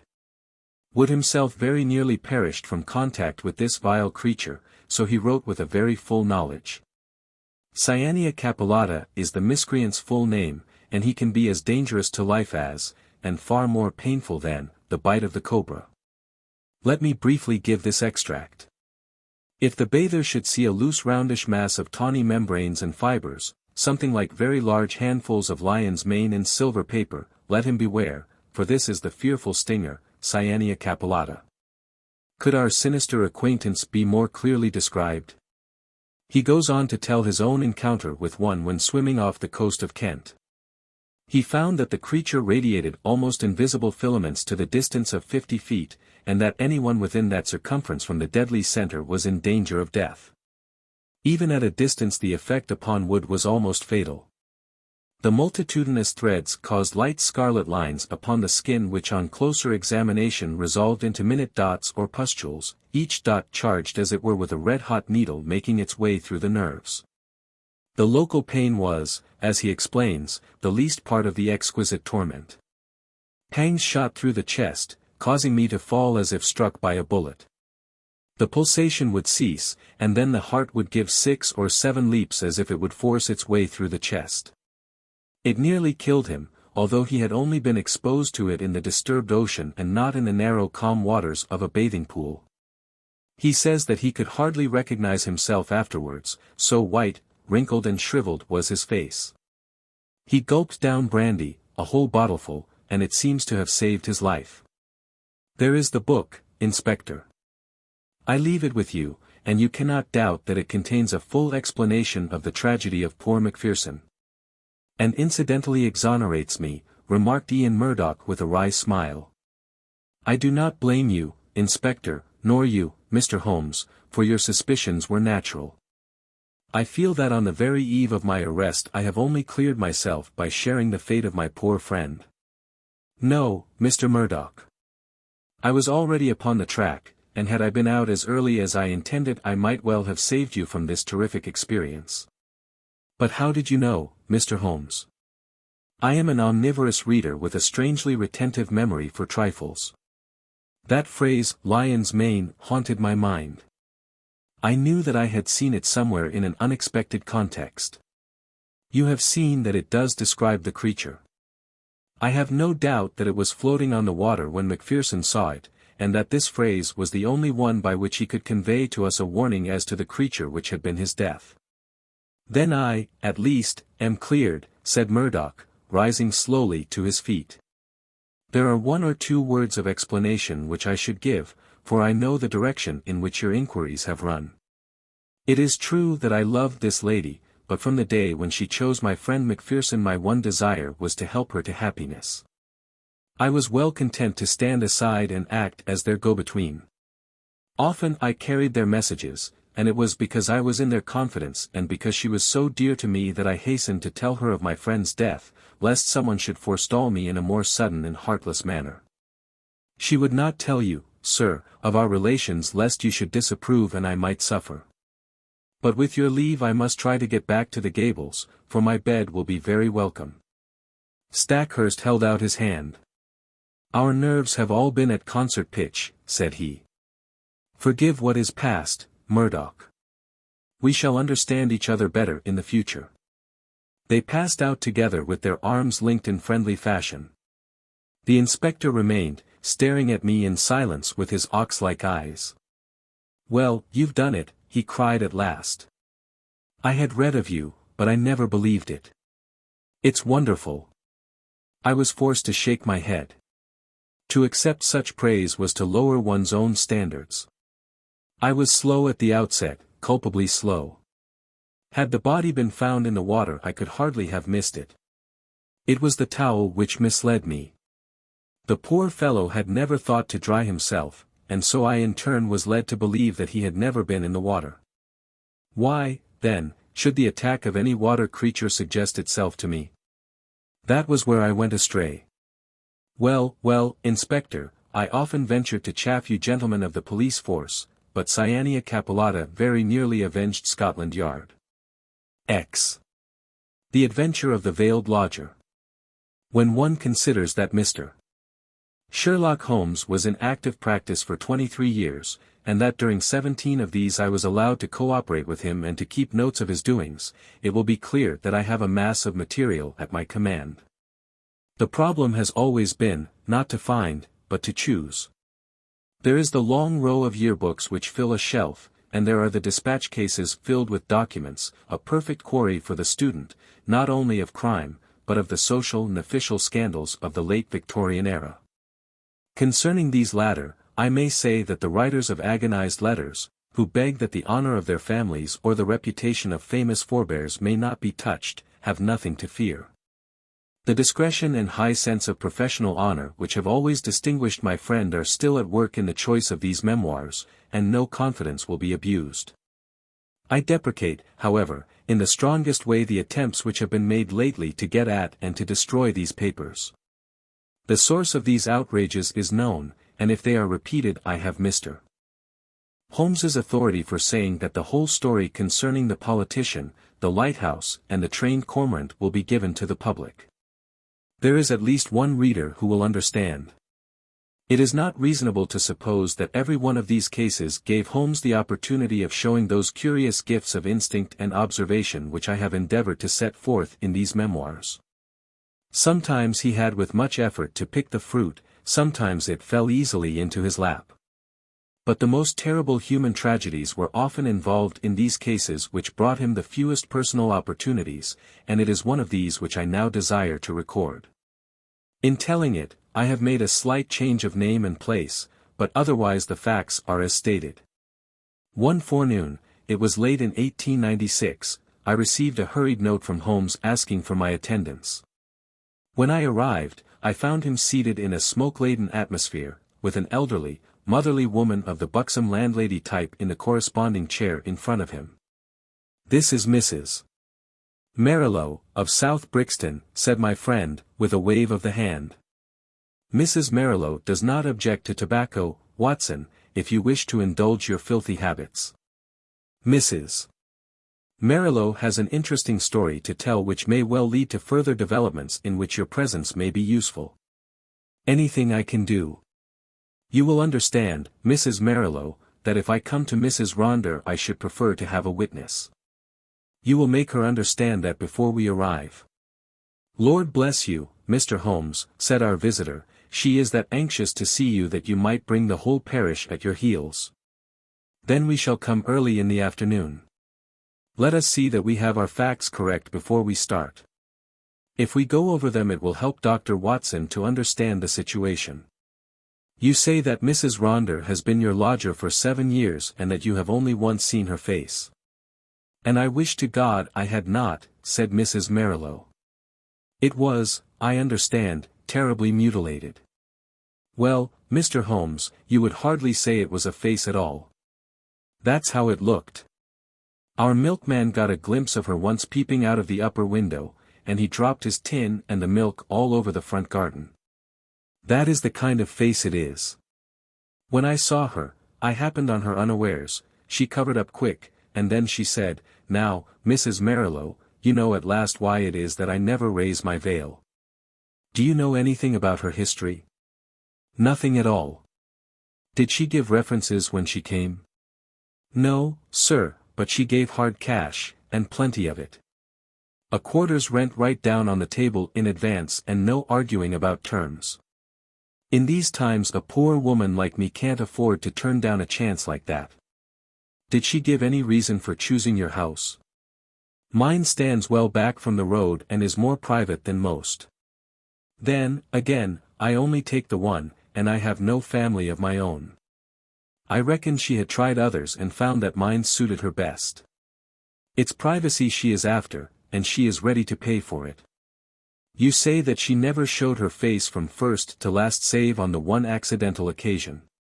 Well, it is a very remarkable story, most remarkable, and I don't wonder that you want it examined. I don't, Mr. Holmes. I am quite satisfied so long as I get my rent. You could not have a quieter lodger, or one who gives less trouble. Then what has brought matters to a head? Her health, Mr. Holmes. She seems to be wasting away. And there's something terrible on her mind. Murder, she cries. Murder. And once I heard her, you cruel beast. You monster, she cried. It was in the night, and it fair rang through the house and sent the shivers through me. So I went to her in the morning. Mrs. Ronder, I says, if you have anything that is troubling your soul, there's the clergy, I says, and there's the police. Between them you should get some help. For God's sake, not the police. Says she, and the clergy can't change what is past. And yet, she says, it would ease my mind if someone knew the truth before I died.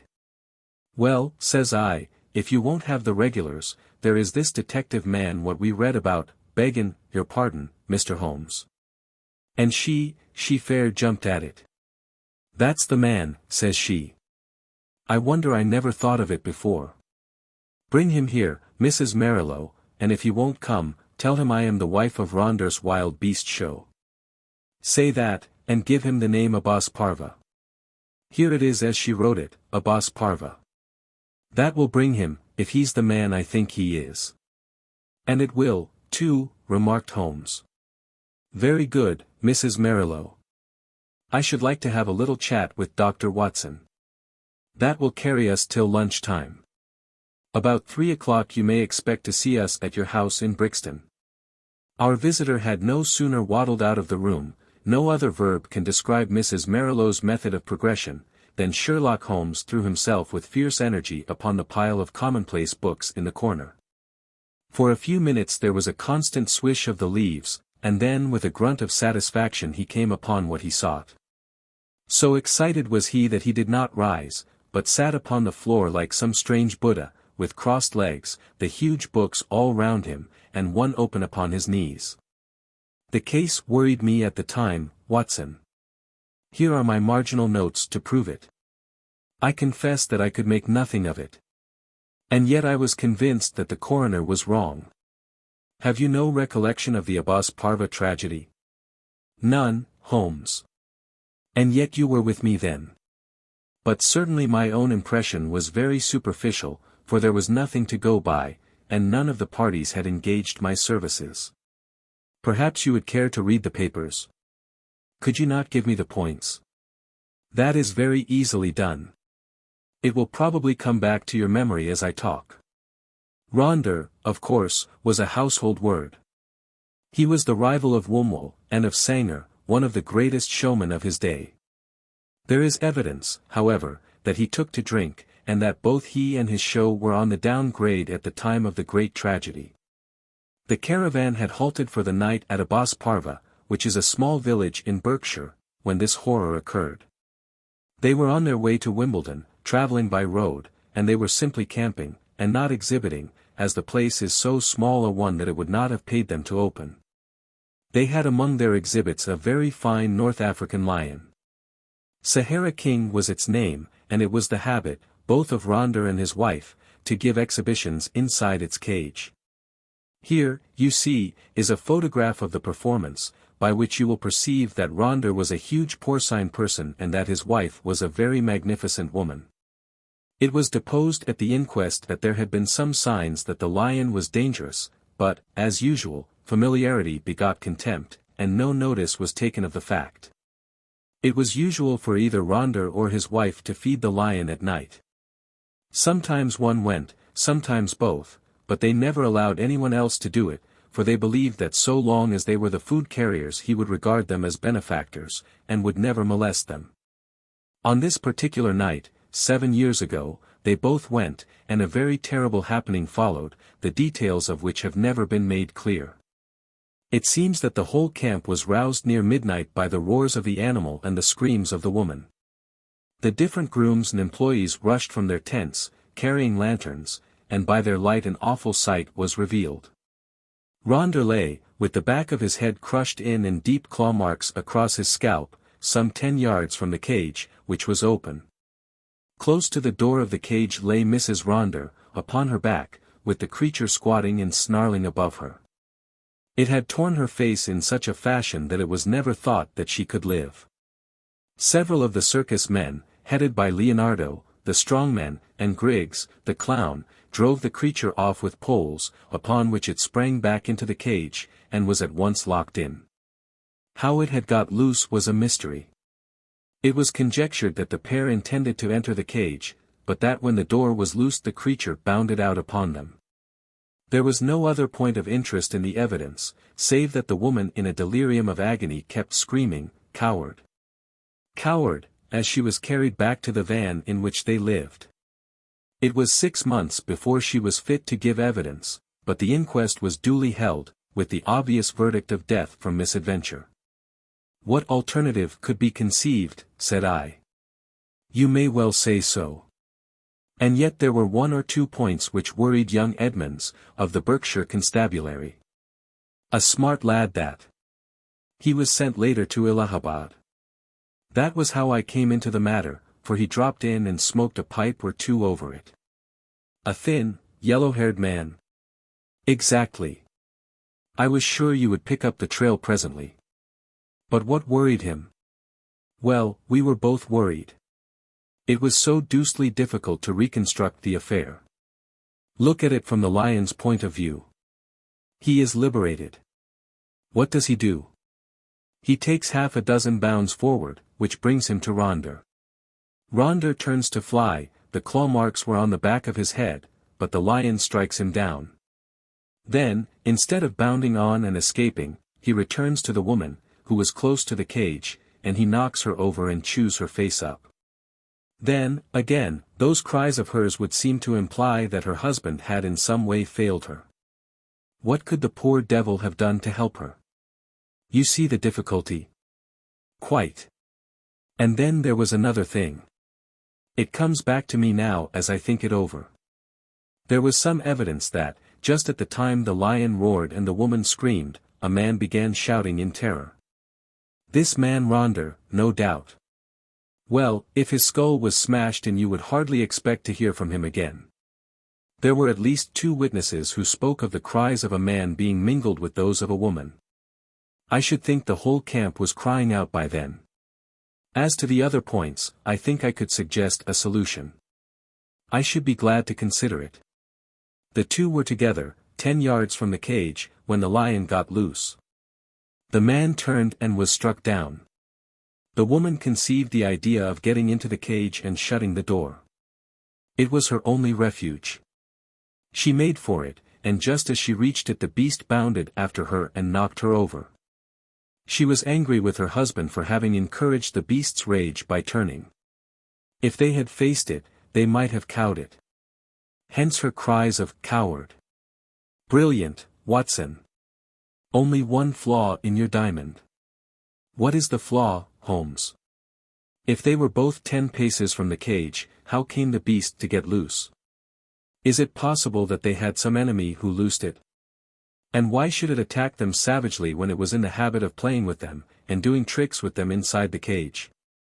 Possibly the same enemy had done something to enrage it. Holmes looked thoughtful and remained in silence for some moments. Well, Watson, there is this to be said for your theory. Ronder was a man of many enemies. Edmonds told me that in his cups he was horrible. A huge bully of a man, he cursed and slashed at everyone who came in his way. I expect those cries about a monster, of which our visitor has spoken, were nocturnal reminiscences of the dear departed. However, our speculations are futile until we have all the facts. There is a cold partridge on the sideboard, Watson, and a bottle of Montrachet. Let us renew our energies before we make a fresh call upon them. When our hansom deposited us at the house of Mrs. Marilow, we found that plump lady blocking up the open door of her humble but retired abode. It was very clear that her chief preoccupation was lest she should lose a valuable lodger, and she implored us, before showing us up, to say and do nothing which could lead to so undesirable an end. Then, having reassured her, we followed her up the straight, badly carpeted staircase and were shown into the room of the mysterious lodger. It was a close, musty, ill-ventilated place, as might be expected, since its inmates seldom left it. From keeping beasts in a cage, the woman seemed, by some retribution of fate, to have become herself a beast in a cage. She sat now in a broken armchair in the shadowy corner of the room. Long years of inaction had coarsened the lines of her figure, but at some period it must have been beautiful, and was still full and voluptuous. A thick dark veil covered her face, but it was cut off close at her upper lip, and disclosed a perfectly shaped mouth and a delicately rounded chin. I could well conceive that she had indeed been a very remarkable woman.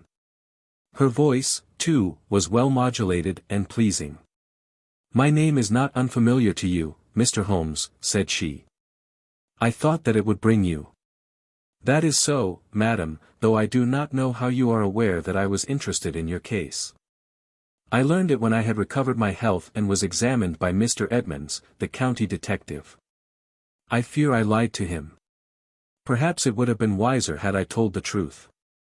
It is usually wiser to tell the truth." "But why did you lie to him?" "Because the fate of someone else depended upon it. I know that he was a very worthless being, and yet I would not have his destruction upon my conscience. We had been so close, so close. But has this impediment been removed?" "Yes, sir. The person that I allude to is dead." "Then why should you not now tell the police anything you know?" "Because there is another person to be considered. That other person is myself. I could not stand the scandal and publicity which would come from a police examination. I have not long to live, but I wish to die undisturbed. And yet I wanted to find one man of judgment to whom I could tell my terrible story, so that when I am gone all might be understood. You compliment me, madam. At the same time, I am a responsible person. I do not promise you that when you have spoken I may not myself think it my duty to refer the case to the police. I think not, Mr. Holmes. I know your character and methods too well, for I have followed your work for some years. Reading is the only pleasure which fate has left me, and I miss little which passes in the world. But in any case, I will take my chance of the use which you may make of my tragedy. It will ease my mind to tell it. My friend and I would be glad to hear it." The woman rose and took from a drawer the photograph of a man. He was clearly a professional acrobat, a man of magnificent physique, taken with his huge arms folded across his swollen chest and a smile breaking from under his heavy mustache, the self-satisfied smile of the man of many conquests. "That is Leonardo," she said. "Leonardo, the strong man, who gave evidence." "The same. And this is my husband." It was a dreadful face, a human pig, or rather a human wild boar, for it was formidable in its bestiality. One could imagine that vile mouth champing and foaming in its rage, and one could conceive those small, vicious eyes darting pure malignancy as they looked forth upon the world, ruffian, bully, beast, it was all written on that heavy-jowled face. Those two pictures will help you, gentlemen, to understand the story. I was a poor circus girl brought up on the sawdust, and doing springs through the hoop before I was 10. When I became a woman this man loved me, if such lust as his can be called love, and in an evil moment I became his wife. From that day I was in hell, and he the devil who tormented me. There was no one in the show who did not know of his treatment. He deserted me for others. He tied me down and lashed me with his riding whip when I complained. They all pitied me and they all loathed him, but what could they do? They feared him, one and all. For he was terrible at all times, and murderous when he was drunk. Again and again he was had for assault, and for cruelty to the beasts, but he had plenty of money and the fines were nothing to him. The best men all left us and the show began to go downhill. It was only Leonardo and I who kept it up, with little Jimmy Griggs, the clown. Poor devil, he had not much to be funny about, but he did what he could to hold things together. Then Leonardo came more and more into my life. You see what he was like. I know now the poor spirit that was hidden in that splendid body, but compared to my husband he seemed like the angel Gabriel. He pitied me and helped me, till at last our intimacy turned to love, deep, deep, passionate love, such love as I had dreamed of but never hoped to feel. My husband suspected it, but I think that he was a coward as well as a bully, and that Leonardo was the one man that he was afraid of. He took revenge in his own way by torturing me more than ever. One night my cries brought Leonardo to the door of our van. We were near tragedy that night, and soon my lover and I understood that it could not be avoided. My husband was not fit to live. We planned that he should die. Leonardo had a clever, scheming brain. It was he who planned it. I do not say that to blame him, for I was ready to go with him every inch of the way. But I should never have had the wit to think of such a plan. We made a club, Leonardo made it, and in the leaden head he fastened 5 long steel nails, the points outwards, with just such a spread as the lion's paw. This was to give my husband his death blow, and yet to leave the evidence that it was the lion which we would loose who had done the deed.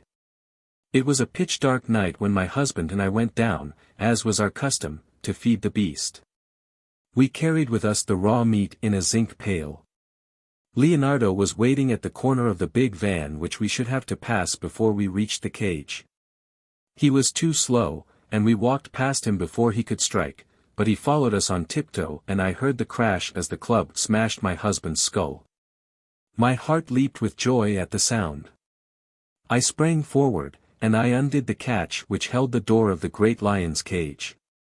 And then the terrible thing happened. You may have heard how quick these creatures are to scent human blood, and how it excites them. Some strange instinct had told the creature in one instant that a human being had been slain. As I slipped the bars it bounded out, and was on me in an instant. Leonardo could have saved me. If he had rushed forward and struck the beast with his club he might have cowed it. But the man lost his nerve. I heard him shout in his terror, and then I saw him turn and fly. At the same instant the teeth of the lion met in my face. Its hot, filthy breath had already poisoned me and I was hardly conscious of pain. With the palms of my hands I tried to push the great steaming, blood-stained jaws away from me, and I screamed for help. I was conscious that the camp was stirring, and then dimly I remember a group of men, Leonardo, Griggs and others, dragging me from under the creature's paws. That was my last memory, Mr. Holmes, for many a weary month. When I came to myself, and saw myself in the mirror, I cursed that lion. Oh, how I cursed him, not because he had torn away my beauty, but because he had not torn away my life. I had but one desire, Mr. Holmes, and I had enough money to gratify it. It was that I should cover myself so that my poor face should be seen by none, and that I should dwell where none whom I had ever known should find me. That was all that was left to me to do, and that is what I have done. A poor wounded beast that has crawled into its hole to die, that is the end of Eugenia Ronder. We sat in silence for some time after the unhappy woman had told her story. Then Holmes stretched out his long arm and patted her hand with such a show of sympathy as I had seldom known him to exhibit. "Poor girl," he said. "Poor girl. The ways of fate are indeed hard to understand. If there is not some compensation hereafter, then the world is a cruel jest. But what of this man Leonardo? I never saw him or heard from him again. Perhaps I have been wrong to feel so bitterly against him. He might as soon have loved one of the freaks whom we carried round the country as the thing which the lion had left. But a woman's love is not so easily set aside.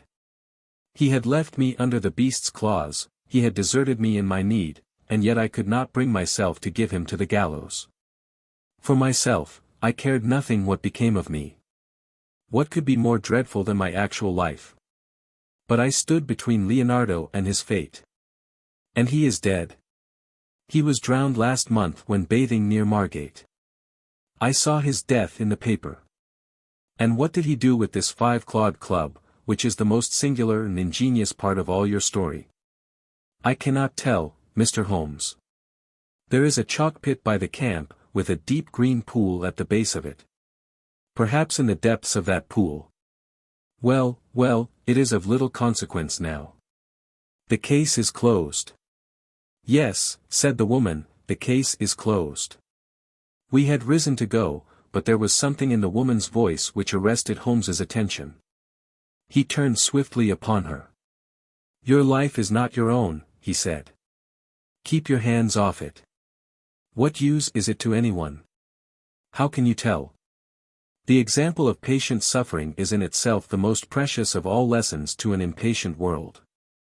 The woman's answer was a terrible one. She raised her veil and stepped forward into the light. I wonder if you would bear it, she said. It was horrible. No words can describe the framework of a face when the face itself is gone. Two living and beautiful brown eyes looking sadly out from that grisly ruin did but make the view more awful. Holmes held up his hand in a gesture of pity and protest, and together we left the room.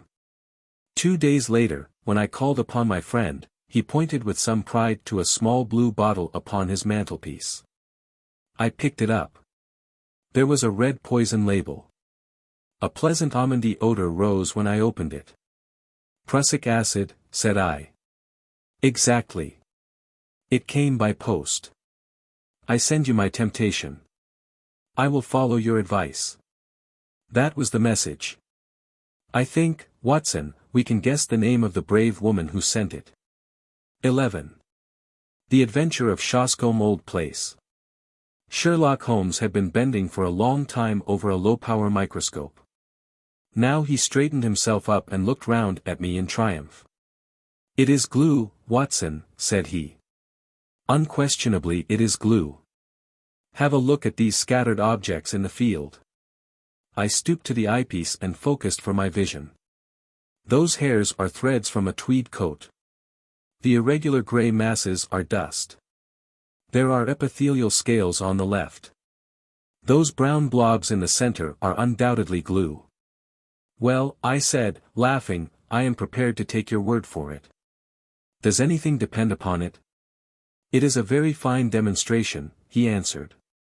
In the Street Pancras case you may remember that a cap was found beside the dead policeman. The accused man denies that it is his. But he is a picture frame maker who habitually handles glue. Is it one of your cases? No. My friend, Merivale of the Yard, asked me to look into the case. Since I ran down that coiner by the zinc and copper filings in the seam of his cuff they have begun to realize the importance of the microscope. He looked impatiently at his watch. I had a new client calling, but he is overdue. By the way, Watson, you know something of racing. I ought to. I pay for it with about half my wound pension. Then I'll make you my handy guide to the turf. What about Sir Robert Norberton? Does the name recall anything? Well, I should say so. He lives at Shoscombe Old Place, and I know it well, for my summer quarters were down there once. Norberton nearly came within your province once. How was that? It was when he horsewhipped Sam Brewer, the well-known Curzon Street moneylender, on Newmarket Heath. He nearly killed the man. Ah, he sounds interesting. Does he often indulge in that way? Well, he has the name of being a dangerous man. He is about the most daredevil rider in England, second in the Grand National a few years back. He is one of those men who have overshot their true generation. He should have been a buck in the days of the Regency, a boxer, an athlete, a plunger on the turf, a lover of fair ladies, and, by all account, so far down Queer Street that he may never find his way back again. Capital, Watson. A thumbnail sketch. I seem to know the man. Now, can you give me some idea of Shoscombe Old Place? Only that it is in the center of Shoscombe Park, and that the famous Shoscombe stud and training quarters are to be found there. And the head trainer, said Holmes, is John Mason. You need not look surprised at my knowledge, Watson, for this is a letter from him which I am unfolding. But let us have some more about Shoscombe. I seem to have struck a rich vein. There are the Shoscombe Spaniels, said I, you hear of them at every dog show. The most exclusive breed in England. They are the special pride of the Lady of Shoscombe Old Place. Sir Robert Norberton's wife, I presume. Sir Robert has never married. Just as well, I think, considering his prospects. He lives with his widowed sister, Lady Beatrice Falder. You mean that she lives with him? No, no. The place belonged to her late husband, Sir James. Norberton has no claim on it at all. It is only a life interest and reverts to her husband's brother. Meantime, she draws the rents every year. And brother Robert, I suppose, spends the said rents. That is about the size of it. He is a devil of a fellow and must lead her a most uneasy life. Yet I have heard that she is devoted to him. But what is amiss at Shoscombe? Ah, that is just what I want to know. And here, I expect, is the man who can tell us. The door had opened and the page had shown in a tall, clean-shaven man with the firm, austere expression which is only seen upon those who have to control horses or boys. Mr. John Mason had many of both under his sway, and he looked equal to the task. He bowed with cold self-possession and seated himself upon the chair to which Holmes had waved him. You had my note, Mr. Holmes? Yes, but it explained nothing. It was too delicate a thing for me to put the details on paper. And too complicated. It was only face to face I could do it. Well, we are at your disposal. First of all, Mr. Holmes, I think that my employer, Sir Robert, has gone mad. Holmes raised his eyebrows. This is Baker Street, not Harley Street, said he. But why do you say so? Well, sir, when a man does one queer thing, or two queer things, there may be a meaning to it, but when everything he does is queer, then you begin to wonder. I believe Shoscombe Prince and the Derby have turned his brain. That is a colt you are running. The best in England, Mr. Holmes. I should know, if anyone does. Now, I'll be plain with you, for I know you are gentlemen of honor and that it won't go beyond the room. Sir Robert has got to win this Derby. He's up to the neck, and it's his last chance. Everything he could raise or borrow is on the horse, and at fine odds, too. You can get 40s now, but it was nearer the 100 when he began to back him. But how is that, if the horse is so good? The public don't know how good he is. Sir Robert has been too clever for the touts. He has the prince's half-brother out for spins. You can't tell them apart. But there are 2 lengths in a furlong between them when it comes to a gallop. He thinks of nothing but the horse and the race. His whole life is on it. He's holding off the Jews till then. If the prince fails him, he is done. It seems a rather desperate gamble, but where does the madness come in? Well, first of all, you have only to look at him. I don't believe he sleeps at night. He is down at the stables at all hours. His eyes are wild. It has all been too much for his nerves. Then there is his conduct to Lady Beatrice. Ah! What is that? They have always been the best of friends. They had the same tastes, the 2 of them, and she loved the horses as much as he did.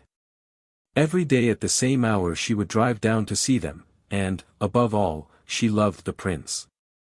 He would prick up his ears when he heard the wheels on the gravel, and he would trot out each morning to the carriage to get his lump of sugar. But that's all over now. Why? Well, she seems to have lost all interest in the horses. For a week now she has driven past the stables with never so much as "good morning." You think there has been a quarrel? And a bitter, savage, spiteful quarrel at that. Why else would he give away her pet spaniel that she loved as if he were her child? He gave it a few days ago to old Barnes, what keeps the Green Dragon, 3 miles off, at Crendal. That certainly did seem strange. Of course, with her weak heart and dropsy one couldn't expect that she could get about with him, but he spent 2 hours every evening in her room. He might well do what he could, for she has been a rare good friend to him. But that's all over, too. He never goes near her. And she takes it to heart. She is brooding and sulky and drinking, Mr. Holmes, drinking like a fish. Did she drink before this estrangement? Well, she took her glass, but now it is often a whole bottle of an evening. So Stevens, the butler, told me. It's all changed, Mr. Holmes, and there is something damned rotten about it. But then, again, what is master doing down at the old church crypt at night? And who is the man that meets him there? Holmes rubbed his hands. Go on, Mr. Mason. You get more and more interesting. It was the butler who saw him go. 12 o'clock at night and raining hard. So next night I was up at the house and, sure enough, master was off again. Stevens and I went after him, but it was jumpy work, for it would have been a bad job if he had seen us. He's a terrible man with his fists if he gets started, and no respecter of persons. So we were shy of getting too near, but we marked him down all right. It was the haunted crypt that he was making for, and there was a man waiting for him there. What is this haunted crypt? Well, sir, there is an old ruined chapel in the park. It is so old that nobody could fix its date. And under it there's a crypt which has a bad name among us. It's a dark, damp, lonely place by day, but there are few in that county that would have the nerve to go near it at night. But master's not afraid. He never feared anything in his life. But what is he doing there in the night time? Wait a bit, said Holmes. You say there is another man there. It must be one of your own stablemen, or someone from the house. Surely you have only to spot who it is and question him. It's no one I know. How can you say that? Because I have seen him, Mr. Holmes. It was on that second night. Sir Robert turned and passed us, me and Stevens, quaking in the bushes like two bunny rabbits, for there was a bit of moon that night. But we could hear the other moving about behind. We were not afraid of him. So we up when Sir Robert was gone and pretended we were just having a walk like in the moonlight, and so we came right on him as casual and innocent as you please. Hullo, mate. Who may you be, says I. I guess he had not heard us coming, so he looked over his shoulder with a face as if he had seen the devil coming out of hell. He let out a yell, and away he went as hard as he could lick it in the darkness. He could run, I'll give him that. In a minute he was out of sight and hearing, and who he was, or what he was, we never found. But you saw him clearly in the moonlight? Yes, I would swear to his yellow face, a mean dog, I should say. What could he have in common with Sir Robert? Holmes sat for some time lost in thought. Who keeps Lady Beatrice Falder company? He asked at last. There is her maid, Carrie Evans. She has been with her this 5 years. And is, no doubt, devoted? Mr. Mason shuffled uncomfortably. She's devoted enough, he answered at last. But I won't say to whom. Ah, said Holmes. I can't tell tales out of school. I quite understand, Mr. Mason. Of course, the situation is clear enough. From Dr. Watson's description of Sir Robert I can realize that no woman is safe from him. Don't you think the quarrel between brother and sister may lie there? Well, the scandal has been pretty clear for a long time. But she may not have seen it before. Let us suppose that she has suddenly found it out. She wants to get rid of the woman. Her brother will not permit it. The invalid, with her weak heart and inability to get about, has no means of enforcing her will. The hated maid is still tied to her. The lady refuses to speak, sulks, takes to drink. Sir Robert in his anger takes her pet spaniel away from her. Does not all this hang together? Well, it might do, so far as it goes. Exactly. As far as it goes. How would all that bear upon the visits by night to the old crypt? We can't fit that into our plot. No, sir, and there is something more that I can't fit in. Why should Sir Robert want to dig up a dead body? Holmes sat up abruptly. We only found it out yesterday, after I had written to you. Yesterday Sir Robert had gone to London, so Stevens and I went down to the crypt. It was all in order, sir, except that in one corner was a bit of a human body. You informed the police, I suppose? Our visitor smiled grimly. Well, sir, I think it would hardly interest them. It was just the head and a few bones of a mummy. It may have been 1,000 years old. But it wasn't there before. That I'll swear, and so will Stevens. It had been stowed away in a corner and covered over with a board, but that corner had always been empty before. What did you do with it? Well, we just left it there. That was wise. You say Sir Robert was away yesterday. Has he returned? We expect him back today. When did Sir Robert give away his sister's dog? It was just a week ago today. The creature was howling outside the old well house, and Sir Robert was in one of his tantrums that morning. He caught it up and I thought he would have killed it. Then he gave it to Sandy Bain, the jockey, and told him to take the dog to old Barnes at the Green Dragon, for he never wished to see it again. Holmes sat for some time in silent thought. He had lit the oldest and foulest of his pipes. I am not clear yet what you want me to do in this matter, Mr. Mason, he said at last. Can't you make it more definite? Perhaps this will make it more definite, Mr. Holmes, said our visitor. He took a paper from his pocket and, unwrapping it carefully, he exposed a charred fragment of bone. Holmes examined it with interest. Where did you get it? There is a central heating furnace in the cellar under Lady Beatrice's room. It's been off for some time, but Sir Robert complained of cold and had it on again. Harvey runs it, he's one of my lads. This very morning he came to me with this which he found raking out the cinders. He didn't like the look of it. Nor do I, said Holmes. What do you make of it, Watson? It was burned to a black cinder, but there could be no question as to its anatomical significance. It's the upper condyle of a human femur, said I. Exactly. Holmes had become very serious. When does this lad tend to the furnace? He makes it up every evening and then leaves it. Then anyone could visit it during the night? Yes, sir. Can you enter it from outside? There is one door from outside. There is another which leads up by a stair to the passage in which Lady Beatrice's room is situated. These are deep waters, Mr. Mason, deep and rather dirty. You say that Sir Robert was not at home last night? No, sir. Then, whoever was burning bones, it was not he. That's true, sir. What is the name of that inn you spoke of? The Green Dragon. Is there good fishing in that part of Berkshire? The honest trainer showed very clearly upon his face that he was convinced that yet another lunatic had come into his harassed life. Well, sir, I've heard there are trout in the Millstream and pike in the Hall Lake. That's good enough. Watson and I are famous fishermen, are we not, Watson? You may address us in future at the Green Dragon. We should reach it tonight. I need not say that we don't want to see you, Mr. Mason, but a note will reach us, and no doubt I could find you if I want you. When we have gone a little farther into the matter I will let you have a considered opinion.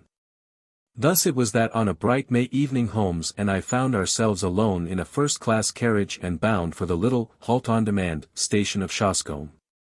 The rack above us was covered with a formidable litter of rods, reels and baskets. On reaching our destination a short drive took us to an old-fashioned tavern, where a sporting host, Josiah Barnes, entered eagerly into our plans for the extirpation of the fish of the neighborhood. What about the Hall Lake and the chance of a pike, said Holmes. The face of the innkeeper clouded. That wouldn't do, sir. You might chance to find yourself in the lake before you were through. How's that, then? It's Sir Robert, sir. He's terrible jealous of touts.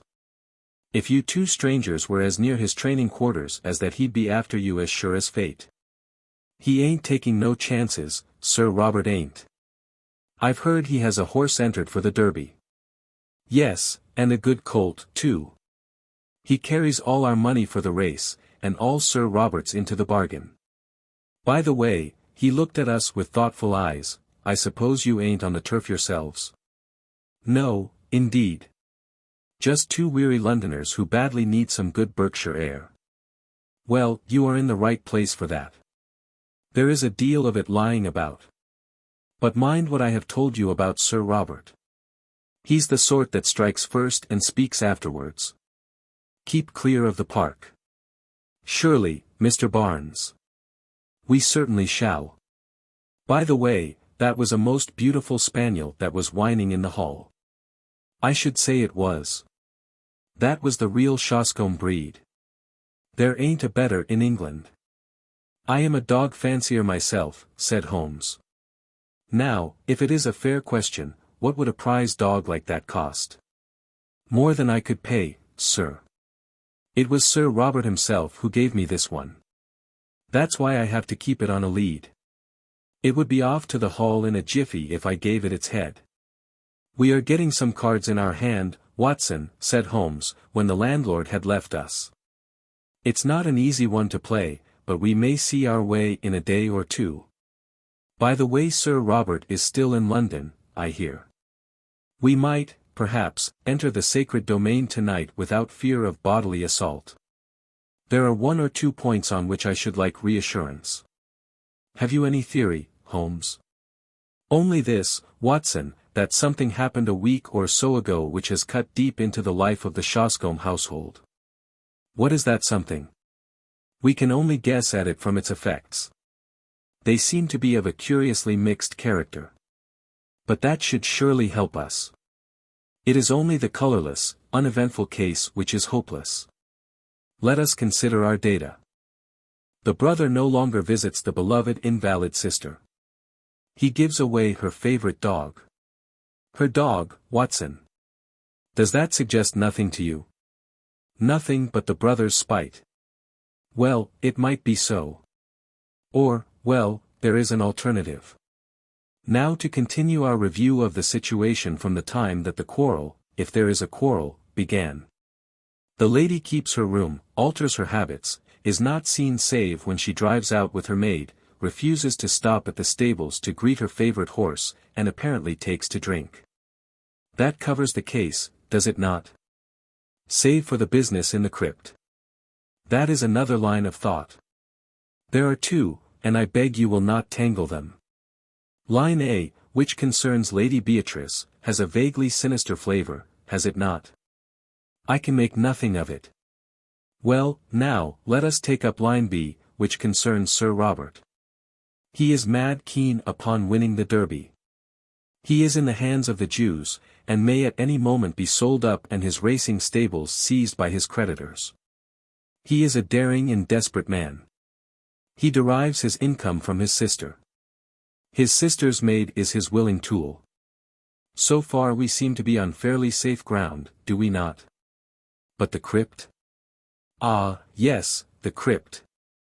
Let us suppose, Watson, it is merely a scandalous supposition, a hypothesis put forward for argument's sake, that Sir Robert has done away with his sister. My dear Holmes, it is out of the question. Very possibly, Watson. Sir Robert is a man of an honorable stock. But you do occasionally find a carrion crow among the eagles. Let us for a moment argue upon this supposition. He could not fly the country until he had realized his fortune, and that fortune could only be realized by bringing off this coup with Shoscombe Prince. Therefore, he has still to stand his ground. To do this he would have to dispose of the body of his victim, and he would also have to find a substitute who would impersonate her. With the maid as his confidant that would not be impossible. The woman's body might be conveyed to the crypt, which is a place so seldom visited, and it might be secretly destroyed at night in the furnace, leaving behind it such evidence as we have already seen. What say you to that, Watson? Well, it is all possible if you grant the original monstrous supposition. I think that there is a small experiment which we may try tomorrow, Watson, in order to throw some light on the matter. Meanwhile, if we mean to keep up our characters, I suggest that we have our host in for a glass of his own wine and hold some high converse upon eels and dace, which seems to be the straight road to his affections. We may chance to come upon some useful local gossip in the process. In the morning Holmes discovered that we had come without our spoon bait for Jack, which absolved us from fishing for the day. About 11 o'clock we started for a walk, and he obtained leave to take the black spaniel with us. "This is the place," said he, as we came to two high park gates with heraldic griffins towering above them. "About midday, Mr. Barnes informs me, the old lady takes a drive, and the carriage must slow down while the gates are opened. When it comes through, and before it gathers speed, I want you, Watson, to stop the coachman with some question." "Never mind me. I shall stand behind this holly bush and see what I can see." It was not a long vigil. Within a quarter of an hour we saw the big open yellow barouche coming down the long avenue, with two splendid, high-stepping grey carriage horses in the shafts. Holmes crouched behind his bush with the dog. I stood unconcernedly swinging a cane in the roadway. A keeper ran out and the gates swung open. The carriage had slowed to a walk and I was able to get a good look at the occupants. A highly colored young woman with flaxen hair and impudent eyes sat on the left.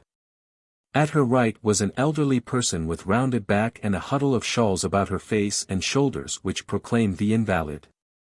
When the horses reached the high road I held up my hand with an authoritative gesture, and as the coachman pulled up I inquired if Sir Robert was at Shoscombe Old Place. At the same moment Holmes stepped out and released the spaniel. With a joyous cry it dashed forward to the carriage and sprang upon the step. Then in a moment its eager greeting changed to furious rage, and it snapped at the black skirt above it. "Drive on! Drive on!" shrieked a harsh voice. The coachman lashed the horses, and we were left standing in the roadway. "Well, Watson, that's done it," said Holmes, as he fastened the lead to the neck of the excited spaniel. He thought it was his mistress and he found it was a stranger. Dogs don't make mistakes. But it was the voice of a man. I cried. "Exactly. We have added one card to our hand, Watson, but it needs careful playing, all the same." My companion seemed to have no further plans for the day, and we did actually use our fishing tackle in the mill stream, with the result that we had a dish of trout for our supper. It was only after that meal that Holmes showed signs of renewed activity. Once more we found ourselves upon the same road as in the morning, which led us to the park gates. A tall, dark figure was awaiting us there, who proved to be our London acquaintance, Mr. John Mason, the trainer. "Good evening, gentlemen," said he. "I got your note, Mr. Holmes. Sir Robert has not returned yet, but I hear that he is expected tonight." "How far is this crypt from the house?" asked Holmes. "A good quarter of a mile." "Then I think we can disregard him altogether." "I can't afford to do that, Mr. Holmes. The moment he arrives he will want to see me to get the last news of Shoscombe Prince." "I see. In that case we must work without you, Mr. Mason. You can show us the crypt and then leave us." It was pitch dark and without a moon, but Mason led us over the grasslands until a dark mass loomed up in front of us which proved to be the ancient chapel. We entered the broken gap which was once the porch, and our guide, stumbling among heaps of loose masonry, picked his way to the corner of the building, where a steep stair led down into the crypt.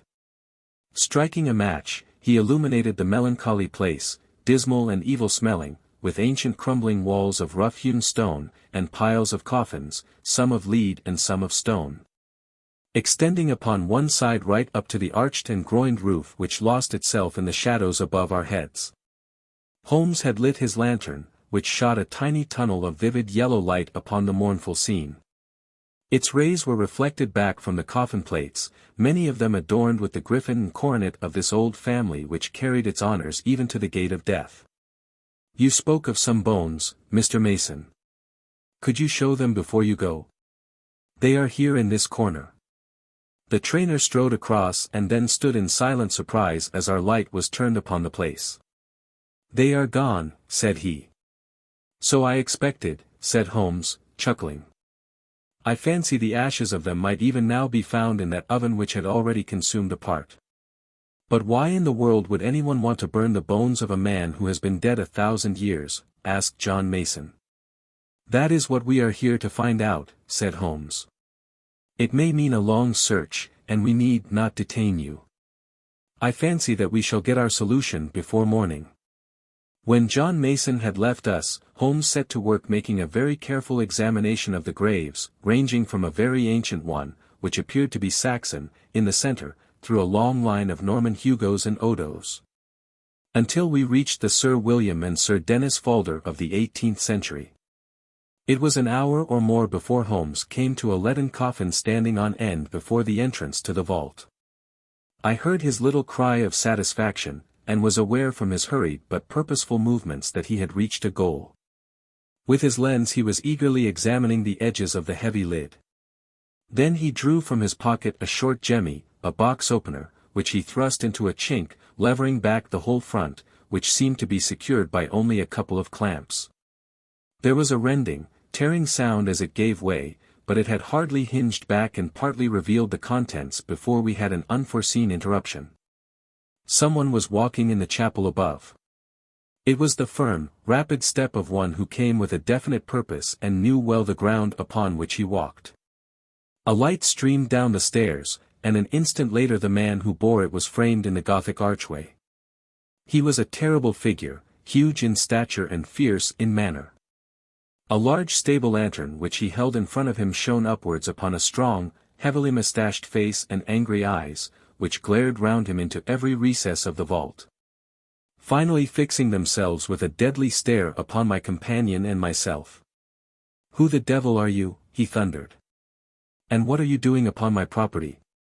Then, as Holmes returned no answer, he took a couple of steps forward and raised a heavy stick which he carried.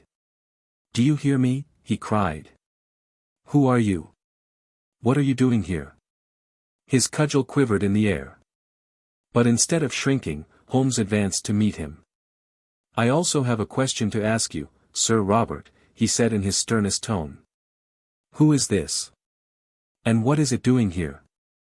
He turned and tore open the coffin lid behind him. In the glare of the lantern I saw a body swathed in a sheet from head to foot, with dreadful, witch-like features, all nose and chin, projecting at one end, the dim, glazed eyes staring from a discolored and crumbling face. The baronet had staggered back with a cry and supported himself against a stone sarcophagus. "How came you to know of this?" he cried. And then, with some return of his truculent manner, "What business is it of yours?" "My name is Sherlock Holmes," said my companion. "Possibly it is familiar to you. In any case, my business is that of every other good citizen, to uphold the law. It seems to me that you have much to answer for." Sir Robert glared for a moment, but Holmes's quiet voice and cool, assured manner had their effect. "For God, Mr. Holmes, it's all right," said he. "Appearances are against me, I'll admit, but I could act no otherwise. I should be happy to think so, but I fear your explanations must be for the police." Sir Robert shrugged his broad shoulders. "Well, if it must be, it must. Come up to the house and you can judge for yourself how the matter stands." Quarter of an hour later we found ourselves in what I judge, from the lines of polished barrels behind glass covers, to be the gun-room of the old house. It was comfortably furnished, and here Sir Robert left us for a few moments. When he returned he had two companions with him, the one, the florid young woman whom we had seen in the carriage, the other, a small rat-faced man with a disagreeably furtive manner. These two wore an appearance of utter bewilderment, which showed that the baronet had not yet had time to explain to them the turn events had taken. "There," said Sir Robert, with a wave of his hand, "are Mr. and Mrs. Norlett. Mrs. Norlett, under her maiden name of Evans, has for some years been my sister's confidential maid. I have brought them here because I feel that my best course is to explain the true position to you, and they are the two people upon earth who can substantiate what I say. Is this necessary, Sir Robert? Have you thought what you are doing?" cried the woman. "As to me, I entirely disclaim all responsibility," said her husband. Sir Robert gave him a glance of contempt. "I will take all responsibility," said he. Now, Mr. Holmes, listen to a plain statement of the facts. You have clearly gone pretty deeply into my affairs, or I should not have found you where I did. Therefore, you know already, in all probability, that I am running a dark horse for the Derby and that everything depends upon my success. If I win, all is easy. If I lose, well, I dare not think of that. I understand the position, said Holmes. I am dependent upon my sister, Lady Beatrice, for everything. But it is well known that her interest in the estate is for her own life only. For myself, I am deeply in the hands of the Jews. I have always known that if my sister were to die, my creditors would be on to my estate like a flock of vultures. Everything would be seized, my stables, my horses, everything. Well, Mr. Holmes, my sister did die just a week ago. And you told no one. What could I do? Absolute ruin faced me. If I could stave things off for 3 weeks, all would be well. Her maid's husband, this man here, is an actor. It came into our heads, it came into my head, that he could for that short period personate my sister. It was but a case of appearing daily in the carriage, for no one need enter her room save the maid. It was not difficult to arrange. My sister died of the dropsy which had long afflicted her. That will be for a coroner to decide. Her doctor would certify that for months her symptoms have threatened such an end. Well, what did you do? The body could not remain there. On the first night Norlet and I carried it out to the old well house, which is now never used. We were followed, however, by her pet spaniel, which yapped continually at the door, so I felt some safer place was needed. I got rid of the spaniel and we carried the body to the crypt of the church. There was no indignity or irreverence, Mr. Holmes. I do not feel that I have wronged the dead. Your conduct seems to me inexcusable, Sir Robert. The baronet shook his head impatiently. It is easy to preach, said he. Perhaps you would have felt differently if you had been in my position. One cannot see all one's hopes and all one's plans shattered at the last moment and make no effort to save them. It seemed to me that it would be no unworthy resting place if we put her for the time in one of the coffins of her husband's ancestors lying in what is still consecrated ground. We opened such a coffin, removed the contents, and placed her as you have seen her. As to the old relics which we took out, we could not leave them on the floor of the crypt. Norlet and I removed them, and he descended at night and burned them in the central furnace. There is my story, Mr. Holmes, though how you forced my hand so that I have to tell it is more than I can say. Holmes sat for some time lost in thought. There is one flaw in your narrative, Sir Robert, he said at last. Your bets on the race, and therefore your hopes for the future, would hold good even if your creditors seized your estate. The horse would be part of the estate. What do they care for my bets? As likely as not they would not run him at all. My chief creditor is, unhappily, my most bitter enemy, a rascally fellow, Sam Brewer, whom I was once compelled to horsewhip on Newmarket Heath. Do you suppose that he would try to save me? Well, Sir Robert, said Holmes, rising, this matter must, of course, be referred to the police. It was my duty to bring the facts to light and there I must leave it. As to the morality or decency of your own conduct, it is not for me to express an opinion. It is nearly midnight, Watson, and I think we may make our way back to our humble abode. It is generally known now that this singular episode ended upon a happier note than Sir Robert's actions deserved. Shoscombe Prince did win the Derby, the sporting owner did net £80,000 in bets, and the creditors did hold their hand until the race was over, when they were paid in full. And enough was left to re-establish Sir Robert in a fair position in life. Both police and coroner took a lenient view of the transaction, and beyond a mild censure for the delay in registering the lady's decease. The lucky owner got away scatheless from this strange incident in a career which has now outlived its shadows and promises to end in an honored old age. 12. The Adventure of the Retired Colourman. Sherlock Holmes was in a melancholy and philosophic mood that morning. His alert practical nature was subject to such reactions. "Did you see him?" he asked. You mean the old fellow who has just gone out? Precisely. Yes, I met him at the door. What did you think of him? A pathetic, futile, broken creature. Exactly, Watson. Pathetic and futile. But is not all life pathetic and futile? Is not his story a microcosm of the whole? We reach. We grasp. And what is left in our hands at the end? A shadow. Or worse than a shadow, misery. Is he one of your clients? Well, I suppose I may call him so. He has been sent on by the yard. Just as medical men occasionally send their incurables to a quack. They argue that they can do nothing more, and that whatever happens the patient can be no worse than he is. What is the matter? Holmes took a rather soiled card from the table. Josiah Amberley. He says he was junior partner of Brickfall and Amberley, who are manufacturers of artistic materials. You will see their names upon paint boxes. He made his little pile, retired from business at the age of 61, bought a house at Lewisham, and settled down to rest after a life of ceaseless grind. One would think his future was tolerably assured. Yes, indeed.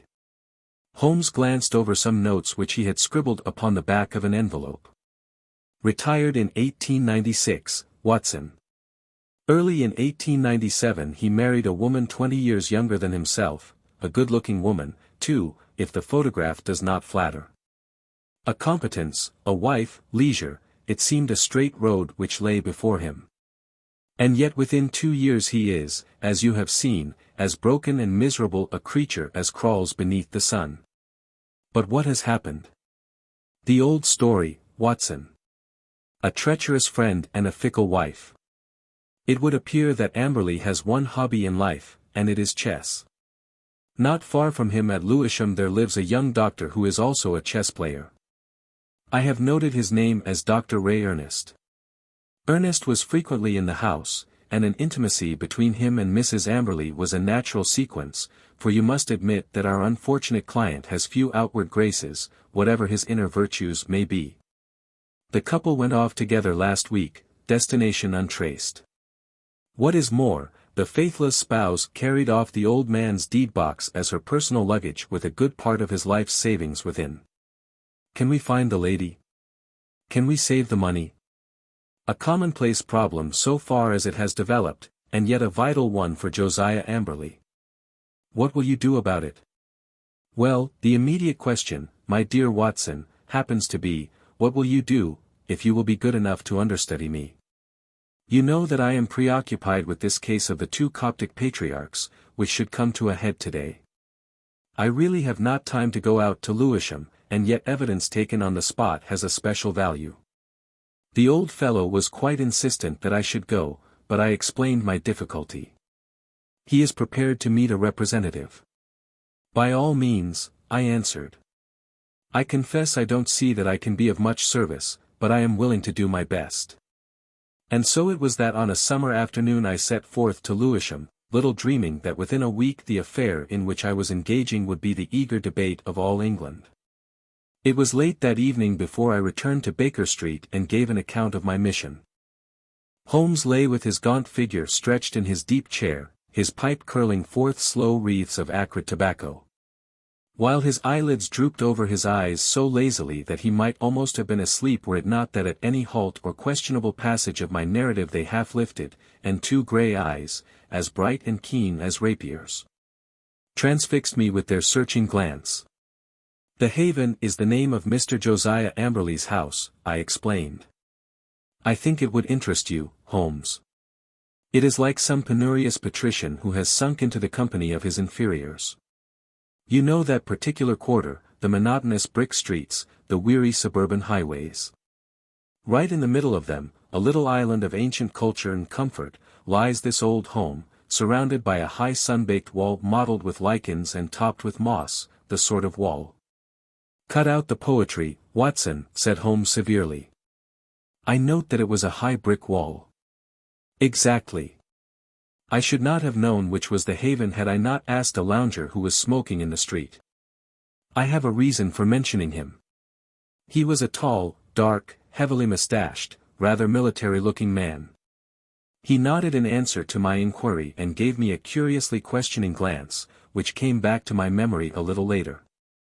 I had hardly entered the gateway before I saw Mr. Amberley coming down the drive. I only had a glimpse of him this morning, and he certainly gave me the impression of a strange creature, but when I saw him in full light his appearance was even more abnormal. I have, of course, studied it, and yet I should be interested to have your impression, said Holmes. He seemed to me like a man who was literally bowed down by care. His back was curved as though he carried a heavy burden. Yet he was not the weakling that I had at first imagined, for his shoulders and chest have the framework of a giant, though his figure tapers away into a pair of spindled legs. Left shoe wrinkled, right one smooth. I did not observe that. No, you wouldn't. I spotted his artificial limb. But proceed. I was struck by the snaky locks of grizzled hair which curled from under his old straw hat, and his face with its fierce, eager expression and the deeply lined features. Very good, Watson. What did he say? He began pouring out the story of his grievances. We walked down the drive together, and of course I took a good look round. I have never seen a worse-kept place. The garden was all running to seed, giving me an impression of wild neglect in which the plants had been allowed to find the way of nature rather than of art. How any decent woman could have tolerated such a state of things, I don't know.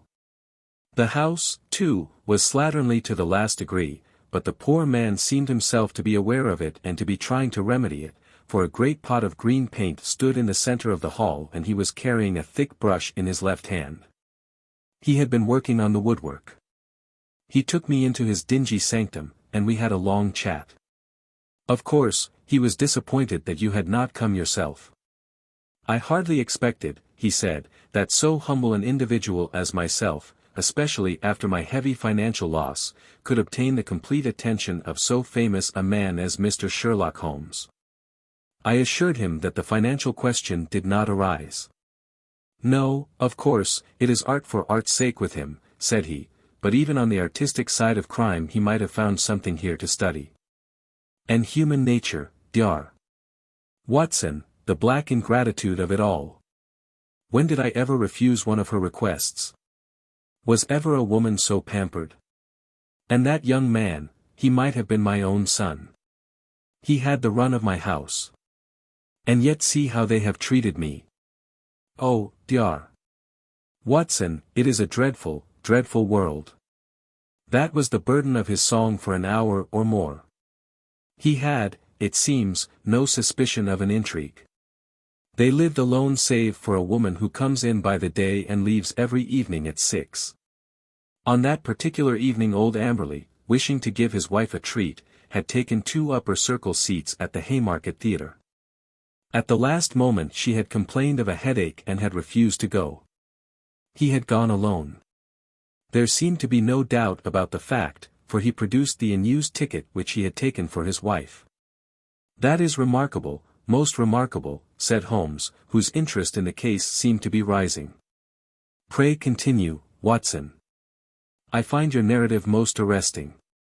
Did you personally examine this ticket? You did not, perchance, take the number. It so happens that I did, I answered with some pride. It chanced to be my old school number, 31, and so it stuck in my head. Excellent, Watson. His seat, then, was either 30 or 32. Quite so, I answered, with some mystification. And on B row. That is most satisfactory. What else did he tell you? He showed me his strong room, as he called it. It really is a strong room, like a bank, with iron door and shutter, burglar-proof, as he claimed. However, the woman seems to have had a duplicate key, and between them they had carried off some £7,000 worth of cash and securities. Securities. How could they dispose of those? He said that he had given the police a list and that he hoped they would be unsaleable. He had got back from the theatre about midnight, and found the place plundered, the door and window open and the fugitives gone. There was no letter or message, nor has he heard a word since. He at once gave the alarm to the police. Holmes brooded for some minutes. You say he was painting. What was he painting? Well, he was painting the passage. But he had already painted the door and woodwork of this room I spoke of. Does it not strike you as a strange occupation in the circumstances? One must do something to ease an aching heart. That was his own explanation. It was eccentric, no doubt, but he is clearly an eccentric man. He tore up one of his wife's photographs in my presence, tore it up furiously in a tempest of passion. I never wish to see her damned face again, he shrieked. Anything more, Watson? Yes, one thing which struck me more than anything else. I had driven to the Blackheath station and had caught my train there, when just as it was starting I saw a man dart into the carriage next to my own. You know that I have a quick eye for faces, Holmes. It was undoubtedly the tall, dark man whom I had addressed in the street. I saw him once more at London Bridge, and then I lost him in the crowd. But I am convinced that he was following me. No doubt. No doubt, said Holmes. A tall, dark, heavily mustached man, you say, with grey-tinted sunglasses? Holmes, you are a wizard. I did not say so, but he had grey-tinted sunglasses. And a Masonic type in? Holmes. Quite simple, my dear Watson. But let us get down to what is practical. I must admit to you that the case, which seemed to me to be so absurdly simple as to be hardly worth my notice, is rapidly assuming a very different aspect. It is true that though in your mission you have missed everything of importance, yet even those things which have obtruded themselves upon your notice give rise to serious thought. What have I missed? Don't be hurt, my dear fellow. You know that I am quite impersonal. No one else would have done better. Some possibly not so well. But clearly you have missed some vital points. What is the opinion of the neighbors about this man Amberley and his wife? That surely is of importance. What of Dr. Ernest? Was he the gay Lothario one would expect? With your natural advantages, Watson, every lady is your helper and accomplice. What about the girl at the post office, or the wife of the greengrocer? I can picture you whispering soft nothings with the young lady at the Blue Anchor, and receiving hard somethings in exchange. All this you have left undone. It can still be done. It has been done. Thanks to the telephone and the help of the Yard, I can usually get my essentials without leaving this room. As a matter of fact, my information confirms the man's story. He has the local repute of being a miser as well as a harsh and exacting husband. That he had a large sum of money in that strong room of his is certain. So also is it that young Dr. Ernest, an unmarried man, played chess with Amberley, and probably played the fool with his wife. All this seems plain sailing, and one would think that there was no more to be said, and yet. Where lies the difficulty? In my imagination, perhaps. Well, leave it there, Watson. Let us escape from this weary workaday world by the side door of music. Karina sings tonight at the Albert Hall, and we still have time to dress, dine and enjoy. In the morning I was up betimes, but some toast crumbs and 2 empty eggshells told me that my companion was earlier still. I found a scribbled note upon the table. Dear Watson. There are 1 or 2 points of contact which I should wish to establish with Mr. Josiah Amberley. When I have done so we can dismiss the case, or not. I would only ask you to be on hand about 3 o'clock, as I conceive it possible that I may want you. S.H. I saw nothing of Holmes all day, but at the hour named he returned, grave, preoccupied and aloof. At such times it was wiser to leave him to himself. Has Amberley been here yet? No. Ah. I am expecting him. He was not disappointed, for presently the old fellow arrived with a very worried and puzzled expression upon his austere face. I've had a telegram, Mr. Holmes. I can make nothing of it. He handed it over, and Holmes read it aloud. Come at once without fail. Can give you information as to your recent loss. Elman. The Vicarage. Dispatched at 2:10 from Little Turlington, said Holmes. Little Turlington is in Essex, I believe, not far from Frinton. Well, of course you will start at once. This is evidently from a responsible person, the vicar of the place. Where is my Crockford? Yes, here we have him. J. C. Elman, M.A., living of Mossmoor cum Little Pullington. Look up the trains, Watson. There is one at 5:20 from Liverpool Street. Excellent. You had best go with him, Watson. He may need help or advice. Clearly we have come to a crisis in this affair. But our client seemed by no means eager to start. It's perfectly absurd, Mr. Holmes, he said. What can this man possibly know of what has occurred? It is waste of time and money. He would not have telegraphed to you if he did not know something. Wire at once that you are coming. I don't think I shall go. Holmes assumed his sternest aspect. It would make the worst possible impression both on the police and upon myself, Mr. Amberley, if when so obvious a clue arose you should refuse to follow it up. We should feel that you were not really in earnest in this investigation. Our client seemed horrified at the suggestion. Why, of course I shall go if you look at it in that way, said he. On the face of it, it seems absurd to suppose that this parson knows anything, but if you think. I do think, said Holmes, with emphasis, and so we were launched upon our journey. Holmes took me aside before we left the room and gave me one word of counsel which showed that he considered the matter to be of importance. Whatever you do, see that he really does go, said he.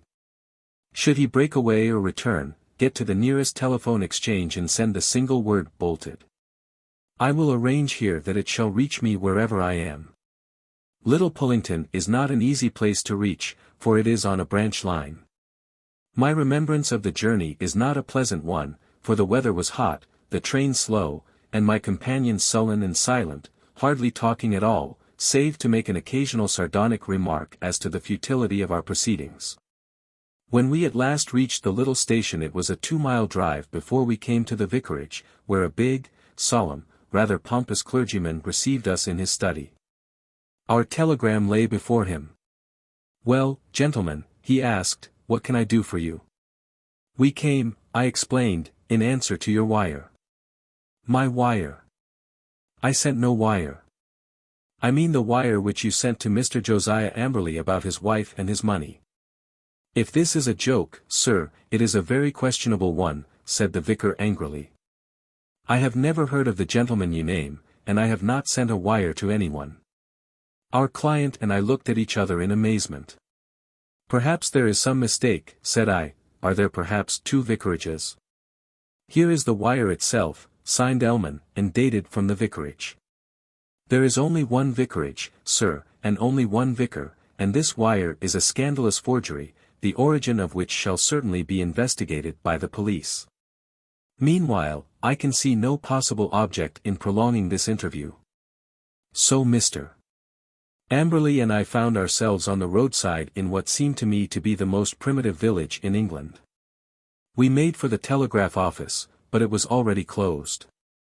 There was a telephone, however, at the little railway arms, and by it I got into touch with Holmes, who shared in our amazement at the result of our journey.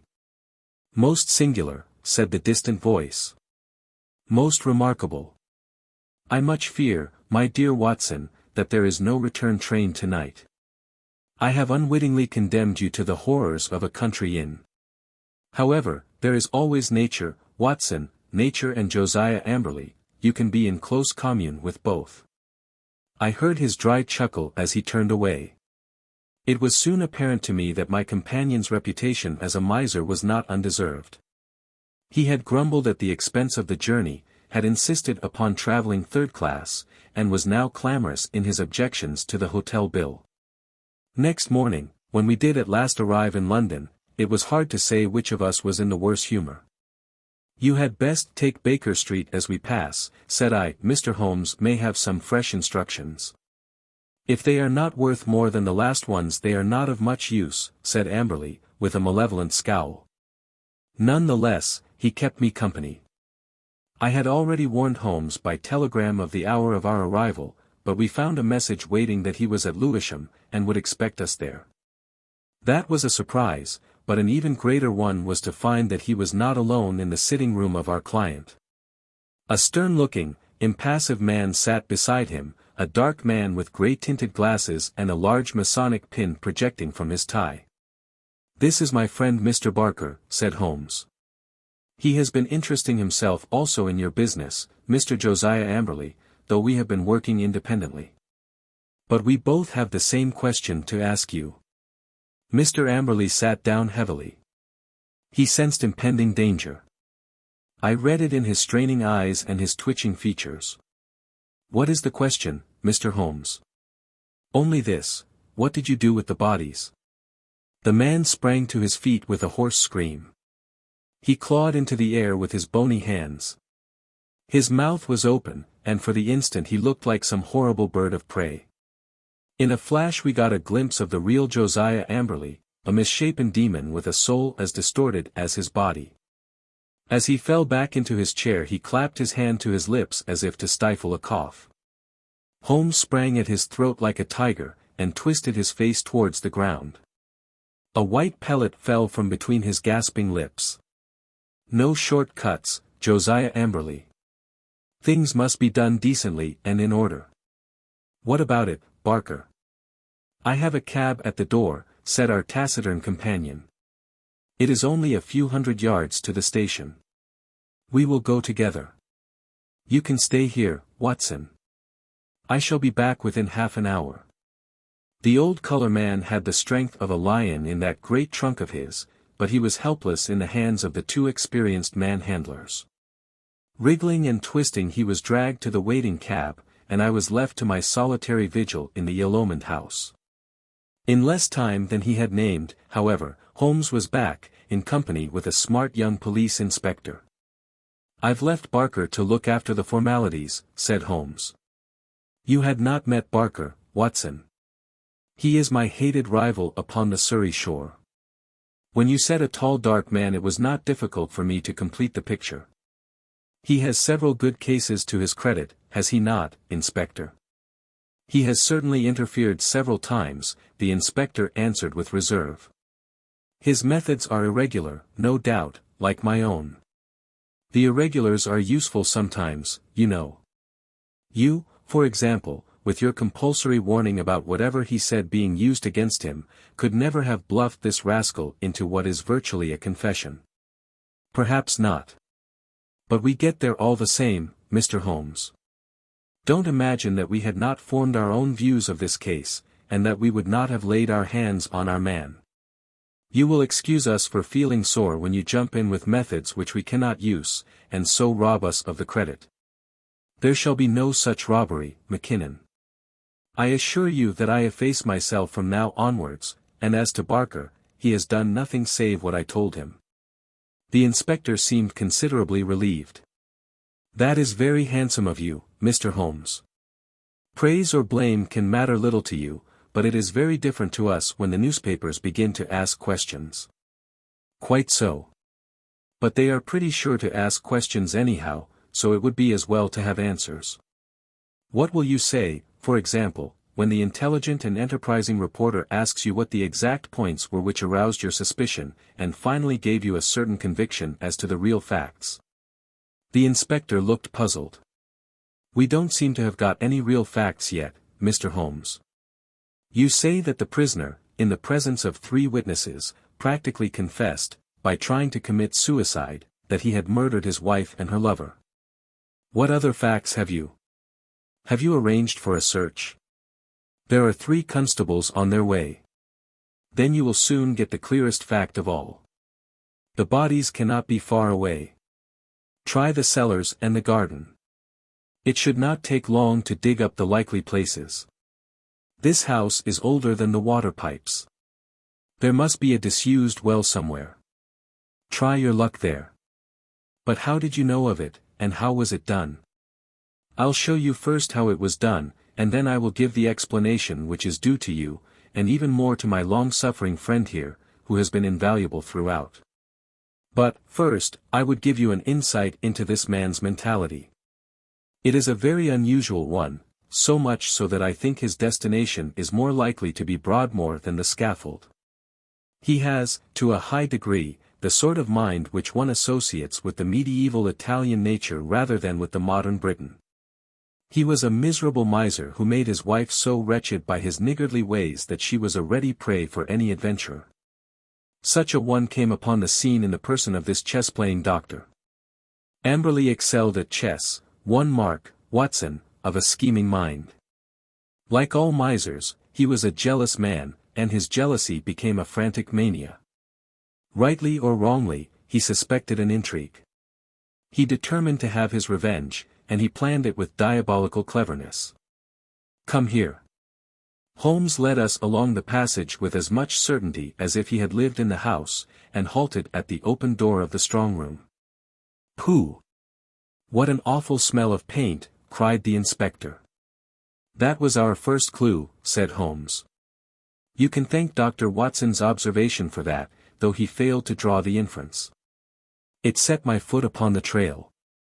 Why should this man at such a time be filling his house with strong odors? Obviously, to cover some other smell which he wished to conceal, some guilty smell which would suggest suspicions. Then came the idea of a room such as you see here with iron door and shutter, a hermetically sealed room. Put those two facts together, and whither do they lead? I could only determine that by examining the house myself. I was already certain that the case was serious, for I had examined the box-office chart at the Haymarket Theatre, another of Dr. Watson's bull's-eyes, and ascertained that neither B30 nor 32 of the upper circle had been occupied that night. Therefore, Amberley had not been to the theatre, and his alibi fell to the ground. He made a bad slip when he allowed my astute friend to notice the number of the seat taken for his wife. The question now arose how I might be able to examine the house. I sent an agent to the most impossible village I could think of, and summoned my man to it at such an hour that he could not possibly get back. To prevent any miscarriage, Dr. Watson accompanied him. The good vicar's name I took, of course, out of my Crockford. Do I make it all clear to you? It is masterly, said the inspector, in an odd voice. There being no fear of interruption, I proceeded to burgle the house. Burglary has always been an alternative profession, had I cared to adopt it, and I have little doubt that I should have come to the front. Observe what I found. You see the gas pipe along the skirting here. Very good. It rises in the angle of the wall, and there is a tap here in the corner. The pipe runs out into the strong-room, as you can see, and ends in that plaster rose in the center of the ceiling, where it is concealed by the ornamentation. That end is wide open. At any moment by turning the outside tap the room could be flooded with gas. With door and shutter closed and the tap full on, I would not give 2 minutes of conscious sensation to anyone shut up in that little chamber. By what devilish device he decoyed them there I do not know, but once inside the door they were at his mercy. The inspector examined the pipe with interest. One of our officers mentioned the smell of gas, said he, but, of course, the window and door were open then, and the paint, or some of it, was already about. He had begun the work of painting the day before, according to his story. But what next, Mr. Holmes? Well, then came an incident which was rather unexpected to myself. I was slipping through the pantry window in the early dawn when I felt a hand inside my collar, and a voice said, "Now, you rascal, what are you doing in there?" When I could twist my head round I looked into the tinted spectacles of my friend and rival, Mr. Barker. It was a curious foregathering, and set us both smiling. It seems that he had been engaged by Dr.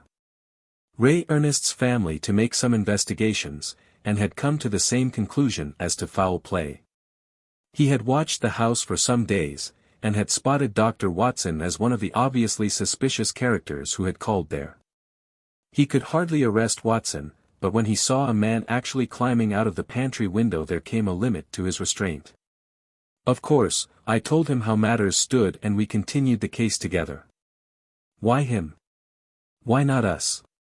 Because it was in my mind to put that little test which answered so admirably. I fear you would not have gone so far. The inspector smiled. Well, maybe not. I understand that I have your word, Mr.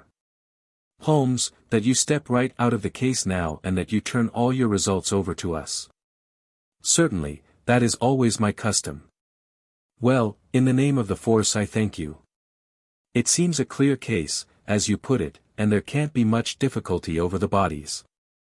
I'll show you a grim little bit of evidence, said Holmes, and I am sure Amberley himself never observed it. You'll get results, Inspector, by always putting yourself in the other fellow's place, and thinking what you would do yourself. It takes some imagination, but it pays. Now, we will suppose that you were shut up in this little room, had not 2 minutes to live, but wanted to get even with the fiend who was probably mocking at you from the other side of the door. What would you do? Write a message. Exactly. You would like to tell people how you died. No use writing on paper. That would be seen. If you wrote on the wall some eye might rest upon it. Now, look here. Just above the skirting is scribbled with a purple indelible pencil, oui, that's all. What do you make of that? Well, it's only a foot above the ground. The poor devil was on the floor and dying when he wrote it. He lost his senses before he could finish. He was writing, we were murdered. That's how I read it. If you find an indelible pencil on the body, we'll look out for it, you may be sure. But those securities. Clearly there was no robbery at all.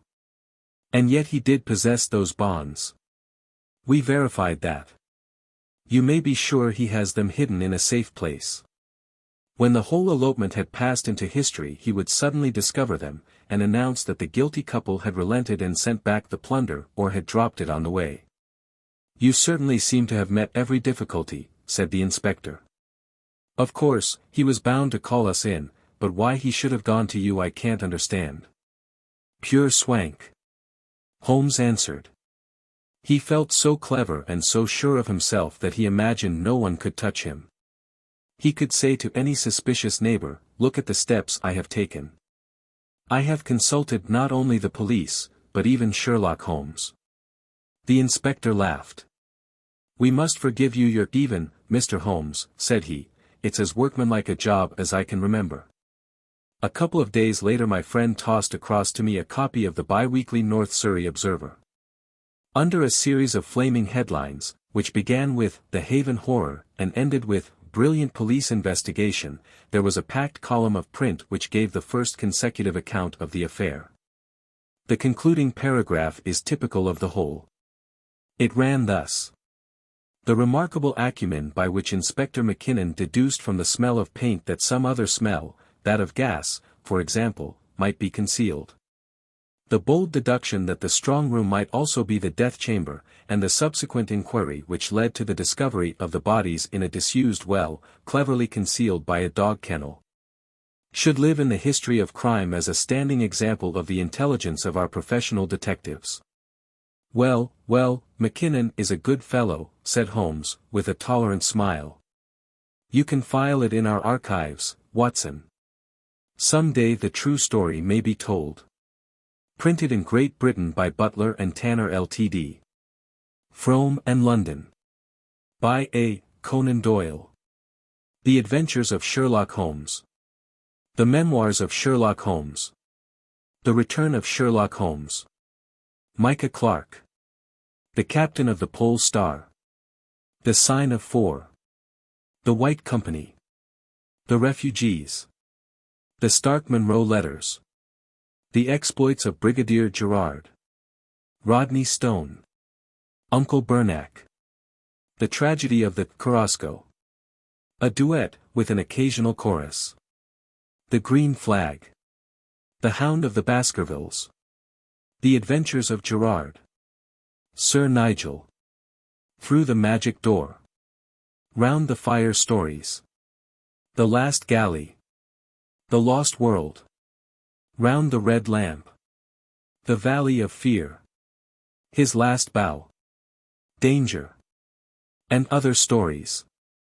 The Firm of Girdlestone. Tales of Adventure and Medical Life. Tales of Long Ago. Tales of Pirates and Blue Water. Tales of the Ring in Camp. Tales of Terror and Mystery. Tales of Twilight and the Unseen. Songs of Action. Songs of the Road. The Guards Came Through, and Other Poems. Poems, Collected Edition. 3 of them, A Reminiscence. The Mystery of Joan of Arc by Lyon Dennis. Translated from the French by A. Conan Doyle.